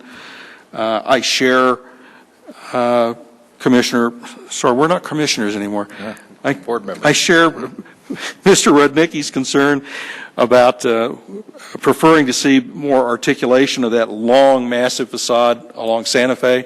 Actually, I'd like to expand that to the long, massive facade along Briarwood. But I think I know what's happened in the past when we've tried to send it back for incorporation of those conditions. And I didn't hear anybody stumbling all over themselves to second or even make an actual motion to that effect. Essentially, we've got exactly what we've been asking for this area for more than 10 years. The problem is, even though we had identified the need 3 years ago to develop specific standards written down for everybody to know and for the community to consider and debate and approve, at least 3 years ago, we haven't gotten there. We've been dragging our heels. We would let other things interfere, and we're not there. So the developers come in with a proposal that seems to address most of those concerns. I'm not about to quibble over the rest of them unless somebody else wants to propose a motion attaching conditions and then delaying the proposal. And I'm not sure that that's necessary. I think in the time and the steps that'll ensue before an actual plan is presented, both the owners and staff can work out, can address some of those details. I hear intention to a recognition that some of those things are significant. I would expect some of that stuff to come back, but I'm not about to delay the approval for that. Okay. Thank you. Well, we're here to consider, and the applicants asked for a rezoning to industrial with a PDO, I-1 with a PDO. The industrial use per se would certainly be difficult, in my opinion, to approve here, but with the PDO restrictions, and the purpose of the PDO process is so that we can tailor or work with the applicant to tailor the project to the city's comprehensive plan and its vision for what should happen in there. So along those lines, I tend to agree with the other board members that the applicant's done a very good job with that. That said, the PDO is a pretty complex document, and the number of issues that we talked about here in terms of conditions, I'm wrestling a little bit with. I'm just going to list the ones that I heard, and then I think we need to decide whether we do continue this to another night so that the applicant has an opportunity to address those with staff, or we decide to go ahead and take a vote tonight. But what I did hear is that parking is a bit of a concern, especially with respect to the amount requested here for the industrial portion of the site, and that should be re-verified and clarified for us. Both the noise and event ordinance details obviously haven't been fully worked out with the neighbors, although there have been discussions, and it seems like everybody's roughly on the same page. It seems like there could be some stronger agreements along those lines in terms of what the allowable noise levels should be and what the event restrictions should be. The access to the south property was a bit of a concern. I'm not sure how to address that. There seems to be more of an opportunity than a requirement for the property developer to provide access there. It just seems like again an opportunity. And then there was the setback issue.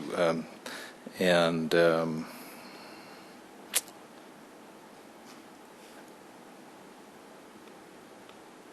And I still have a little bit of uncertainty about the way that drainage works through the site and how that plays out over time. Obviously, there's interim solutions. The urban drainage has a master plan, and the city has a plan. So there's some clarification along those lines. None of these seem to be deal breakers. I don't think they're huge issues. Like the parking is fairly, we're talking about quibbling over maybe 15 spaces on a site that could easily handle that, versus like a downtown setting where we've got issues where someone could easily park and walk. This is a fairly large site that could be able to handle additional parking if needed, if they need to accommodate that. The only quibble there is once we've approved a reduction to 1/4 or 1/5 the ordinance required parking, if this property would change hands or change uses, that would be locked in. They would be allowed to, even if they have more parking need, they would be allowed to get by without it. Now, the reality of that, somebody coming in and trying to convert a brewery facility into a general purpose warehouse and industrial space, first of all, I think that's pretty slim. More likely another brewery would come in and take over if Breckenridge got so big that it would expand. Reminds me, I'm going to have to talk to my son-in-law. But the other thing is, if somebody would come in to redevelop the property, or even, God forbid, the brewery plans fall through and it's already been rezoned and somebody would come through and use it for some other industrial use. The bottom line is, they're not going to do that unless they provide enough parking. And the impacts of not providing enough parking aren't likely to be felt on any significant areas around it unless Mr. Buck has a concern, and I don't think he does.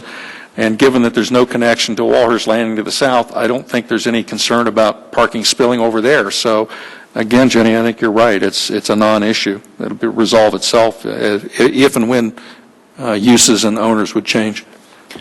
Okay, so I think the only item that may require a condition here, and correct me if I'm wrong, is the sunsetting of the condition for the permit for events if the property to the north goes to a non-residential development, and that should apply to the south properties as well. If it's written that way, I think that should be changed. So I would suggest a motion that what would it change adds to? That condition to change it to in the event that all adjacent properties change to non-residential uses. I think Walhurst should be included in both the negotiation now as well as in the future when mobile home park goes away. They should be part of both. Unless I misread it, what it says is if the Meadowwood property gets converted to business use, the whole limitation on events goes away. Right. And Walhurst Landing is not going to be converted to business use. So it either stands as it is, or we wipe it out and say, I don't care what happens to the Meadowwood property, the event limitation is fixed, other than the provision for getting approval from surrounding property owners. And I don't know how we go about doing that. And he has a valid point that Walhurst is several hundred feet away, not as impacted as mobile home park. Right. Depends where the event takes place. Well, they have an event center up on the northwest corner. Right in front of the courtyard of Designs by Sundown. Oops, it could. Why not? Do you have a motion then that we can consider? Yeah, I think the motion would be to remove that sunset allowance. You could just strike that sentence from that paragraph. Okay. And then try and worry about a sunset, and that would be your recommendation to the council. Do you need a formal, specific citation on this, or can we adjust, make a motion addressing the intent and let staff work out the details? Kristen's correcting me that it is not a recommendation on the PDO. This is your final approval. So with that, ask your question again, Commissioner. Okay. So if we're going to address this concern, it would have to be a specific motion at this point, amending the motion on the floor to strike that particular provision, which would eliminate the limitation on events in the case of the Meadowwood property being converted to business use. Correct? Correct. That sounded like a motion. I don't think Doreen was writing fast enough because she didn't know I was making a motion. Should we I didn't do- know that I was making a motion. Do we do these one at a time, or do they get bundled if we have another? If we have another, we should, well, let's do them one at a time, and then we Okay. can decide to bundle them. So, Can I have a second? can you read that again, David? Then this would be a motion. Okay. I move to amend the existing motion for approval by striking on sheet number 4, the sentence that says, if in the future the Meadowwood Village property becomes a non-residential use, all limitations on the Breckenridge Brewery project regarding the self-imposed application of the maximum number of outdoor events and truck loading operations shall go away. Stricken in its entirety. Just as a question, does that then mean they're locking in at 4 and we can't go higher than that? No, we still have the provision for getting neighbors' approval. All this was saying it's automatic. If Meadowwood would be converted from non-residential uses, the limitation of 4 events goes away. They don't have to get permission from anybody. So long as they stay within the noise ordinance, right now they're just being a good neighbor. Well, right now, the PDO says they have 4, they're allowed 4 events unless they get approval from the neighbors. That's self-imposed. Well, it's in the PDO. Self-imposed or otherwise, it goes along with it's a restriction that goes with the PDO. What this clause, this sentence that I'm trying to strike does is say you don't get a free ride, unlimited events just because Meadowwood changes uses. In any case, do we have a second? Second. We do have a second. Okay. Thank you. I'd like to call a question on that one. All in favor? Oh, we got a split. Somebody's not voting. Huh? Nope, we don't. Okay, it didn't carry. Okay. Okay, that motion goes away, and we're back to the original motion. Was there another one, Randy? The only one that I want to talk about is the setback, and I don't know if it requires a motion or a condition, or whether it was just an oversight to not have a setback on the west side of the Roberts property. Right here. When Jan asked us to put that setback on, it was specific to the address, so the intent was that it goes So along. it's all the way around the property. Is that? So it's in here, it's just not shown You're right, on the plan. it is a 25-foot from the address, Okay, or a 20-foot from the address. so the question is moot. I withdraw. Okay, thank you. So the original motion's on the floor. Motion by Jen. Any more discussion? Should we call the question? Call question. Okay. Let me read that back again. Okay, so the motion is that the Planning Board Resolution Number 1302 be approved, which approves the PDO with the condition that the property is rezoned to I-1 Light Industrial within 1 year and forwards a recommendation of approval to the City Council on said proposed rezoning with the condition that the applicant submits the Planned Development Overlay Plan designs by sundown for recording in 1 year in accordance with 10-1-9E. In the event the applicant does not meet such submittal requirements, the Planned Development Overlay Plan and rezoning shall be null and void. All in favor or against, please vote. Okay, it's unanimous. Thank you very much to the applicant. Great job. Thanks to the public that showed up. We appreciate your input.